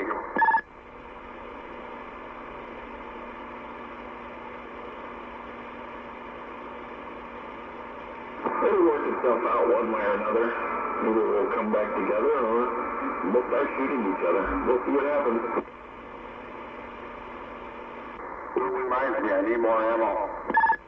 Mad Dog, you need more ammo, we can handle it. Where you are? What are you doing out here this time of night? What's the matter with you? Oh man, this is early for me. You gotta know better. Mad Dog's all-nighter. Shit, I don't go to bed till after 2 in the morning. What you drinking, man? I can see you, don't take offense, but I can tell it's taking its effect. No offense made, no offense taken, just like yours. Roger. I got the IPA here. I got a little Drake's IPA flowing.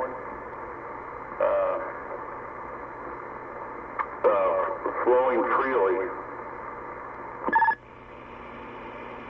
10-4. I don't have an IPA, at least not at this time, but I do have a well-known red wine facility.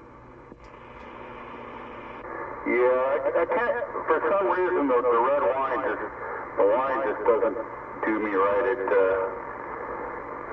Especially if I mix it with the beer, so I gotta do one or the other, but I can't do both. But I do appreciate a good fine red wine sometimes. I do appreciate my favorite is a Kenwood Reserve,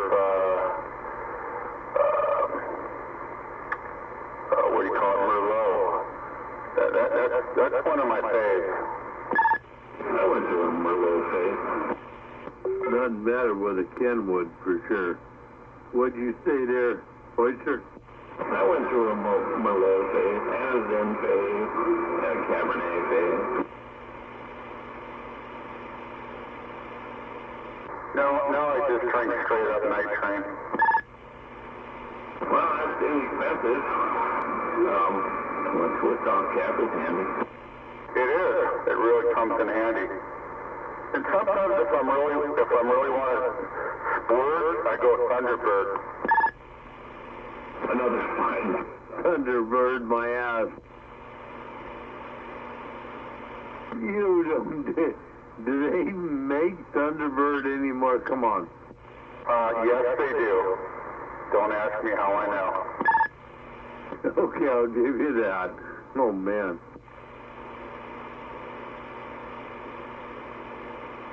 I know, I need treatment.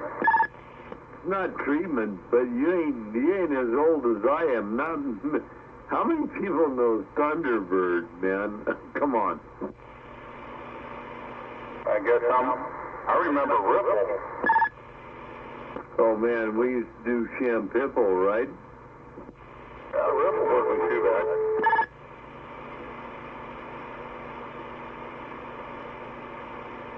What'd you say, Oyster? Liking to my IPA. Fortunately, I live right next to the brewery over here. I mean, literally, it's just a couple blocks away, so I get it fresh. I know all the people that work there, so you know, they take good care of me, if you know what I mean. Don't give me that bull crap. They don't know you any better than they know me. I'm down there every week. Oh, seriously? You are, yeah. Well, just name one person. Julio. No. Now, Peter, he's behind the bar. Kind of heavy-set dude, black hair, got a little mustache. Other dude, if you go up to the bar and look to the right, kind of white, tall, lanky dude. Don't know his name, but yeah, Slava.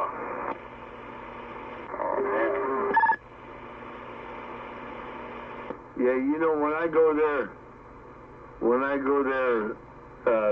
Mad Dog, I don't go there to know who served me this or that. I go there for one reason only. Have some beers, maybe check out something that might work out on the female side. Other than that, ain't nothing more. I'm lucky. I have this fine watering hole right down the street from me. I can just wander down there and check out what's going on anytime. You guys got that brewery over there called Double Canyon. I think. Over where? I think it's either in Belmont or San Carlos. I don't know. It used to be on Industrial, but I think they moved. But I used to go there. It's called Double Canyon Brewery. I don't know if you're into beer much, but they're still around. Yeah, they are. The school actually holds events there. Oh, that's far out, yeah. Forgot about that. Yeah, the school holds parent events there where they try and get people to donate to the local school district. Yeah, that's cool. This brewery over here, Drake, they do a first Friday, and all the pros, they do this big event on the first Friday, and it all goes to charity. So, yeah, I drink for charity. I drink to help people.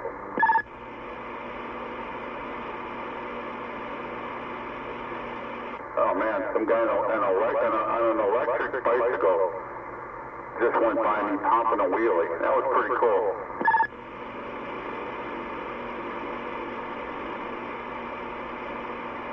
That guy was fucking humming. Those electric bikes aren't cheap either, man. You can spend $20,000 on an electric bicycle. I'd rather buy a car with that money. Yeah, I'm just saying a real high end, but 5,000 will get you a good one. Look, they raise bikes for a living to spend $20,000 on a stupid non-electrical bicycle. Oh yeah, I know. I got a titanium bike called Lightspeed back in the day, and I think I'll probably put about 5,000 into it. Yeah, it's pretty easy to dump and spend money into a bicycle. Yeah, that was back in the 90s, you know. Top of the line Shimano, carbon fiber fork, you know, blah, blah, blah. Solo wheels? I got different wheels. I've got some, remember the spinner keys? The carbon fiber? Yeah, I should have rephrased that a little better. Solo tires. No. I never got into the sew-up. Strictly clinchers. Yeah, I was never into it that much. My dad was into it a bit, but I just remember. We had all the wind truing devices around the house and all that kind of crap. Yeah, I got a Park Tool wheel. I built up a couple wheels myself, but I'm not real good at it. Used to be a place called Wheelsmith in Palo Alto. They were the masters. My dad used to true his own, but those were spokes, none of this carbon fiber shit that's going around today. Yeah, but you could have a carbon fiber rim, but you still have spokes. Yeah. But I've got these, they're old school carbon, and there's no spokes. They're flat blades that, like a cross pattern that connects the hub to the rim, and it's all carbon fiber. But they stopped building them in 2001 because of lawsuits. They were, you know, when these things go catastrophic failure, I've read some horror stories. I've never had one go catastrophic, but apparently a lot of people, some people claim to have had failures, and then they go head first over the handlebars. all fucked up. Been there, done that. Yeah, we refer to those as snags, actually, if they're not close. But yeah, I had a Shimano bike with aluminum forks, and the aluminum fork snapped off right at the base of the gooseneck. The only thing I remember is I was riding down the street, and for whatever reason I cut up onto the sidewalk for probably traffic coming. I remember turning towards the sidewalk, and then I sat up on the ground with my head through the front wheel. I had no idea what was going on, had a concussion, projectile vomiting, the whole 9 yards. The fork snapped off, stupid alloy fork snapped off right at the base of the gooseneck. Yeah, aluminum is not the best material for a fork. It's light, but the problem with aluminum is it doesn't really bend.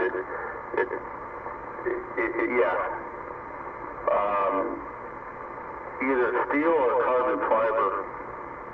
Yeah, I had I could go on for an hour about horror stories. Thank God I have good insurance, otherwise I'd be bankrupt. Yeah, I learned that the hard way. I was a kid at the time, built my bike off of parts from the flea market. And I was trying to keep it as light as possible, so when I found out there was aluminum forks, I thought, oh hell, this has got to be a much better deal than these heavy old steel forks. So yeah, I got those. And they weren't around for a long time, they were fine, but when they did decide to snap, it was catastrophic. Yep, aluminum, not the best material for bicycles in any way. It just once you develop a stress crack, it only migrates. Yeah, and it goes to catastrophic in a hurry. It's working 1 second and it's completely off the next. Yeah, it kind of does the same thing on an airplane. Airplane uses a different alloy on the fuselage. It's really amazing, how thin those fuselages are. And, when it gets pressurized, the cycles, the stress, it's really amazing that they stay together. Yeah, the whole wind frame is expected to age and flex and stress and, you know better than I do. There's a lot of rules and regulations about how all that stuff is allowed to be used and reused for as long as it's allowed to be used. Yeah, I only do avionics, but these airplanes are pretty avionics. They don't fall apart. Although, if you remember, I don't know, you might be old enough to remember that. Don't do avionics, imagine that. Air flight, I don't know, about 25 years ago, where the top of the airplane sheared off, and it turned into a convertible. No, somehow I missed that. I would have been old enough to remember it, but no, I don't remember that event. Oh my God, if you want to, I'm not even joking. They went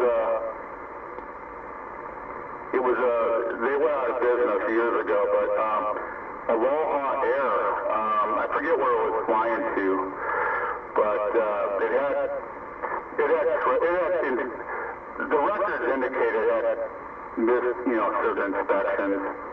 But anyway, the top of the fuselage basically peeled off in midair. I mean, a big chunk of the top. Just imagine you're flying 1 minute, and then the next minute you're looking up and you can see the sky. And the fucking airplane landed safe. Unfortunately, a couple people got sucked out. Hey, man, can I make a comment? Yeah, go for it, man. Yeah, sure. Yeah, well, I would comment that, all throughout the ages, and maybe Mad Dog would understand this, the way the aircraft is made, right? That's why the wings have more distance as they cut through the air over the top than they do through the bottom. It gives them lift. This is what creates that pattern. But that being said, when you change things for whatever reason, a little bit here, a little bit there, man, shit can happen. Well, yeah, the problem with that airplane, it was old. When airplanes go, every time an airplane goes through what they call a flight cycle, that's when you take off and land. That's one cycle. That fuselage is exposed to stress, because the pressure inside and the pressure outside changes. So you have a differential pressure. But this airplane was pretty old. If you want to look it up, it's on that new internet thing. If you were to do a search engine, type in Aloha Airlines convertible. I think you'll see what I'm talking about. Yeah, it was amazing that the airplane actually landed, and I think one of the flight attendants got sucked out. Yeah. Can you imagine being you're a flight attendant walking down, serving people their beverages or whatever, and the next minute you're free falling from 30,000 feet. Going, what just happened? No, next minute you're pretty much done. You have no idea what the happened. Anyway, all good, man.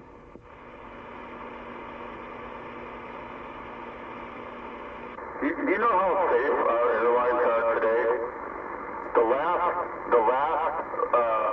civilian casualty on a United States commercial airline actually happened on a Southwest Airlines. I think it was about 4 or 5 years ago, where one of the engines had a failure, and the engine blade went through the engine casing and into the fuselage and blew out a window, and this woman got halfway sucked out, and then she died. But I mean, we have a super. I mean, you can joke around.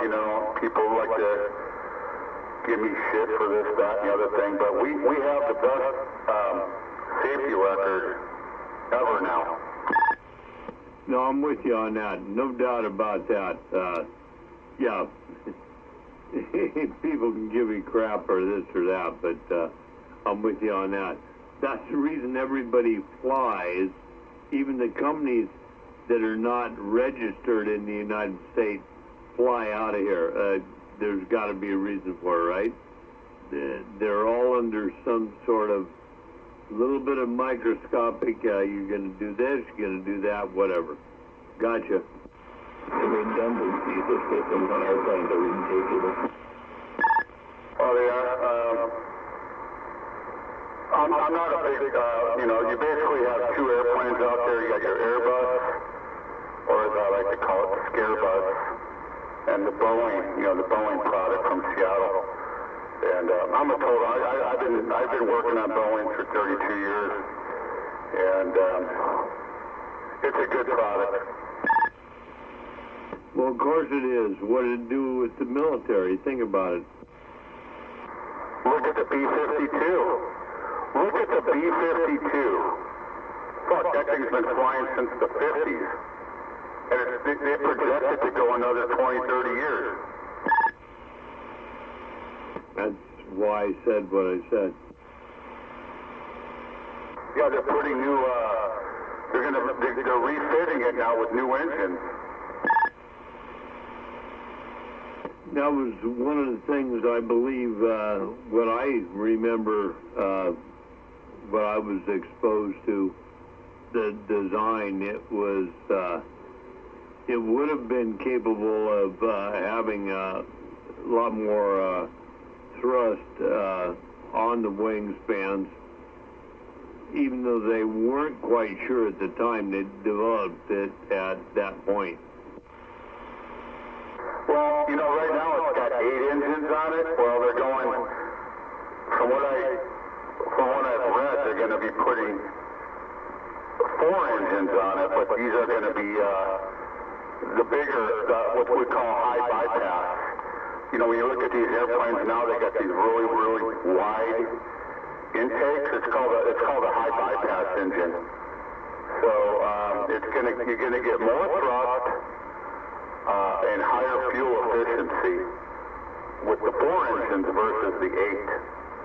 So the plane can fly farther, you know, on a tank of gas. Yeah, I don't understand all that. I mean, I don't even know the engines they were, you know, 4 on each side. I don't even know the ones they were running there, but it would be nice to know what they were running, you know, whether they were running Lycomings or something like that, but it'd be nice to know another 4 or 2 on each side, yeah. If the span can hold it, yeah, I'm saying go for it, man. Well, we got an agreement with with Russia, believe it or not, and I don't know why I think with the way things are, there's no reason to stick with any agreement that we made with Russia. But the original agreement with Russia is that we can have 50 B-52s. But there's a whole bunch of them that are parked in the desert, you know, that are being, what do you call it, preserved. So we had this stupid agreement with Russia that we could only fly 50 of them. Well, let me give you a question. Since I was, not one way or the other related, how many vehicles are in the air at any one time?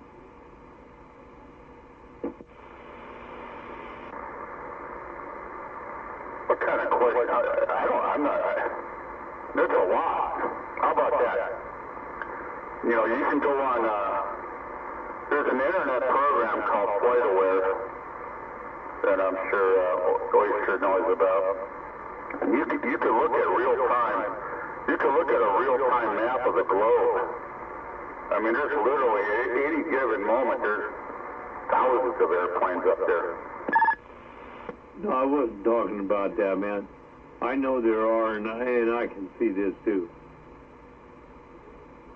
You know, how many planes, if you will, at any given time for our United States would our president or his people, the military people, have up in the air every time? I happen to know, I'm acquainted with a gal that her brother, you know, there's like 14 planes at any one time up there, and they're trading off all the time, just because to be Air Force One, to be in control, whatever. I'm not quite sure if I'm putting that out there right, but you might know what I'm talking about. Yeah, I know what you're talking about as far as strategic air. But I have no idea. I really don't. That's not an area of my expertise.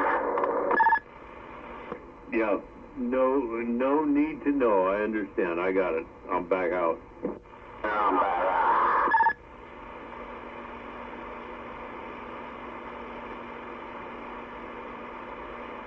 And I gotta pee and get a drink anyway, so it is what it is. Ditto. Well, looks like, Oyster, got you, ditto. I just drove by, 510's car. Looks like he took his antenna down, so I guess he's down for the night. He's actually got an antenna out at Clyde's Corners? No, he's in his, van. Whatever that white van, that thing that he drives around. Oh, you talking about down there at the marina? Okay. Man, am I corn fused. Okay, cool. Done for the night. I got you. No, I just drove by him. He's parked at the marina. And I guess when he goes to sleep, he takes his antenna off. 10-4. I mean, I don't know who the hell would want to steal his antenna. I mean, most of these guys don't even know what that thing is.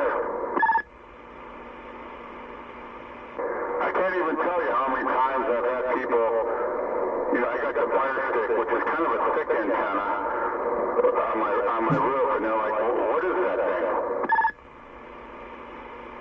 So what do you tell them? Well, I don't want to go into a lot of description because I know it just goes right over their heads.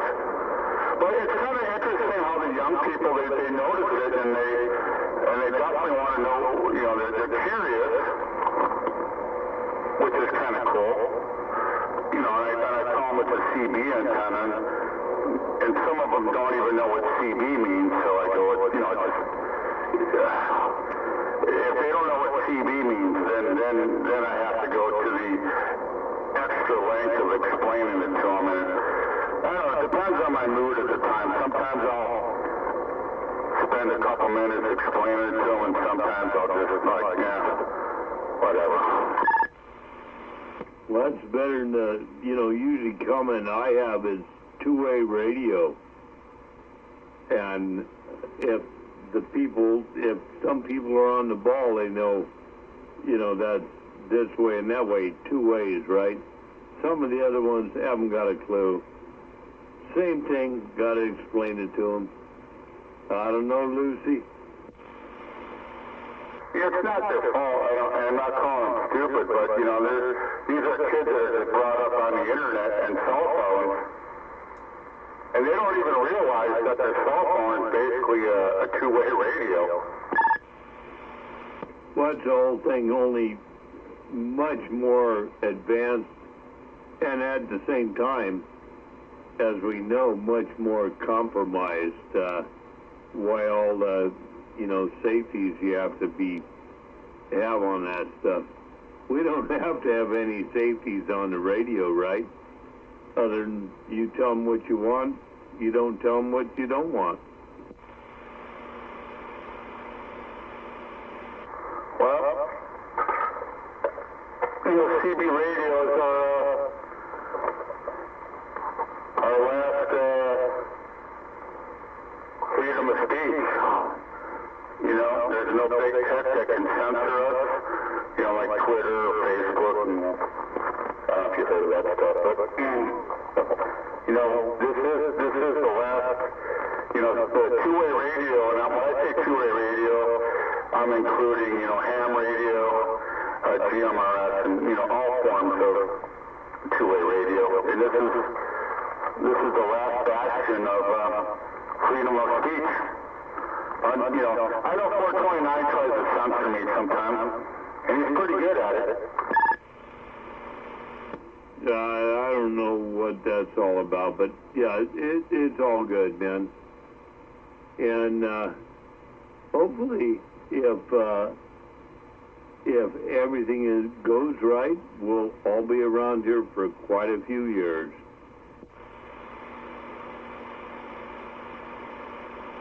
Well, who's going to shut us down? Oh, man. I'm having a crisis right now. I can't find my fucking bottle opener. Well, if you're on the driver's side, you open the door, and you've got that little latch on there, that'll open the bottle. And if that don't do it, depending on the year of that little car, that safety belt latch will do it. Shouldn't be a problem. And if you can't find that, I can tell you a real quick way to do it.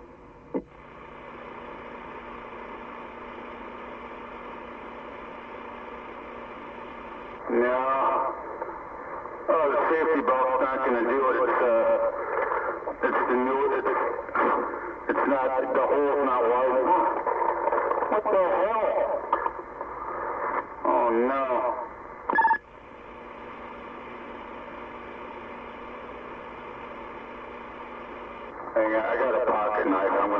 have to put the knife in there and just work my way around it and pry that mofo off. No.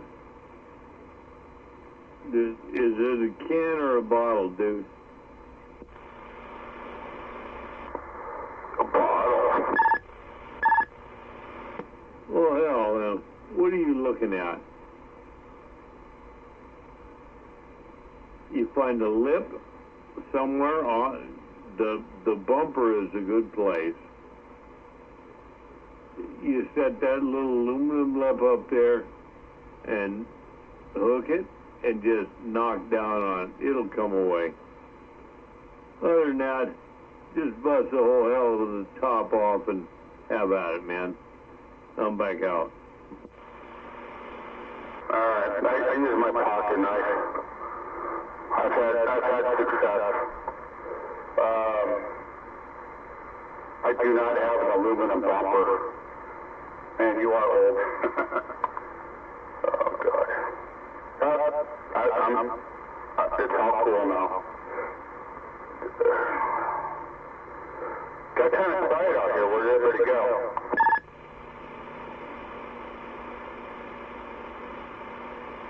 I'll take a break.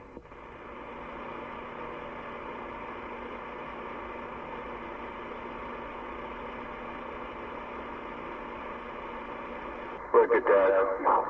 Not even midnight and everybody checked out. Lord have mercy. Still here. Super V's still there. He's not pussified. Thank God. Thank God for Super Pete. Thank you. Roger on that, man. No, I always hear you in there, dude. I'm just chilling. There you go. I got to go back in and piss. Go do your thing with me here. You and Mad Dog, you got to take care of things, man. Wouldn't want to get it out of hand. Ha! Although that wouldn't be bad if it was out of hand. Huh. Where's this going? I'm done. Goddamn. Small job. You do it by hand. Let's not go there.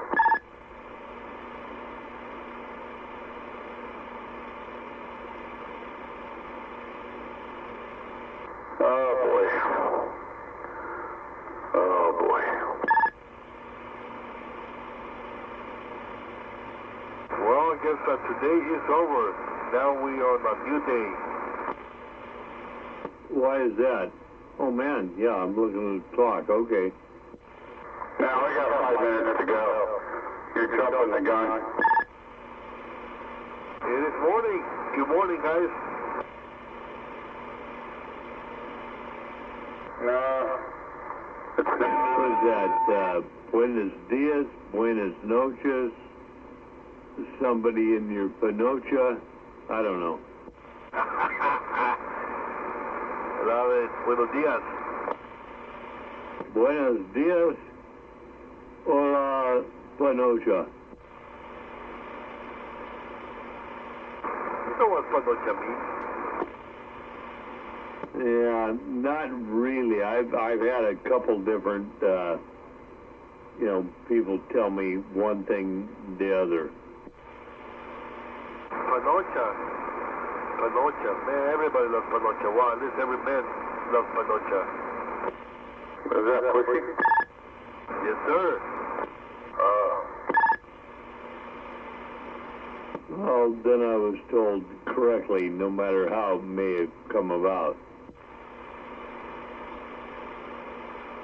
So, next time you meet a female girl, just tell her, quiero mamarte la panocha. Oh, yeah, I'm going to remember that, Pete. Yeah, me too.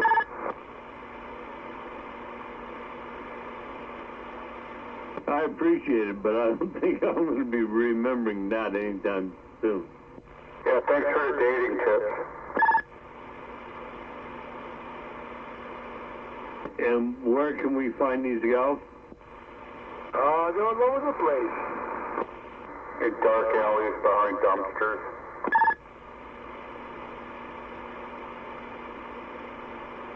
You know, Mad Dog, at my age, I'm not getting too particular. If they're clean, if they look decent, I'm not too particular if they're... Sounding kind of desperate. I had a good run. I'm done with them right now. I'm done with that whole thing. Now I'm just waiting to die. You do what you gotta do. I still, I like female companionship, that's all. Yeah, I do too, but my standards are pretty high. And at my age, it's probably ain't gonna happen, so... Like I said, I had a good run. Yo, I probably got 20 years on you. What are you talking about, you honyak? Oh, man. Don't give it up. I ain't, but I'm just not, I don't know. It's hard to explain. Hard to explain. Anyway. 10-4. Well, I tried to tell him there, Pete, but he just don't want to listen. I'm back out. Hey, that's what I'm talking about. I'm back. Got the juice. I'm back.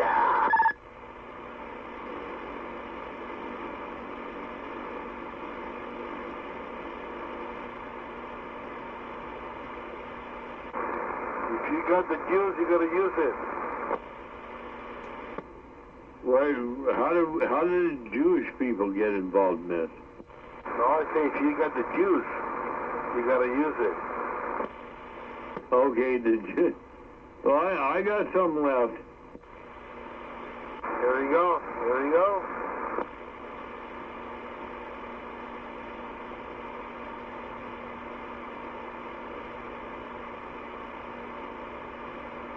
I think to me, man, that stuff is like power nature. I gotta have at least like 4 times a week. No, man, I'm jealous. That's on and that is like I must. I'll tell you what, I wouldn't be bitching too much, wouldn't be advertising too much, but I am jealous. Yeah, whatever. Yeah, I would say like maybe like 7 years ago, it used to be like almost every day. No, I call bullshit on that. Yeah, whatever. Dude, and 10 years ago, 10, 15 years ago, he was twice a day. What an animal. No, I think he wore his hand out. Oh man, and 30 years ago, he used to be 3 times a day. And 40 years ago it was 5 times a day.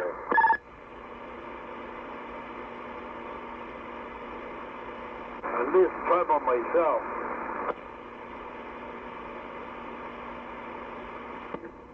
Kind of figured where that was going. You got kids? Yeah, I do. We got 2.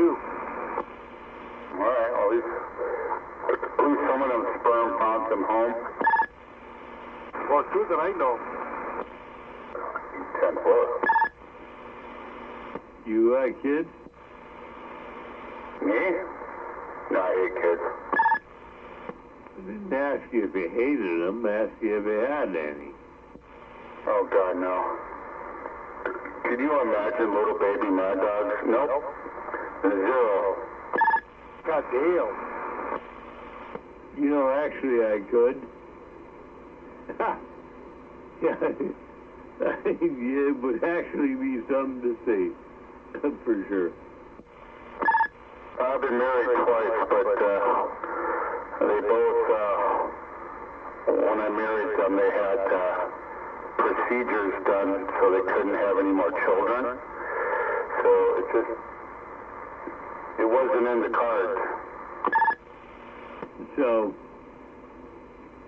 yeah, I knew at least once. Been married twice.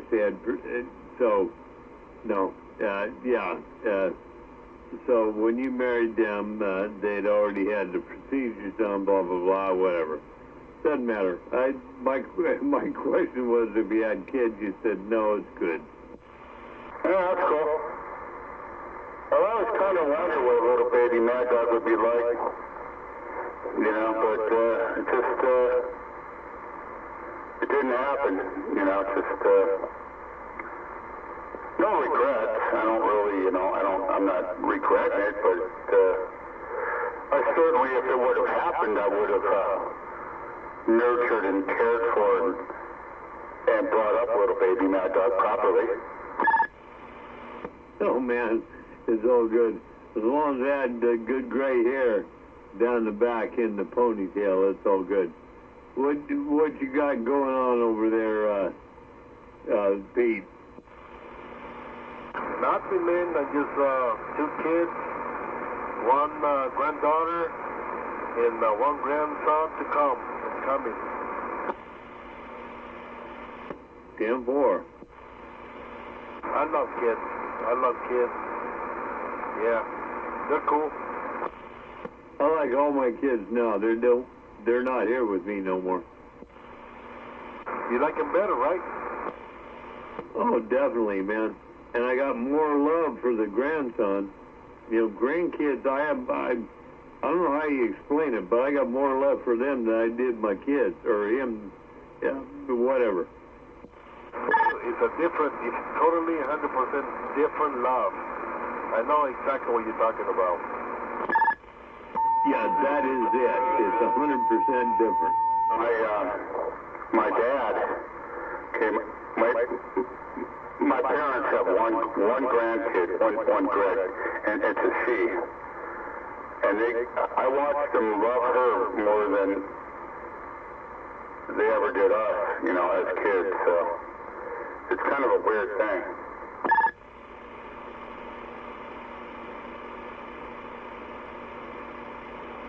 Yeah, like Pete was saying, though, and he's the first one that has concurred with me, it's a different kind of love, if you will, for grandsons, grandkids, or whatever. It's altogether different. I mean, I go out there and I'll take care of him, and my kids can go to hell. It's crazy, goofy feeling. Well, that's how my dad is. My dad don't much, you know, we have a relationship, but he loves his grandkid way more than he loved any of his natural kids, so I can see that. I don't know why that is, but it's weird, and I don't like it, but it is what it is. Well, it's like Pete said, it's a different kind of love. Better. Yeah, it's like Pete said, it's a different kind of love. It's, yeah, I don't know if it's got an explanation, but it's a different kind of love. Well, I think the parents kind of, they realize that maybe they have a second chance, and maybe they didn't do so good the first time around, so they try to overcompensate the second time around with the grandkids. See, I have a degree in CB psychology. Oh, man. Holy crap. Yeah, I don't like to talk about it much, but yeah, I actually went to college and I got a degree in CB psychology. CB psychology. Oh, my me. Yeah, I don't like to talk about it much. I'm kind of humble.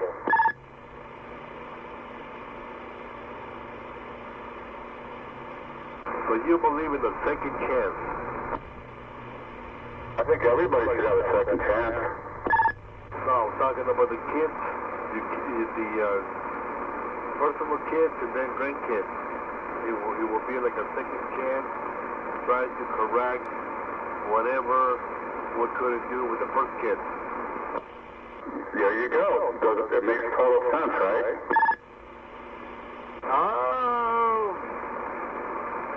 Only... No, it doesn't. Well, you're going to need some CB psychology.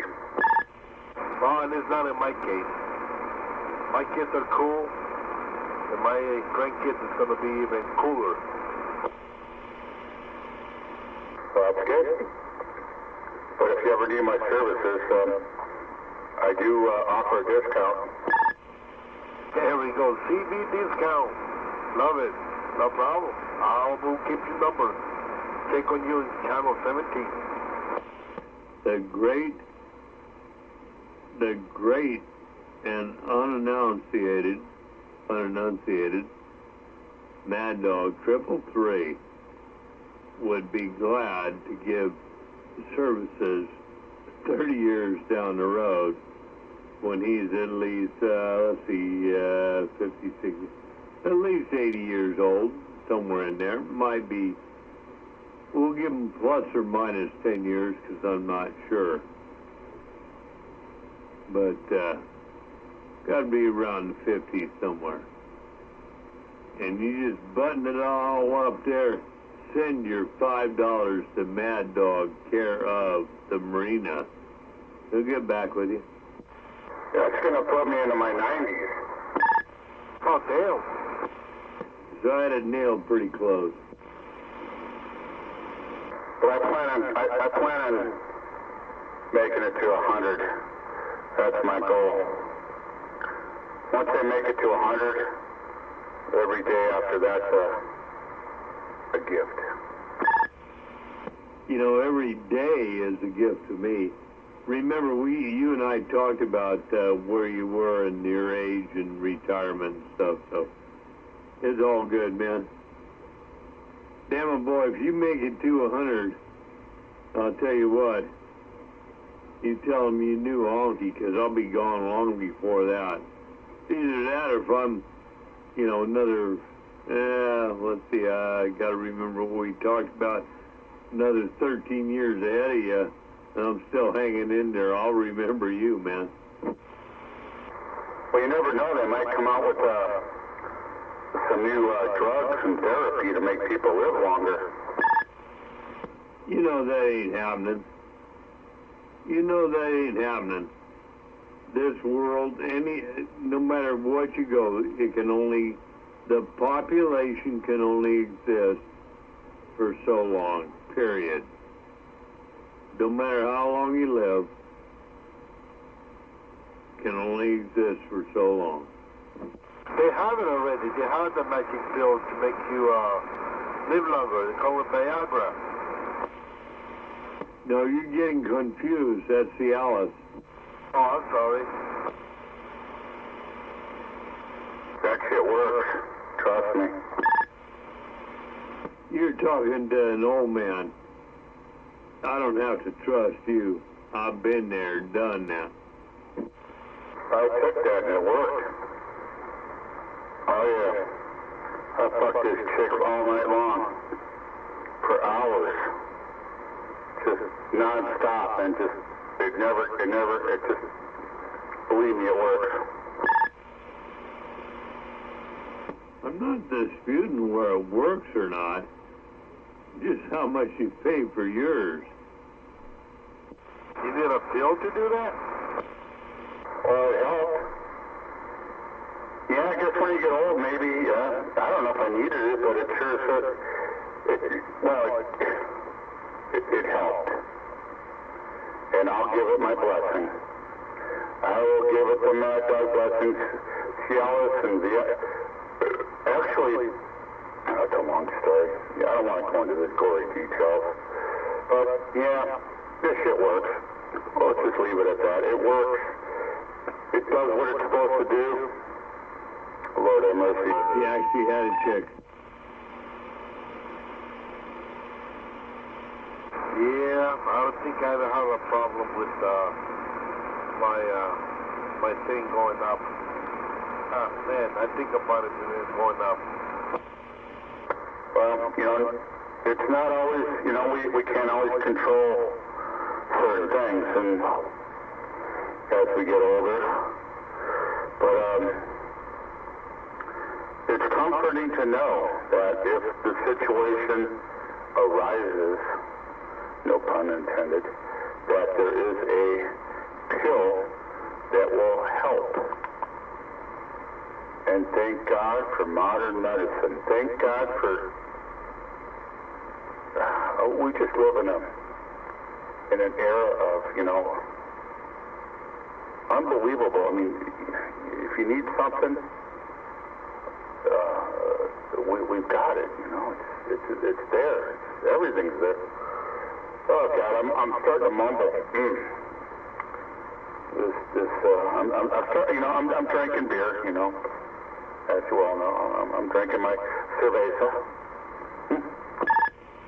I can't believe you said thank God for modern medicine, and just, what was it, a week ago or something like that, you were talking about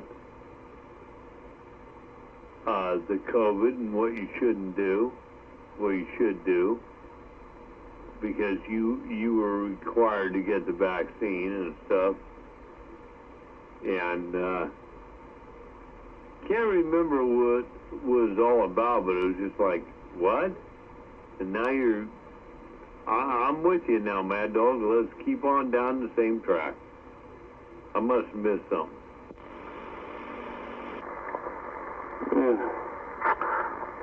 Well, the COVID is a little more complicated. We have modern medicine, and the COVID thing is kind of that's a sideshow. Okay, I mean, modern medicine has kind of helped, but I'm talking. When I say modern medicine, let's just forget the COVID. That's where I was going with it. Side. Because I think that's all free show, thanks to this piece of shit doctor. He hasn't a clue. Who's a fraud and a fake and a piece of human garbage. I think he's probably possessed by Satan. Yeah, well, I just wanted to, that makes it very plain to me, man. That was just my statement anyway, my thoughts. I'm back out, got to fill this glass again. You know, these dogs, I don't know, they must like red wine. I don't know. What dog? My dog. Oh, Harvey over here.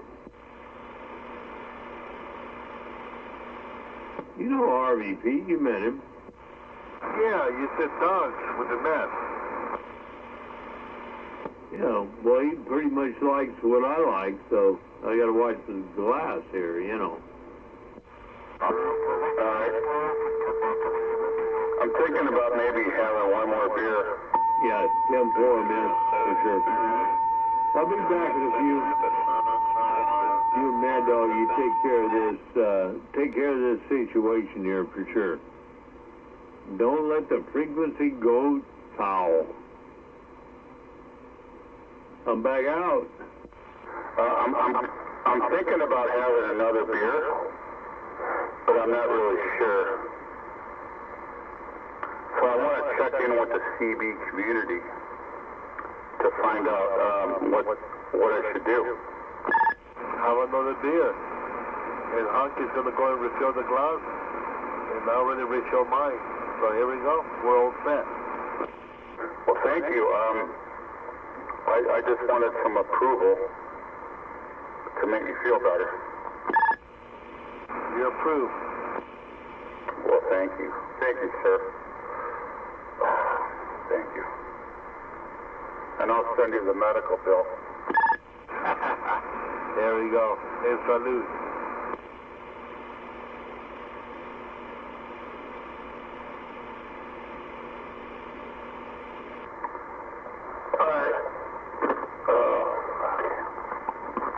Where's my beer? Oh, where's my beer? There it is. I fucking lost my goddamn.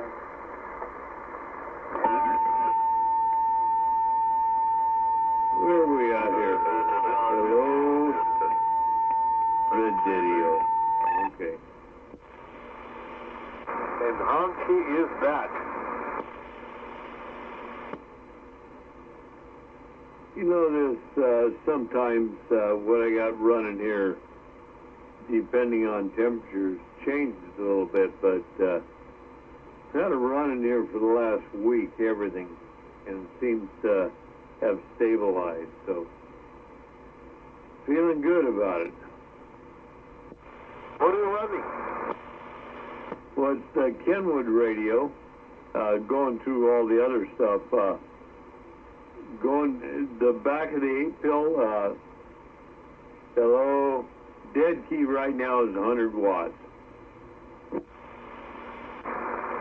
you know what? I hear you all the time. Really good. I don't think I ever heard you with shitty radio, or I can barely hear you.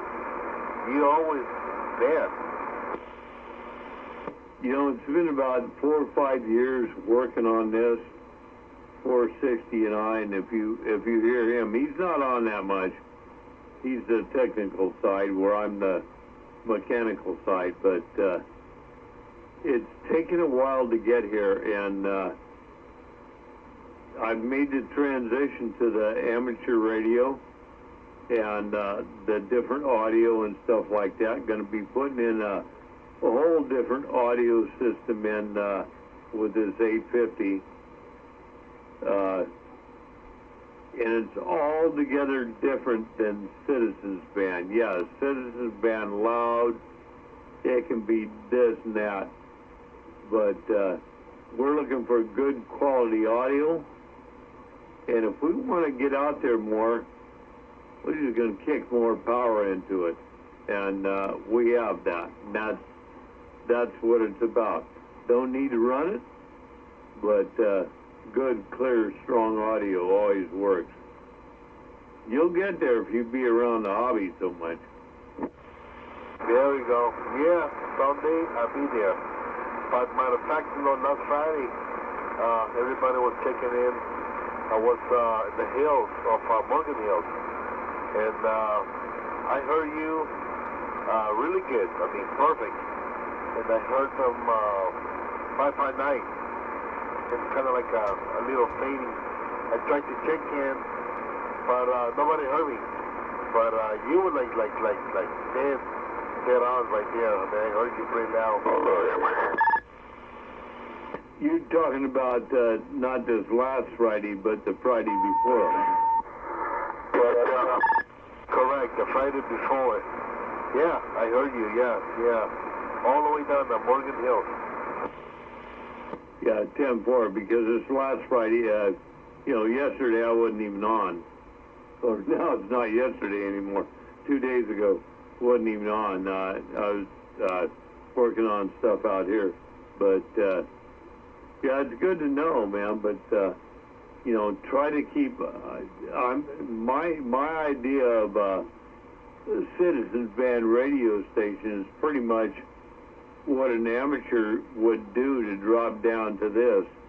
Have the good modulation, not over the top, and if you want to be heard, you just kick it up a notch. So that's what I'm working towards. And come on there, dog, we heard you in there. Break. Hey, I was just curious. I didn't realize you got your ham radio ticket? No, I'm still procrastinating on that. I haven't jumped there, but that's the gear I'm running. Oh man, okay. I thought. Never mind. Anyway, KK6 LFK. You can look it up. KK6 LFK. Mad Dog. General and technician license. Yeah, well, you know, there's, 1, 2, and 3 anymore, but yeah, I'm just a procrastinator. I haven't done it. Gonna be a time if I don't die before then, where I'm just gonna have to, just for what we're getting into here, but it's all good, man. I think I'll always be 11-meter guy at heart, but is what it is. So, you know, and I'll tell you what, there's a big difference when I jumped from so-called IE CV radios to these radios. Big difference. Receive 100% better, a lot more broadbanded. If I watch it on the scope, what my audio is, and you know, even to this day, I'm still getting comments on they like the audio. So that's what it's all about to me. Make it sound good, straight and clean. 10-4. Did you know that I have 4 FCC licenses? No, and you know, to be honest, I'm not sure if I cared. I know you don't care. So I just feel like I got a GMRS, I got 2 ham radio licenses, and the GROW, a general radio mobile operator's license. So, yeah, I don't use them much. I'm like you. I'm a CBer at heart, but I just like to have, you know, I got bragging privileges. Whatever. Explain to me 2 amateur license. I don't understand. General and technician. No, it's all one call sign. I know. Yeah, okay. Maybe I just expanded it a little bit. Okay, yeah, you're right. Yeah, I'll tell you what, my dream is to do what, you know, 259, what Floyd did, right? I've talked to Barbara Floyd a couple times. Pretty cool dude. I've only talked to him a couple times. I don't know him very well. I know very little about him. But go ahead, tell me. No, he studied, you know, he started off and studied, and within 1 month, you didn't hear from him. And he went Tech, General, and what's the other one? All 3 of them, boom, boom, boom, all at once.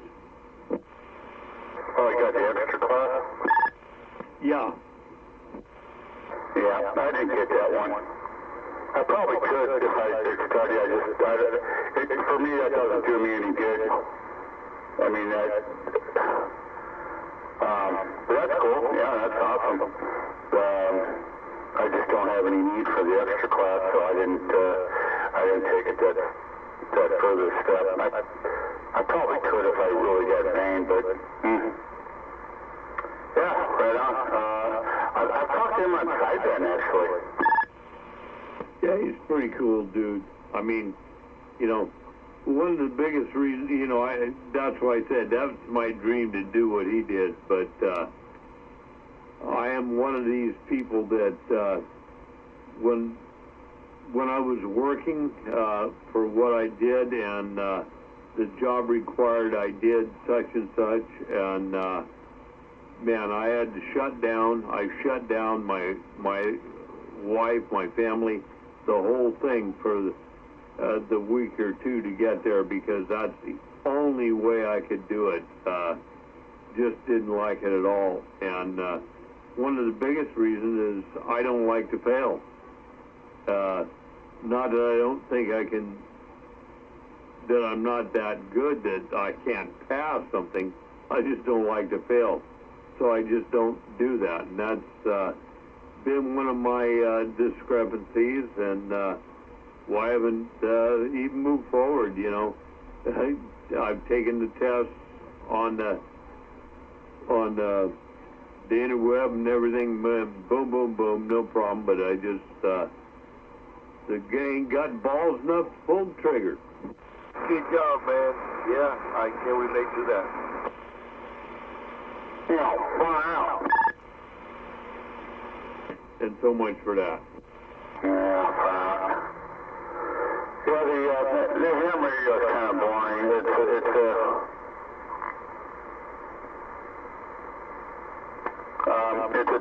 a different type of mentality. And what's interesting is they monitor the CB a lot. Yeah, it's funny. When I started talking on there, they all knew me, even though they never talked on the CB. But oh yeah, apparently I'm some kind of legend out there. Well, in the first place, I don't know if they monitor the citizens band that much, depending on what frequencies you're talking about, because I listen to a lot of them.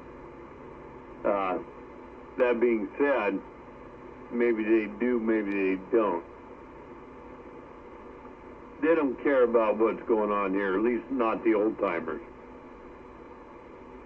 Maybe some of the youngsters do, I'm not sure. But I like listening to the conversations. I've learned a lot. I heard a lot of references that I could look up, so it was all pretty good to me. So maybe one of these days I'll get off my little skinny old butt that's moved up to my belly and do something about it. Other than that, I'm back out. I got to pee and fill my glass. Well, it looks like you got a healthy prostate, anyway. Yeah, I'm talking 2 meter action. I don't have the capability of doing the HF radio, which I have a license for, but I got the 2 meter stuff. But anyway, I'm gonna take me a little break here and just do me a little drinking. So you got 2 meter 440 year GMRS and CB. That's it. I got it. I understand.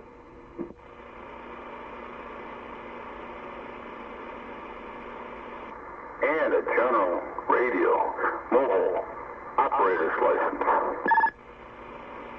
As they call it, grow. I had to get that for my job back in 1990. Well, you know what I call GMRS, right? Geezer Mobile Radio Service. Geezer, I like that. I like that. I have that. Yeah. Oh, far out. I'll go fucking train your van.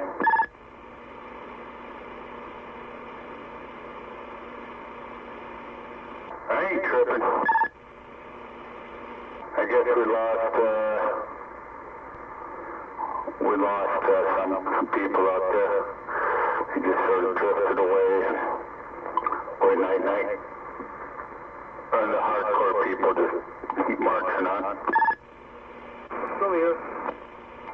I know you are.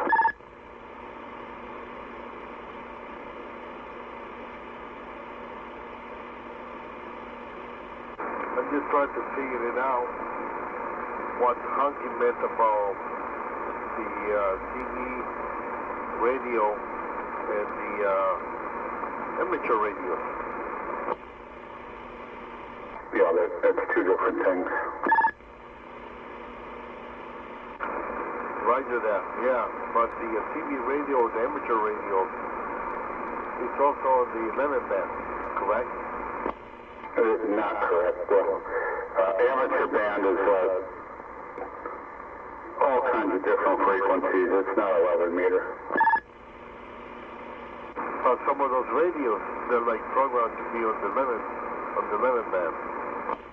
Well, okay, I know what you're talking about. I'm using it right now, the 10 meter radios that are converted to 11 meter. Yeah, it's hard to explain, and I've been having a lot of cerveza right now, and I probably can't really explain it very well right now, but it's different. It's just different. It's similar but different. Yeah, you got the striker. Yeah. Yeah, I know, you got the same striker that I got, I believe.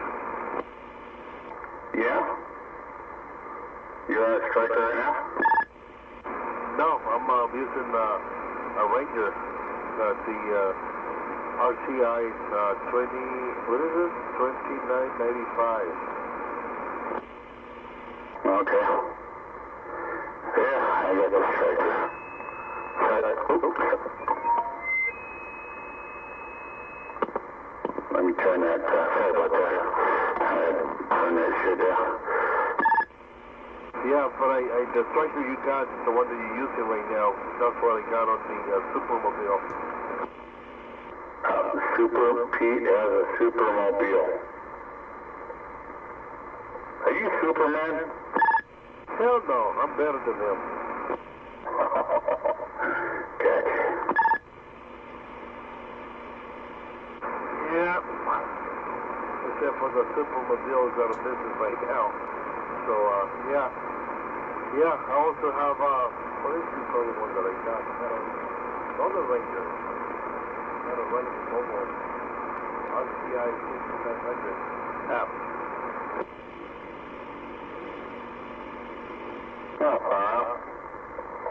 Yeah, I don't have any Rangers. But, anyway. Are you picking me up okay over there? Yeah, perfect. Yeah, and I heard you about your licenses. I also got, I got 3 licenses too. I got the QMRS, I got a commercial license, and I got another license for other frequency. Far out. But it's not cam or anything like that. That's cool. You know, we all got what we got. Yeah. I mean, ham is pretty cool. I mean, I like it. I like it that, I hear these guys all the time. I mean, talking to all over the world. Pretty cool.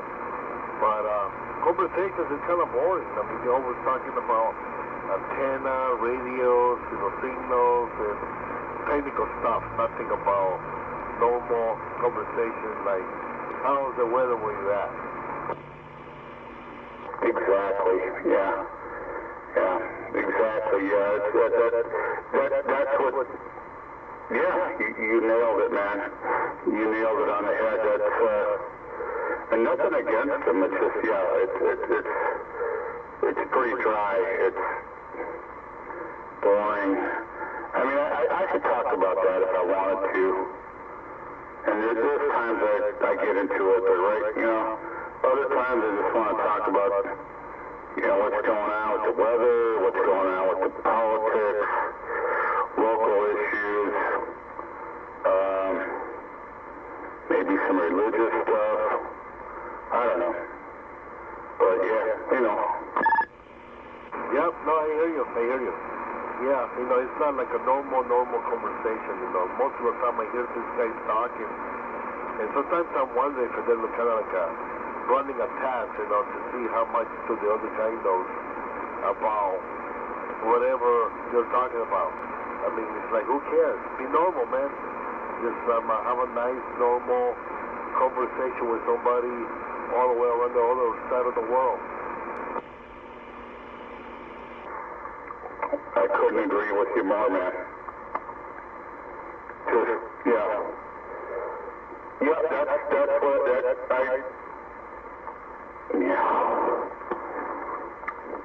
you nailed it.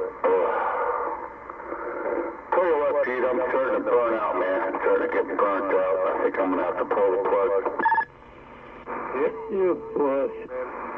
Was nice talking to you. I mean, we'll catch you later on, or later. Today is ready today. All right. Have a great morning. Yes, indeed. And I think I'm going to pull the plug. And if Honky's out there, I'm pulling the plug. I am out here, you puss. We'll see you on another time. Don't Homework, I could, like, I don't know, I'm at that point where I could just, like, pop up again. I don't know, I'm unpredictable. It's whatever thinking makes me do. For sure. I'm back listening. Take care. If you got to pull the plug, that's what you got to do. Last time I pulled the plug was many years ago, and she said that was just stop the flow. I'm back out.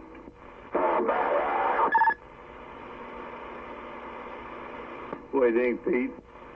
I was like, damn, man, you're brave. Hey, what do you know about the Ranger? The Ranger, the RCI 6900F. What I know about them? Not much. I think what you have, you can take all the new ones out there and whatever, and what you have will compete right along with them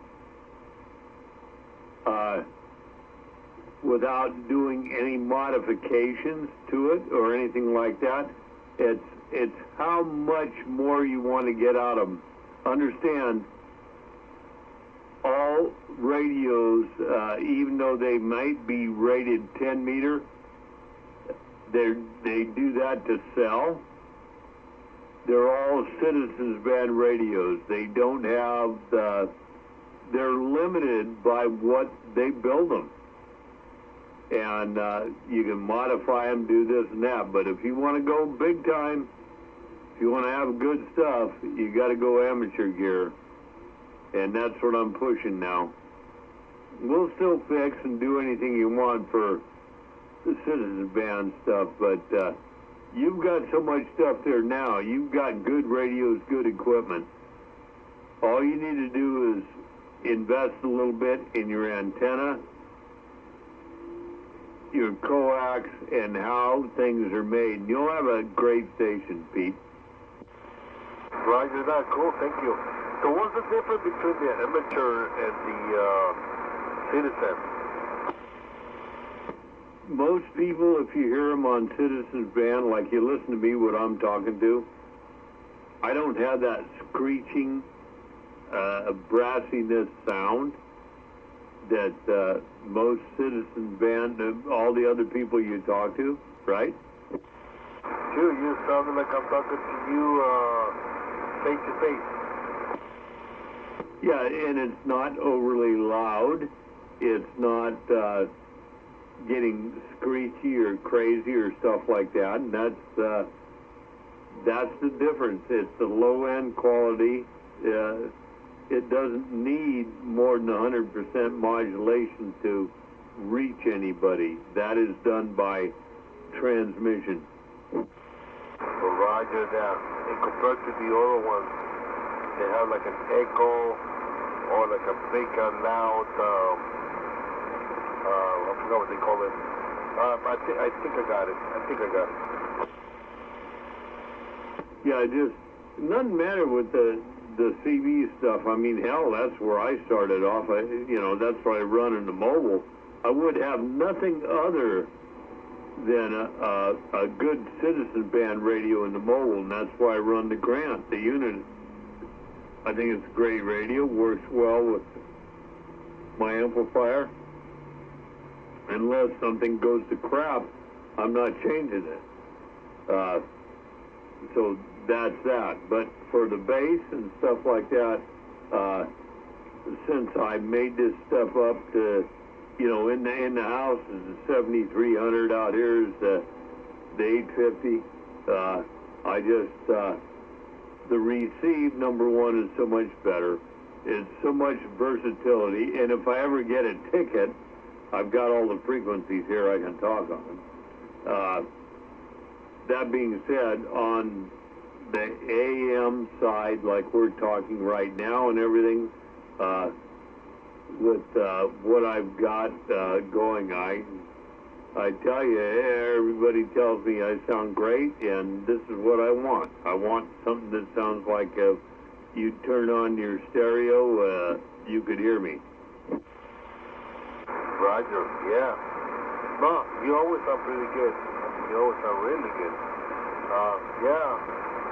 So that is the difference. Okay. So radios, it does make a difference when you're using the CD, the normal CD, and amateur radio. Big difference. Yeah, you know, back in the day, and I'm not correct on this by any means. In fact, I'm sure I'm not correct. But they told me, you know, there was Class D audio, which was CB. And then you had A and B, or A, B, and C. And the A and B was a combined different audio and transmission, stuff like that. I don't understand all that stuff. That's why I'm not into that. But being as it will, you know, I know one thing. If you have a radio that can get to the different bands, or even a receiver, you go out there and listen to some of these Hanyaks talk. And I say Hanyaks in a tasteful, you know. You listen to some of these people talk up there, and you'll hear a lot of things what they're playing around with and stuff like that, but you'll also hear a different kind of audio quality. So, you know, it's just from my own personal side, that's all I could say.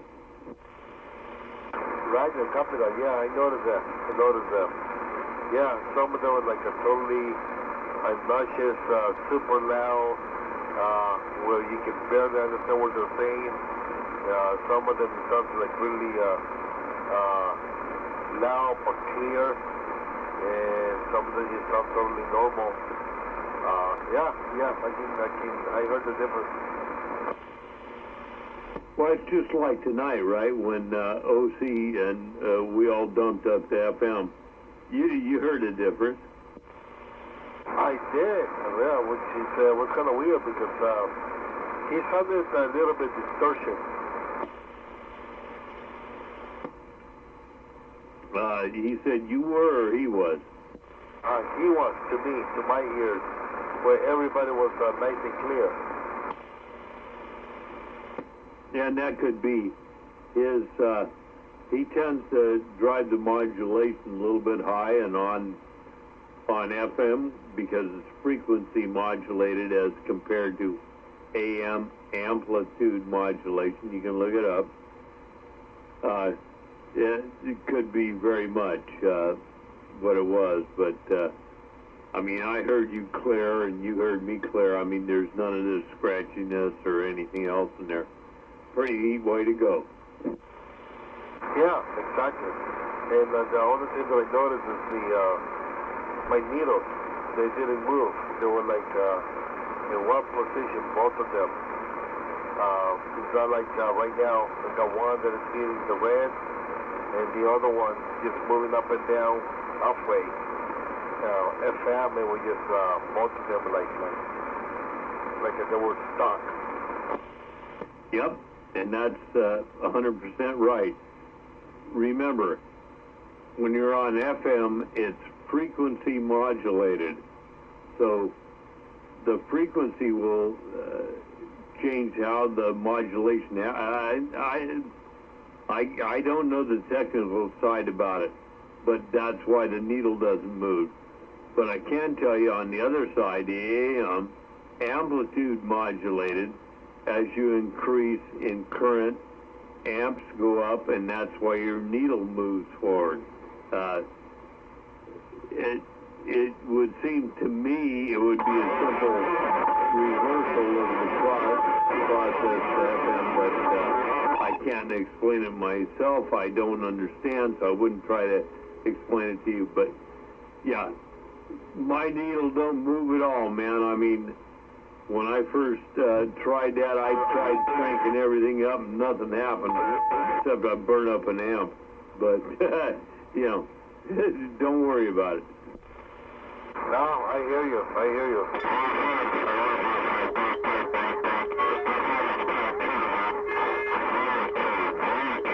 And I noticed the difference. There was a big difference. Yeah, for sure, because it's a completely different mode of communication, right? So, it's all good. I think somebody's saying break, and I believe there was the FM. Well, you go ahead and take them. I'll stand by while I have another sip. Yeah, I'm going to break.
up on the mic. You're not going to get any swing. That's the thing about that thing. You don't get swing. It's, well, that thing was good. And it's been great. It's been really good over there. So that my radio was something did up. That is one of the things I want. Hey, Pete, Mike.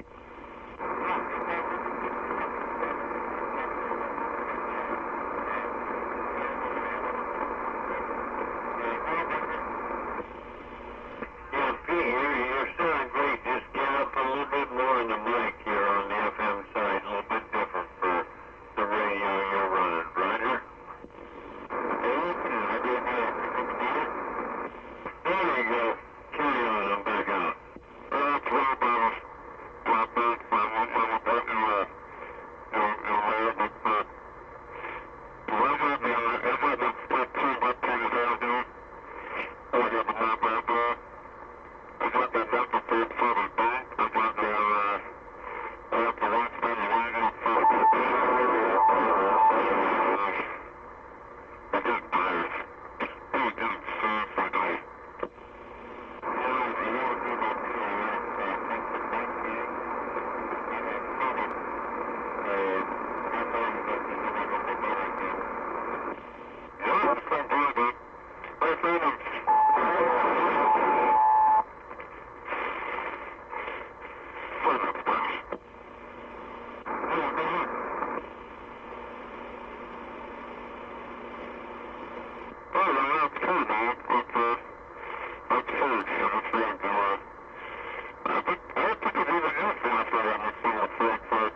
second time. That's it. That's out of my mind.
Listen to all them Hanyaks down there talking on that frequency modulated stage. Man, that I was one of them. Honky got down. Well, thank God. That was pretty cool. I like talking on FM. I really enjoy talking on FM. So thank you guys for cooperating. Well, you know, it was pretty neat, the three of us, and we were just going around talking about this and that and the other thing. Pretty cool, man. I got you. Hey, I'm the new guy, man. I like that even better. What do you mean, the new guy? Did we change? Did we change? We're all sounding good. I mean, wow. I'm saying I'm the new guy. I don't know shit. I don't know what I'm doing. I'm just keying on and talking. I have no idea what I'm doing. Flipping switches and talking. That's it. I don't know. Nada. Well, when we get over there and check out that antenna, we're going to write you out a list of what to look for and to think about. But it's all good, man. Yeah, was a good thing there, dog, for sure, man. I'm back listening. Yeah, the FM was pretty cool. I'm glad that I was able to do it. That's pretty cool. That's something totally new.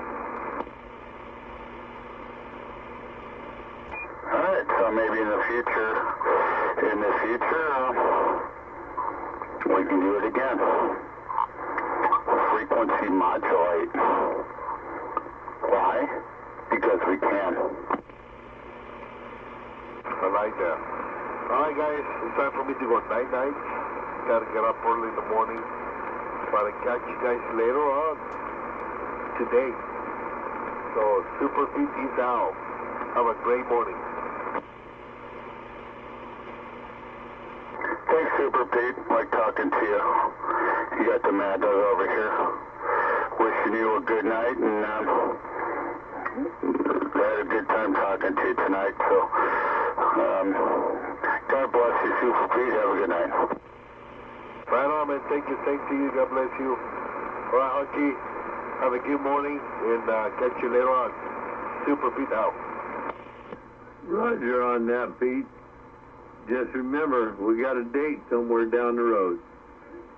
Pete, you and yours take care. Give that gal a big old squeezy hug, and I'm back out. Right on, man. I'm about to crawl in there. All right, peace. Okay, you got a date, so who's buying the roses?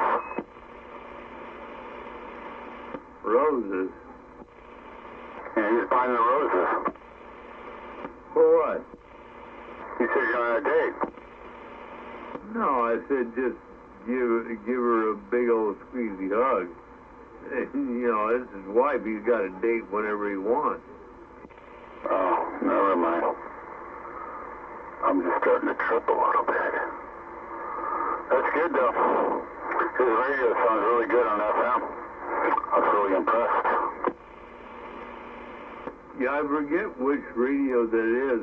I don't know if it's a 649 or what. I don't know which one he's running, but yeah, it's pretty good. We set it up for him. A big power supply for his amplifier and everything else, and it did sound good. But like you said, it's a new experience for him as well. And I'm glad you said it sounded better than what I got, because you know, that's what it's all about, man. Yeah, I mean, it was not a lot, but it just, yeah, a little bit, just a little bit. I don't know how to describe it, but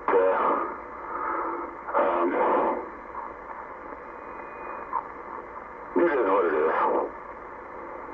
You know, I'm a straight shooter. But, you know, that's cool. That was cool. Yeah, for sure. And, you know, we all hear things differently, and we can only tell somebody what we think. Like, you know, I had a guy tell me, you know, he wasn't a sound engineer, so he didn't know where to tell me to put things at. But if I talked to him and if he heard things enough, he could tell me what I need to do here, there. I had no idea what he was talking about, but he told me up high, down low on this one and that. But that's what it was to make the processor that I'm on now work. But either way, I'm about 18 inches away from that now. But anyway, doesn't matter. It's all good. Kicking back here, gonna fill it up again, and we'll let it go. Mr. Mad Dog, always good. Yeah. We got a drinking problem going down. I got no problem. Me either. Except for can't find my bottle opener, but thank God for a pocket knife.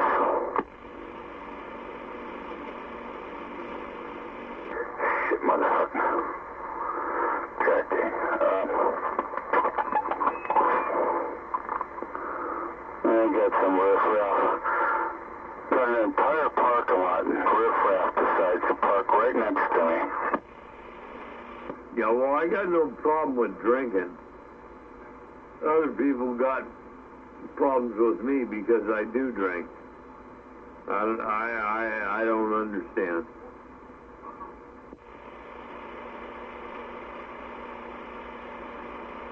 Take care of them people next to you.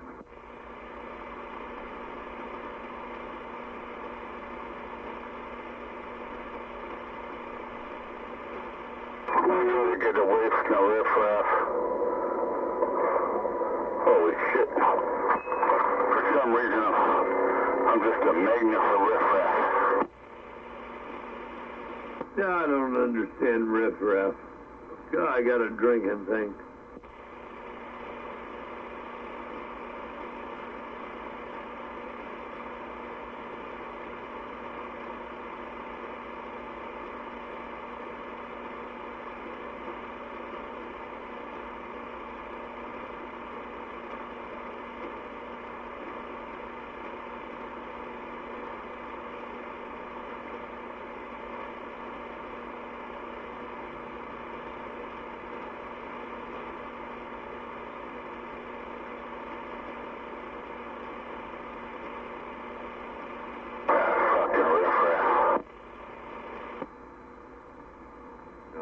Yeah, let's see where this thing are.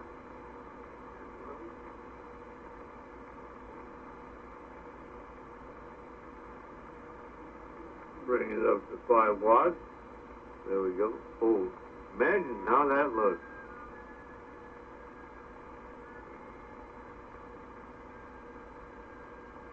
Check, check.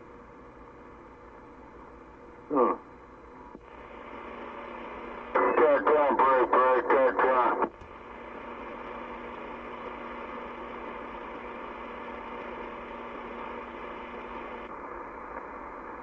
Okay, there's 5 watts, dead key.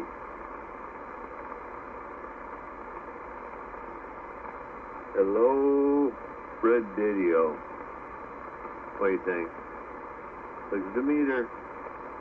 We can kick it up a notch.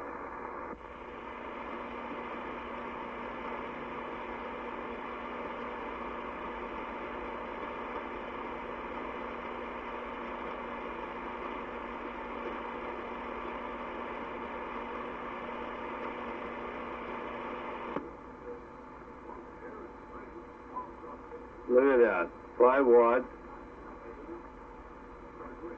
go to 100 watts, average. Hello, forward swing.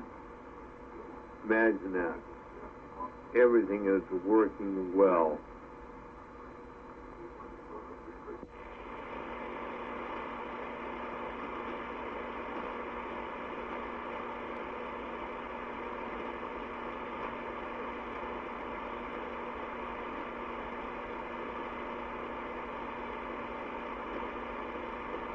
Come again, I'll give you a meter reading.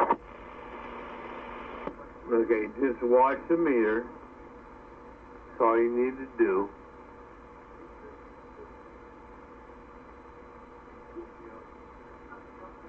$100-watt dead key. Hello, swinging about 150 on modulation.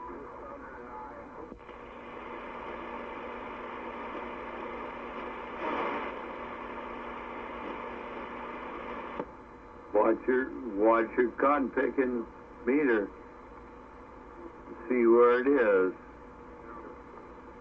Make note, because it's going to change in a second. I get this. That's an 8 pound.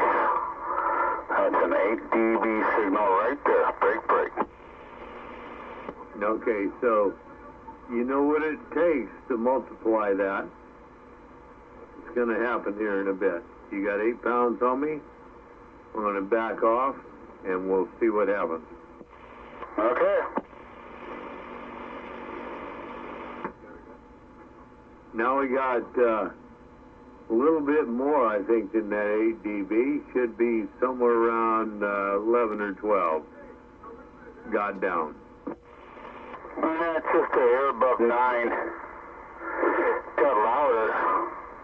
But as far as the striker meter goes, just a cunt hair above 9. Roger on that. So in that case, you should be reading about 9 now. I'm going to give another 500 to you. Hello, check. I should have brought it up to what, about 9.5, almost 10, Roger? That's correct. I'd say about 9.5. 9.5, a little bit of swing. Maybe touching 10, but probably about 9.5 average. 10-4, I'm glad you're talking to the average, because this is what we were talking about. I'm going to run it up here a little bit more now. Hello? Check. 1, 2. See any difference there? Honky, back to you. All right, that's closer to 10, but not quite. Yeah, well, we know where it takes to make it to. So I'm going to drop it back down here. You can see where I are. I appreciate the check. I don't know who I got out there, but Honky over here at Cass Valley. Back to you.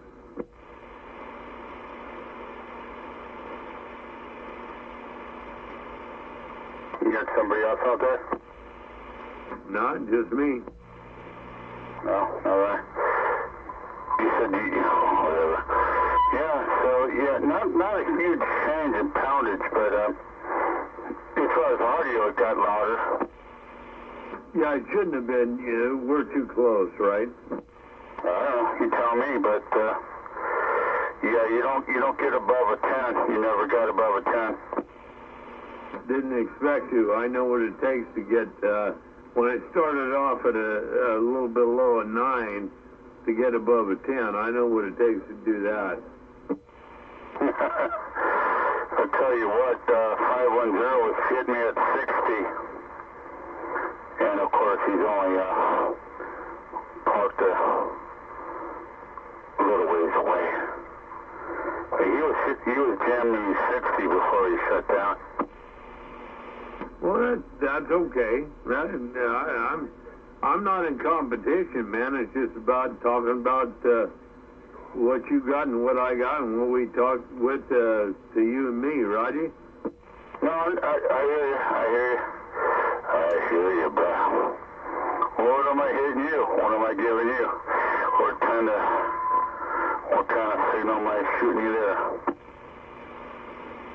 Well, I got you on a Kenwood 850. And right now, you're on the bar graph of 5 swinging forward when you talk. Okay, that works. I was just curious. Got down, break, got down.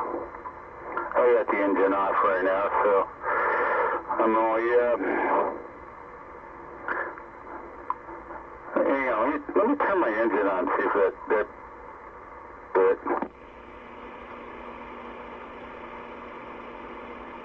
Good grief. Wait. Oh, man. Anyway, it is what it is. Let me get this thing back down where it should be.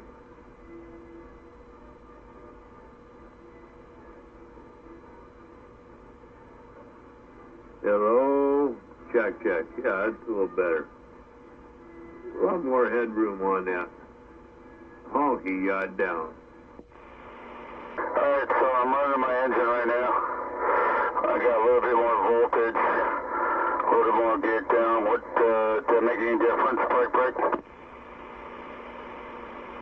I think that's Mad Dog out there. I thought I was talking to somebody else. Not much, if any. Yeah, that's Mad Dog. Yeah, this is the world famous Mad Dog. There's no other, one and only. The one and only Mad Dog getting down. Power says, looks like I'm hitting 80 watts. Break. 80 watts. Average. Or maybe RMS, I don't know. Got down. Mad Dog getting down. RMS, root mean square, is a misnomer as to what we talk about. It's peak or average. Root mean square is a misnomer. Well, you should know what I'm talking about. Alright, so yeah, I turned my motor on, so I got proper voltage going into the radio. I got 13 volts going into the radio, so that helps. Because I need all the get down I can get. Well, you probably got a little bit more. It's on the squealing edge now, so definitely picked up some more current charge and stuff through the mic and everything, so could probably back off on it just a touch. But other than that, it's pretty much going to be the same. From 12 volts to 13 volts to 14 volts, you will see a difference. But people, line of sight, people out there are not going to see that much. That just depending on what they're receiving, and it ain't nothing to worry about, dude. Yeah, I ain't tripping, but alright, so yeah, had to turn my top back down a little bit. Break. Top down, break. 80 watts of good down. 80 watts of pure strikers down. Well, give me a couple minutes, because I happen to have my striker out here. It's a stock striker, been completely redone, so it doesn't have the interference with what I had going on my pickup. I got a battery desulfator running in the pickup, and it had problems with that, so I got that all done. But I got this striker here, and it's going to be up for sale for about $300, $955. I'm going to put it on the air with a stock mic. Take me about 15 minutes to throw the other one off the back bench and throw one on. You let me know what you think. Well, before you tell me what's going on with this striker that you're selling for $300. What's going on with it? Anything making it special? No, nothing. I paid less than that. This was one of the first ones. I think I paid like $370 for it. Had 2 and 3 problems with it. We finally got those worked out. One of them was, if you know the striker, if you look at it from the top, the Molex connectors on the audio side were a big problem, so they were fixed. Down on the other side, there's another Molex connector, which was a, I forget it. Anyway, that was fixed. So, all is good now. I've never had a problem with it after that was done. I'm selling it now because I'm done with CV radios.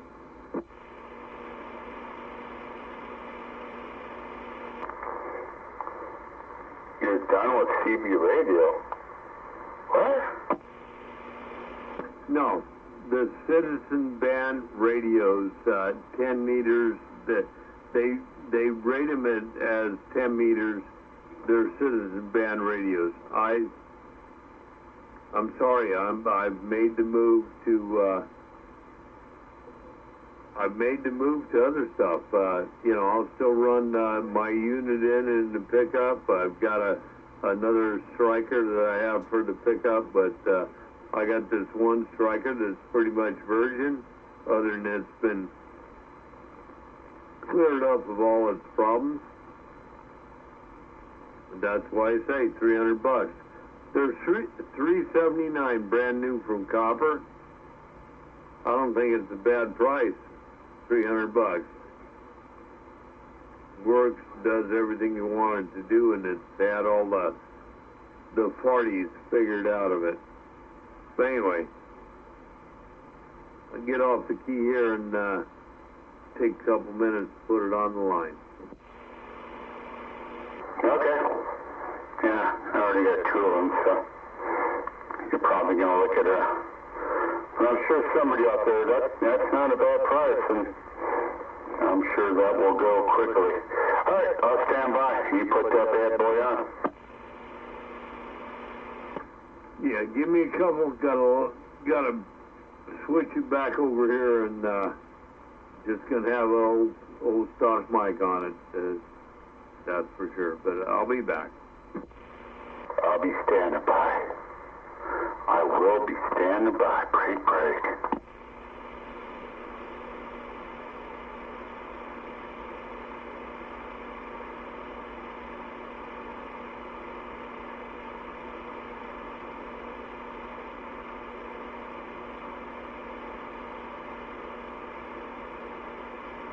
Any other action out there? Break. Come on.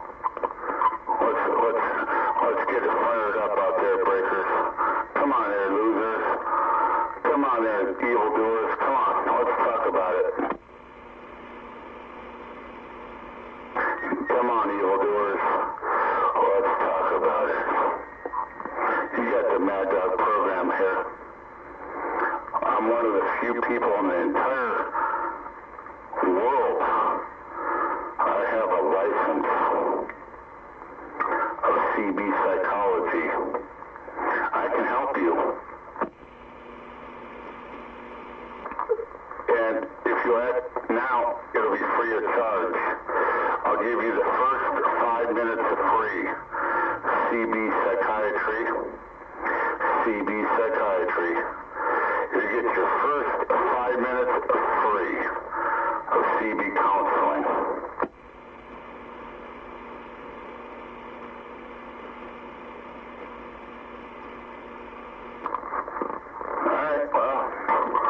You're missing out a major opportunity, but it is what it is.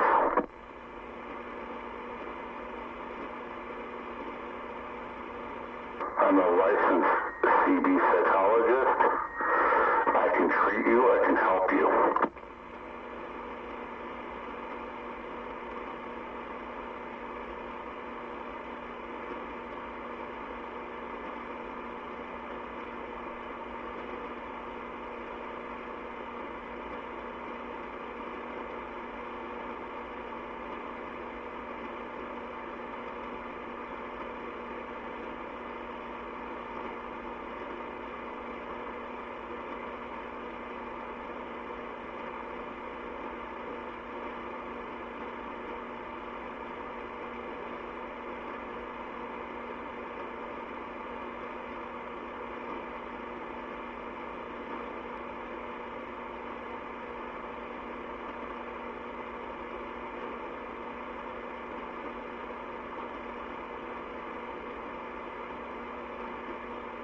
Hello, check.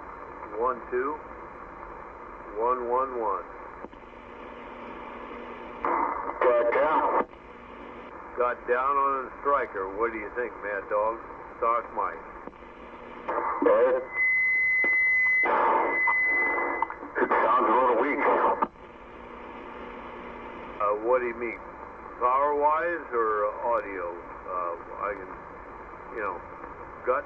got this thing called mic. I got you at about 7. I got you at 7, and the audio is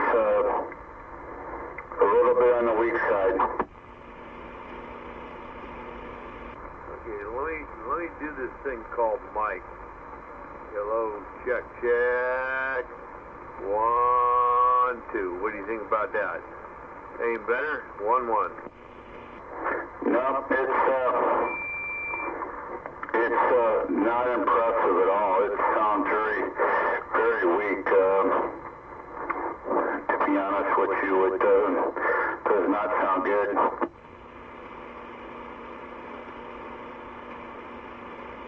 Well, hello. Maybe it sounds better now. I don't know. Yeah, the audio came up a little bit, but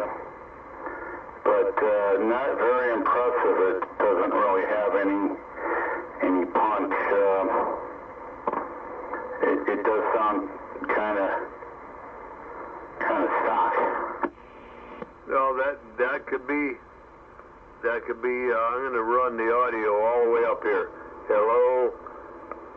I've got a piss poor little mic on it right now, just one I grab. What do you think? Okay, yeah, the audio came way up. Yeah, that's a lot better right there. Okay, we'll crank it up a little bit more there. What do you think? 10-4, check, check. Okay, back it down a little bit. You just went a little bit over. We'll back it down to here. 10-4, and RCH back down, and there we are. But I mean, it just a mic I grabbed out of the box there. 10-4.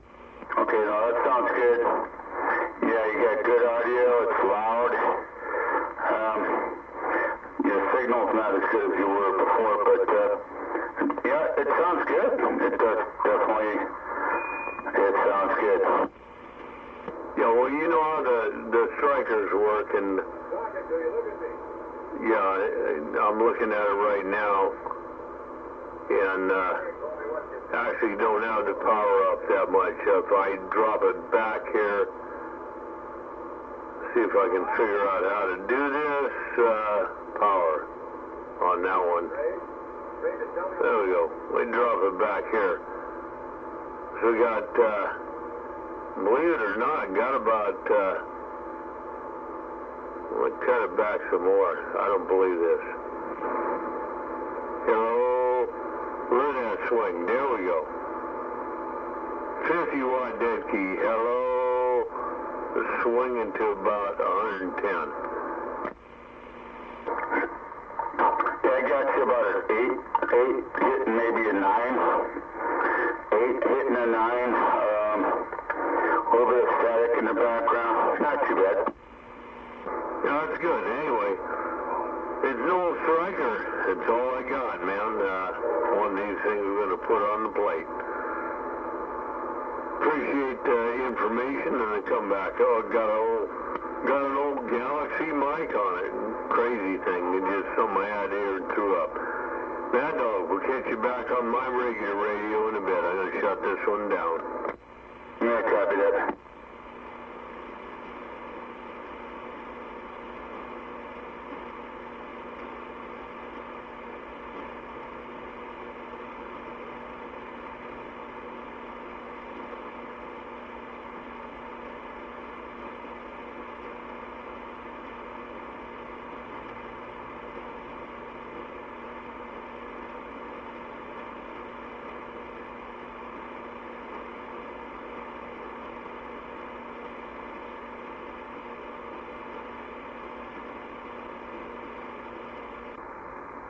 And I'm back on this little weaky squeaky 10-4. Sounds good. No, this is just the radio by itself there. The old Kenwood by itself, 5 watts. Breaker broke. Yeah, you got a little bit less poundage, 7 pounds, 7 dB, and audio, could be a little bit better, but not bad. And so when I amplify it, you go from 5 watts to 100 watt average. You do hear the difference. Yeah, it got a little better. You think? Yeah, I got down. Got down. Poundage. Poundage.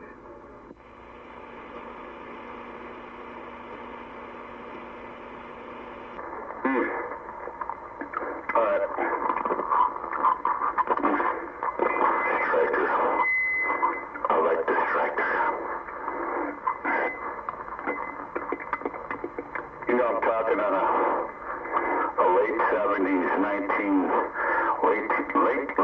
late 1970s Cobra Dynamite Plus. Yeah, so what? Nah. I think it's got good modulation. What do you think? You know, you're kind of like, what's the other dude? It doesn't change. 510. It's like you use the same microphone all the time. No matter what radio you plug into, you always seem to sound the same, at least to me.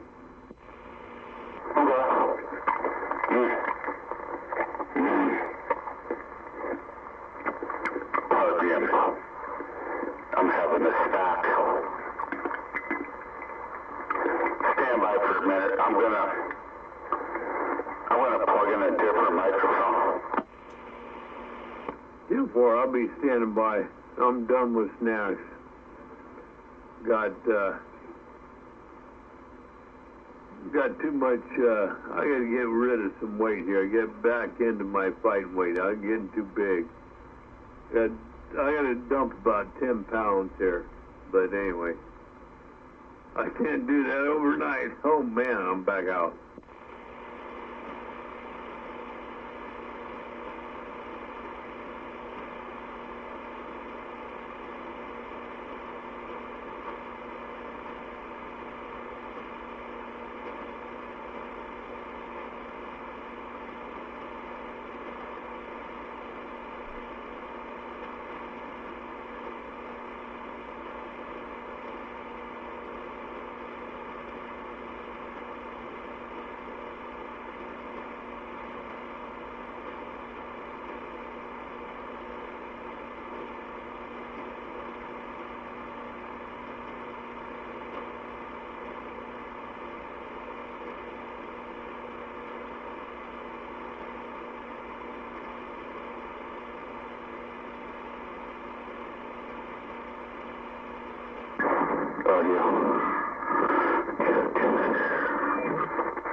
Are you done, or what?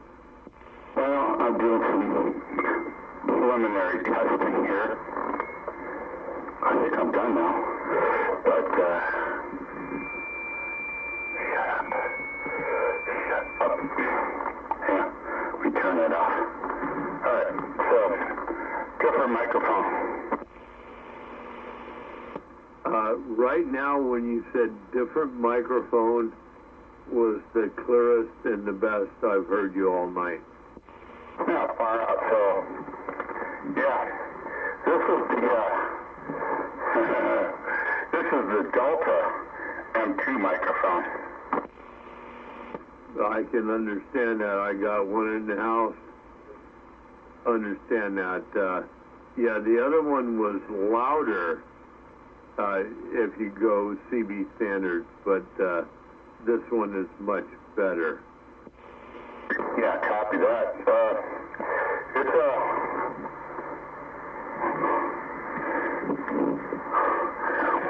now, I know this is kind of crazy. I just turned it all the way up. Just for shits and grins. The M2 microphone, this is maximum.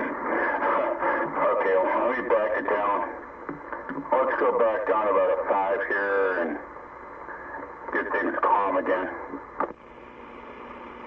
Yeah, I can hear it for sure. When you were all the way up top, it was like you were with the other system or whatever, but down to 5, 6, somewhere in there, you're right there. I have that Delta, the M2. I have it in the house. I run it on whatever other radio I might run in there. It might even go away in a while, but it is a great microphone, I think. Yeah.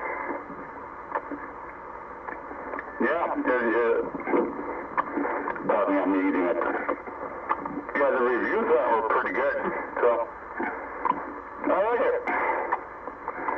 It's a base station microphone,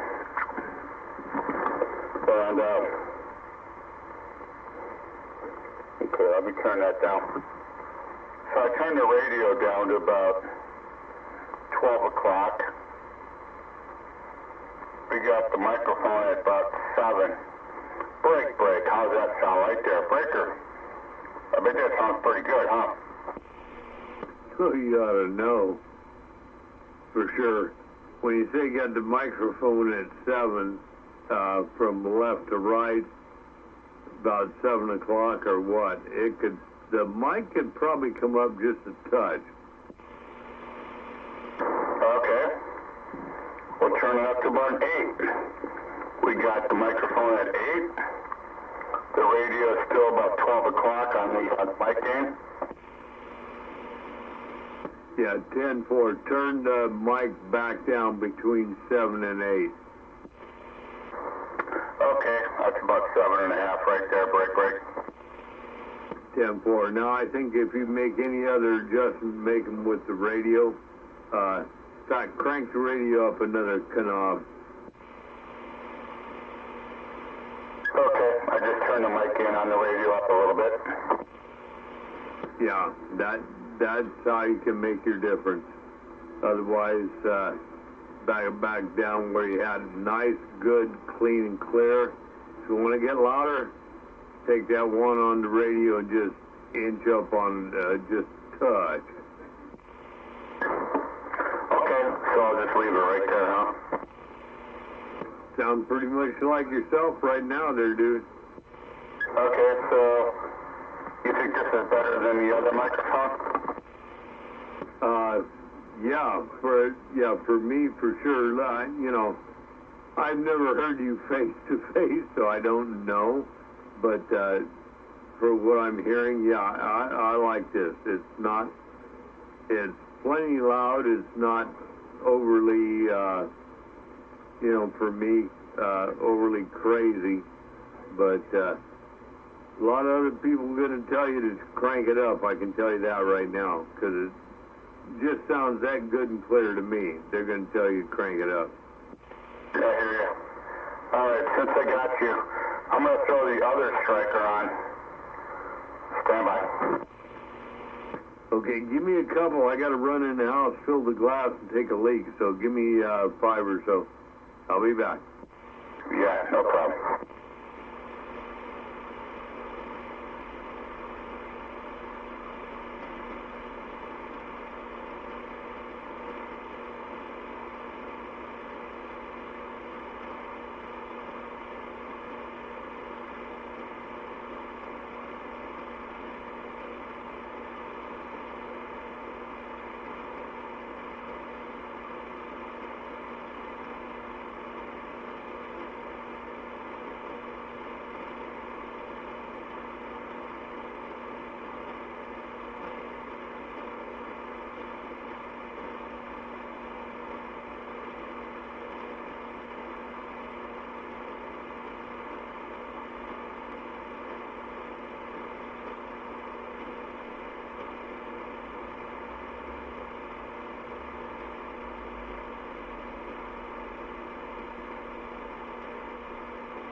check.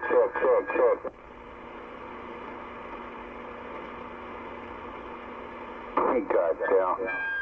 Alright, check audio, break. Let's get things set up. Calm down.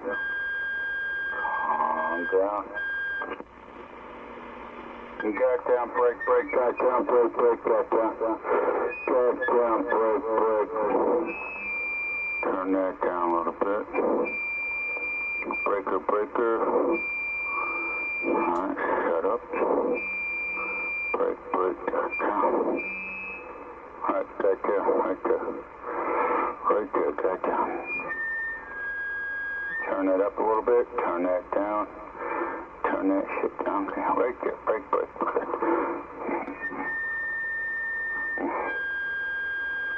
Shut up, break, goddamn, break. There we go. Checking it out. Let's check it out here. No doubt about it. No. Ain't no doubt. Ain't no doubt. I'll turn that off. Ain't no doubt.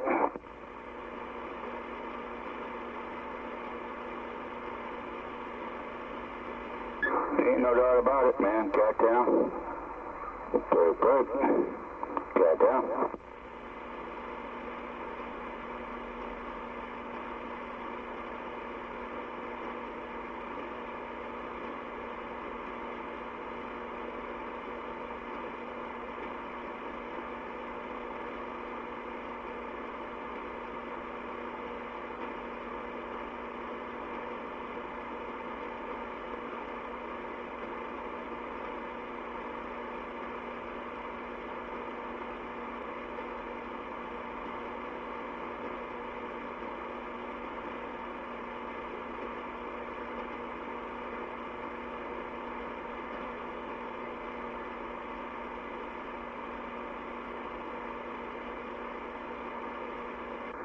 Hello, radio. Okay, I'm back. Check. Got down. They got down on the barefooted radio. What were we talking about there, dog? Alright. So I'm on the other striker. I'm on my other striker with the M2 microphone. Just trying to make a comparison. Yeah, well, naturally, the one on the steroids, which was the one before, is, I don't know if I can't see that much of a signal. I got a bar graph on this Kenwood. I don't know if there's that much of a signal difference. The audio on the other one is much more pronounced and definitely CB-like, where this one is more amateur radio, more just blended, nice and cool and neat, not loud and blasting. Okay. So I just turned things up a little bit, but same thing right there, 1, 2, 1, 2. Yeah, I think you turned up not only the audio, but if you did, the signal went up a touch too, because the little bar graph is bouncing a little bit more. Yeah, I fired the engine up, so I got a little bit more RF coming out because my voltage went up. So anyway, yeah, this is the mellow radio. But yeah, the microphone's pretty much cranked up. Radio is pretty much cranked up, and yeah, so the other one is definitely louder. Yeah, there's no doubt about that one. Yeah, well, back off from mic or turn it down, because all of a sudden there your audio got kind of crappy. So I would say just back off from the mic. I think he was moving around or doing something with it. Yeah, I probably get crazy. All right, that's probably a lot better right there, huh? Yeah, definitely. Not so loud, but definitely clear there. Yeah, for sure you know, we know what those 955s can do. All you take is a couple tweaks on them, and yeah, the other one's better for sure. Yeah, that's what I thought, yeah. Yeah, that's why I paid a little extra money for that one. They turned it up. All right, so I think I'm going to get the hell out of here now, finally. I'm going to shut systems down there, Honky. Hey, good talking tonight, and thanks for the help, and keep the glass full.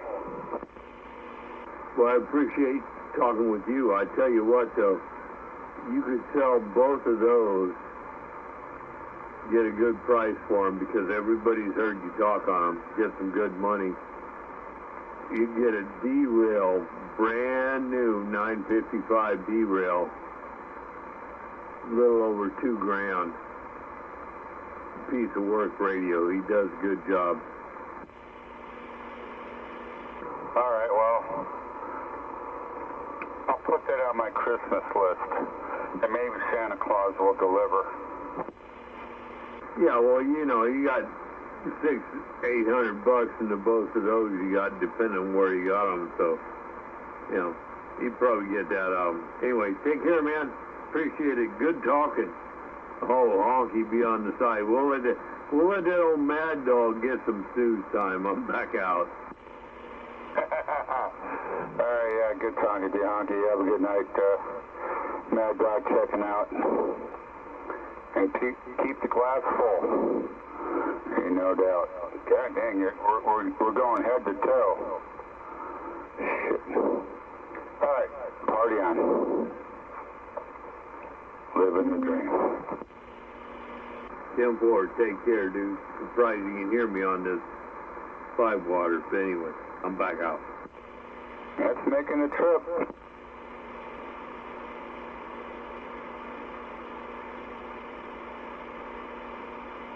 You still have Blackie?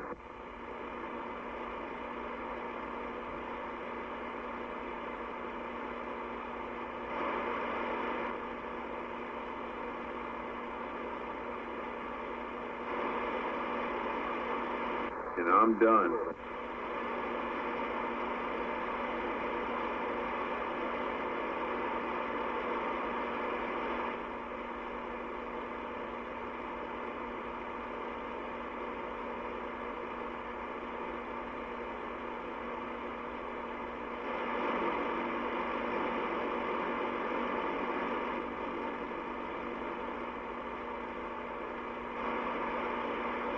You know, it might only be pretty close to 2 o'clock here out in the West Coast, but I know back there on the other side it's got to be like 4 or 5 or something. Honky standing by.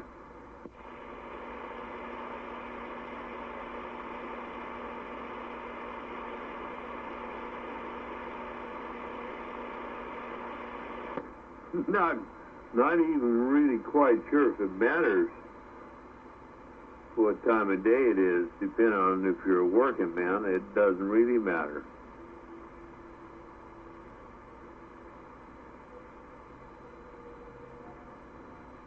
Hello? Radio, check. Honky got down.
Hello, check, 1, 2. Check, check, check, 1, 2, 3, 4. And a little more. Break.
Hello, radio, check, 1, 2.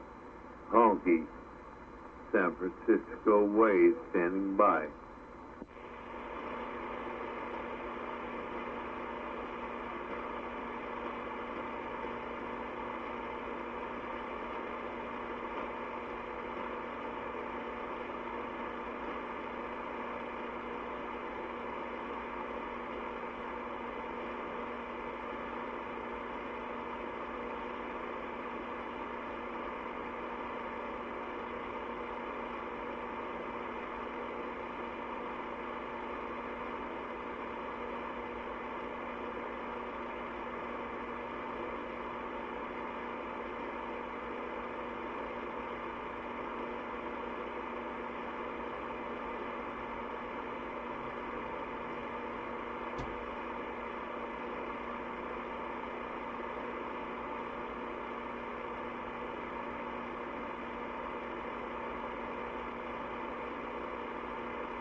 Hello, radio.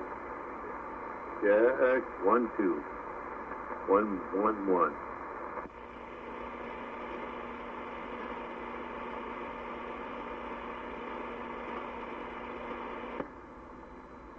In Leviticus, Mighty Mo, let your daughter go. Oh, man, not with me.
Hello.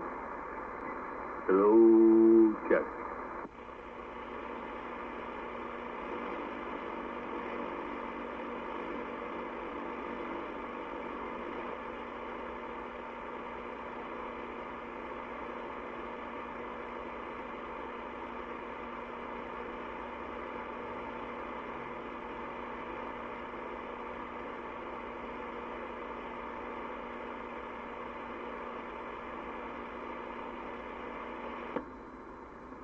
Hello.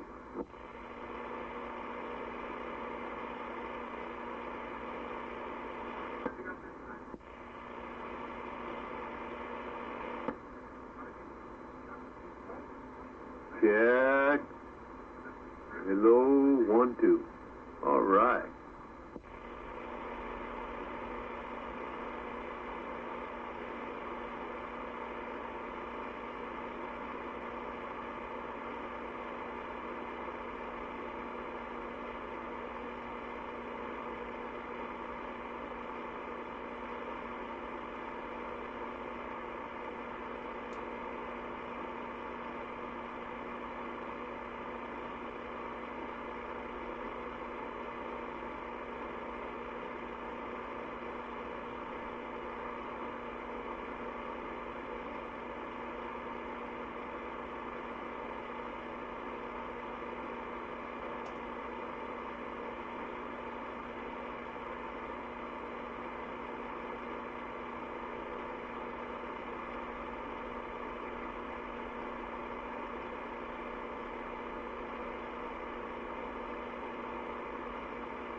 yes, I tell you what.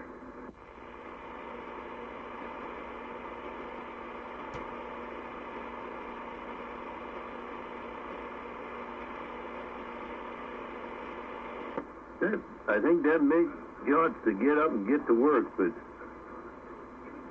sure wish you'd get that thing so it's the same time every day.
the evil report.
like this, like that, like right now, like right here.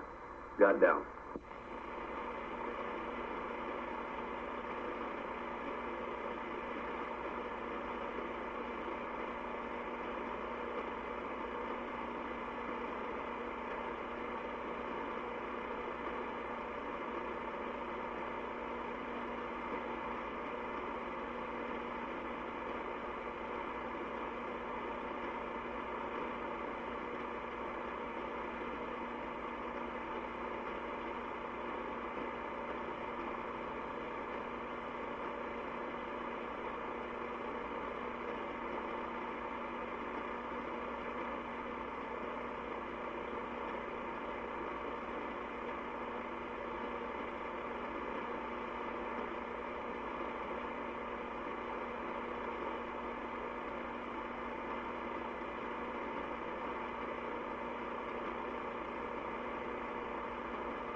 man, I tell you what.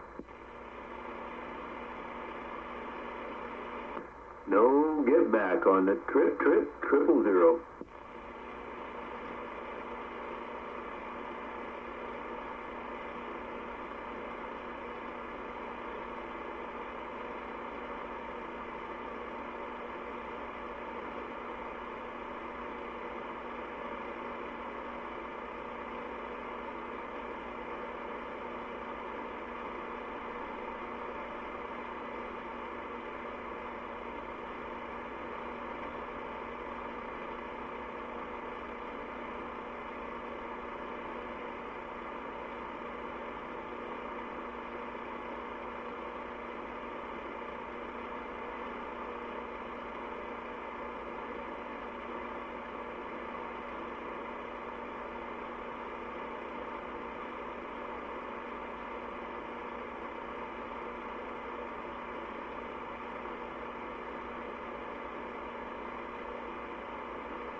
Happy Sunday morning, everybody.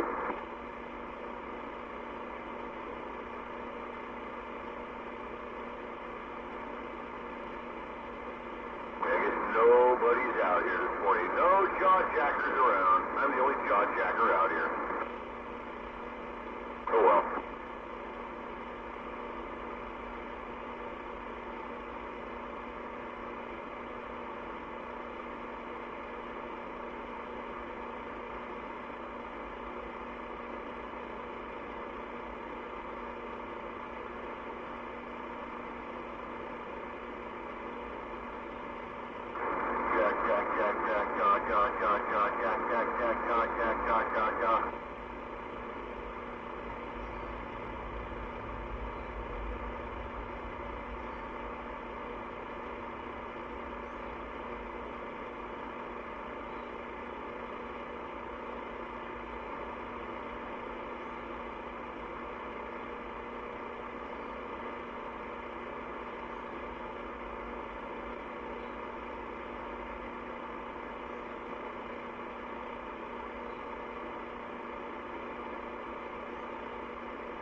Yabba, dabba, do.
South Alabama with me, and we're waving our hand.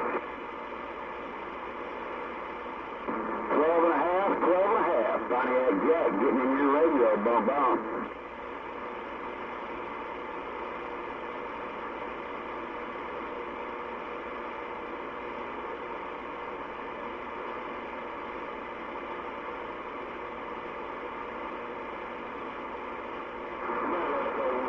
South Alabama with me, and waving our hand.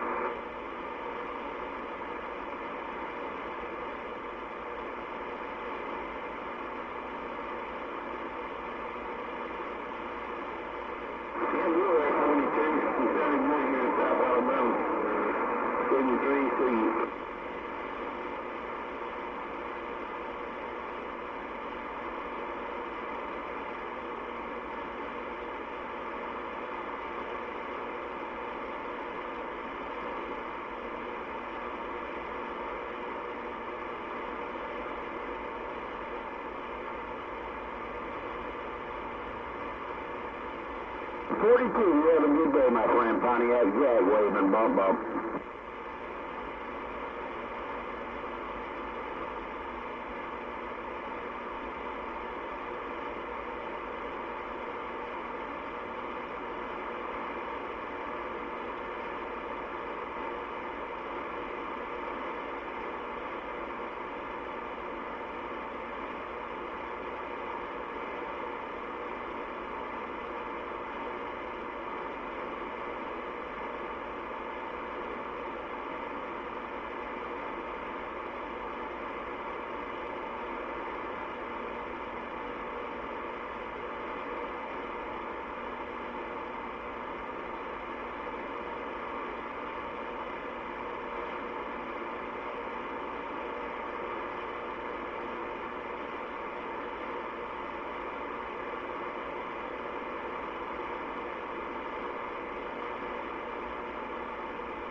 Somebody's got another walking stick. You got a copy on the red man break.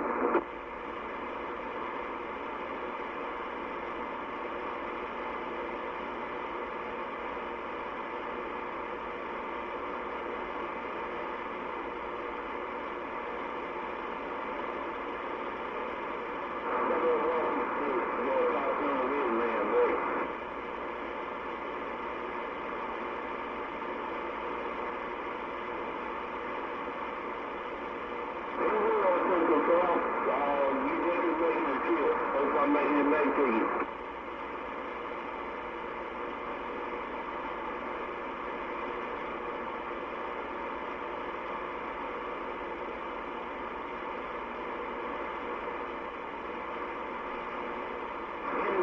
Buddy, Bob, making a fine trip back to South Alabama.